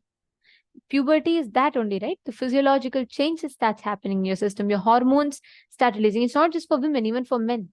Even men go through puberty. They hit their puberty stage. Of course, there's different physiological changes that happens. So at this stage, you start experiencing different levels of comfortability. You feel like, physically you feel you're a female, but psychologically you feel like you're a male. Or you may feel attracted to another female. All of these happens inside everyone. It's not a joke. These are all chemical changes in the body, hormonal changes that happens in the body. But at this stage, if you let yourself be explored or others explore you exploring others, you are creating a conscious damage in your inner space. Because even before you can come to the right conclusion, oh, one day I feel attracted to a male, one day I feel attracted to a female, one day I like a certain feature, one day I'm thinking a certain way, my body physiology is responding a certain way. So by the time you can comprehend these chemical changes, there's an intervention. Someone else comes and explores your body. What happens? You go through so much of a struggle and confusion. It's like your whole body goes through sudden, it's a jerk. It's like, oh my God, what is wrong? What is happening? That is why there's so much of suffocation that people feel, young kids feel. Listen very carefully. Swamiji gave a very important exercise in this. Take a few minutes. Write down all the cognitions that inspired you to explore others' body or allow others to explore your body. And after exploring the physical relationship, the kind of the cognition, emotions, mood swings you were going through, pen down all of that effects and side effects and after effects. Go through the whole thing and complete completely. I request everyone to write this down.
all the concepts through which you allowed another gender to explore you. Write it down with full honesty. Please do not share it. You're only going to write it down for yourself. Please do not share about it. You just pen it down.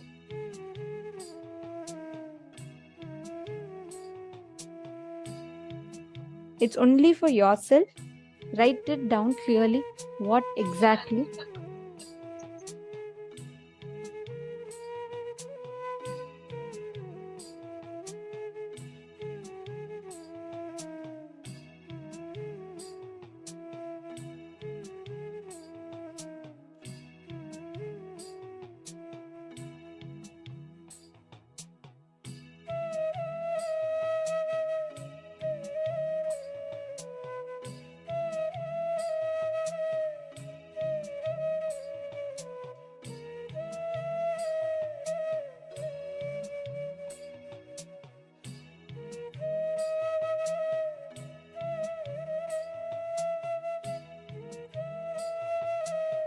All the concepts through which you allowed the other person to explore your body, or you explored another person's body, please pen them down. If any of you have any questions about it, if any of you have any, you're not understanding something, you'd like to have more clarity on something, please feel free to ask.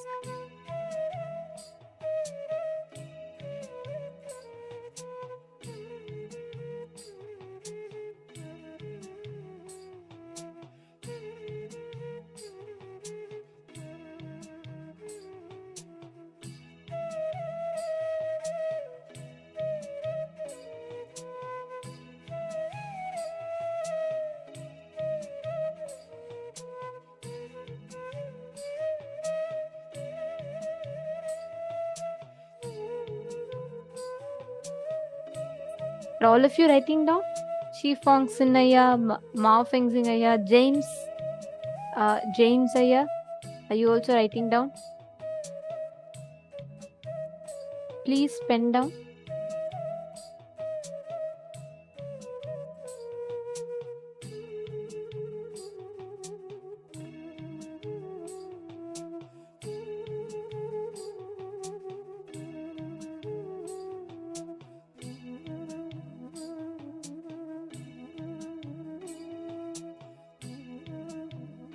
Dehek Bhavan Singh Aya, Nithyanandam.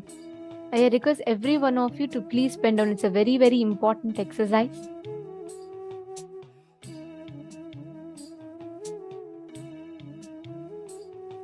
Alright. Now, let us all enter into the next segment, the power manifestation session.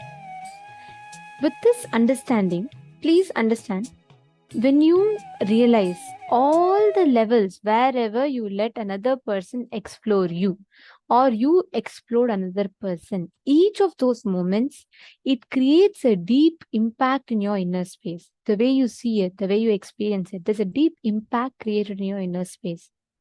The only way that you can get rid of it is by you going beyond, by you waking up, understanding that you are beyond these definitions of gender that the society imposes upon you. All right, now let us all enter into the power manifestation session. We are going to be continuing to manifest with the Krista Shila. Now, listen very carefully. You're going to start describing whatever you are seeing. Through the third eye, you're going to start describing it and posting it in the chat. Okay? All right. So now I'm going to be asking you all to describe a particular event. Okay? And you're going to be describing where exactly did it take place and how did it happen, what happened, and what was the whole ambience like. All right? Okay, so I request every one of you to scan what was the incident, what happened on the day when I got a Rudraksha Mala from Swamiji. Can I request every one of you to scan Which year was it? Where was it? What was the event that was happening? What was the speciality? How did it happen? If you do not have a Kristashila, if you do not have a mirror, energized mirror, that's totally okay. Please manifest through the third eye. Come on. Every one of you, Ma Wei Huang, Ma Shanti, Ma Nithyananda, please apply the Aushada. Please make sure you have the Aushada. If you have the Aushada, then start manifesting, start scanning. You're going to be scanning Ma Chetana. See, do you have the mirror, Ma Chetana Patel? Do you have the mirror with you? Energized mirror? No, you don't have. Okay. Are you here for the first time?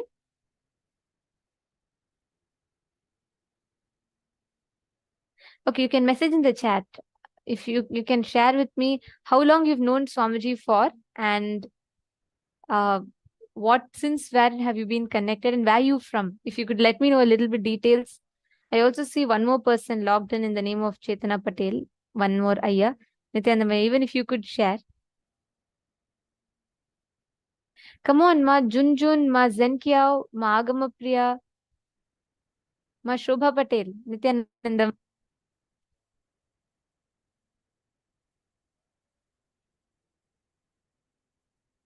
Ma Shobha Patel, you should manifest, Ma. Come on. You have been initiated with all these extraordinary initiations. And for you, that manifestation will be 10 times more easier. Swamiji has literally entangled you with that powerful inner space. Just sit and decide to manifest. Just scan. What was the incident? What was my age? What was the time? See, basically, what is this power, Anything, instead of seeing on the third eye, you will be able to see it on the mirror. The only plus point here is it is more reliable. It is like having a more reliable internet connection.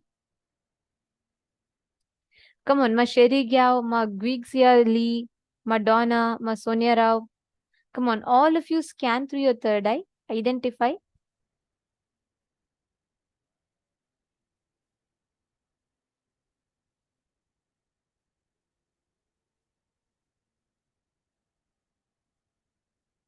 Connect to Swamiji, scan through your third eye. You're going to be writing down the whole incident. What was happening? Where was it happening? How was it happening? Why did I get the mala? What was the things that were happening around? Okay. From 2018, you have attended sessions. Wonderful. Today make sure, Chetna, today make sure you're getting the mirror energized so that you can start taking these power manifestations more advanced.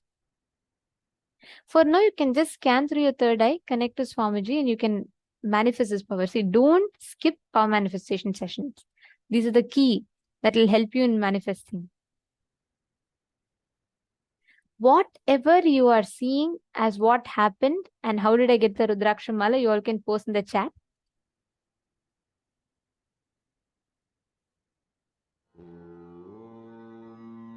Nithyananda Paramashivoham.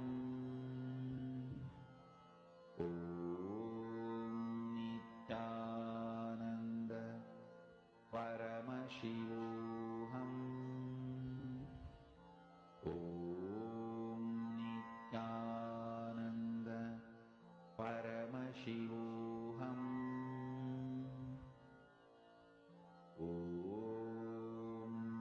Nithyananda Paramashivoham.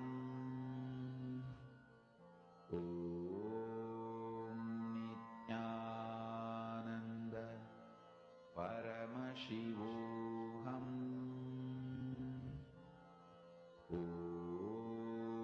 Nithyananda Paramashivoham.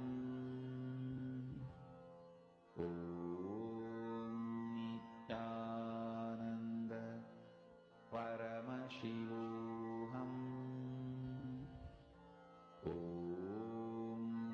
Nithyananda Paramashivoham.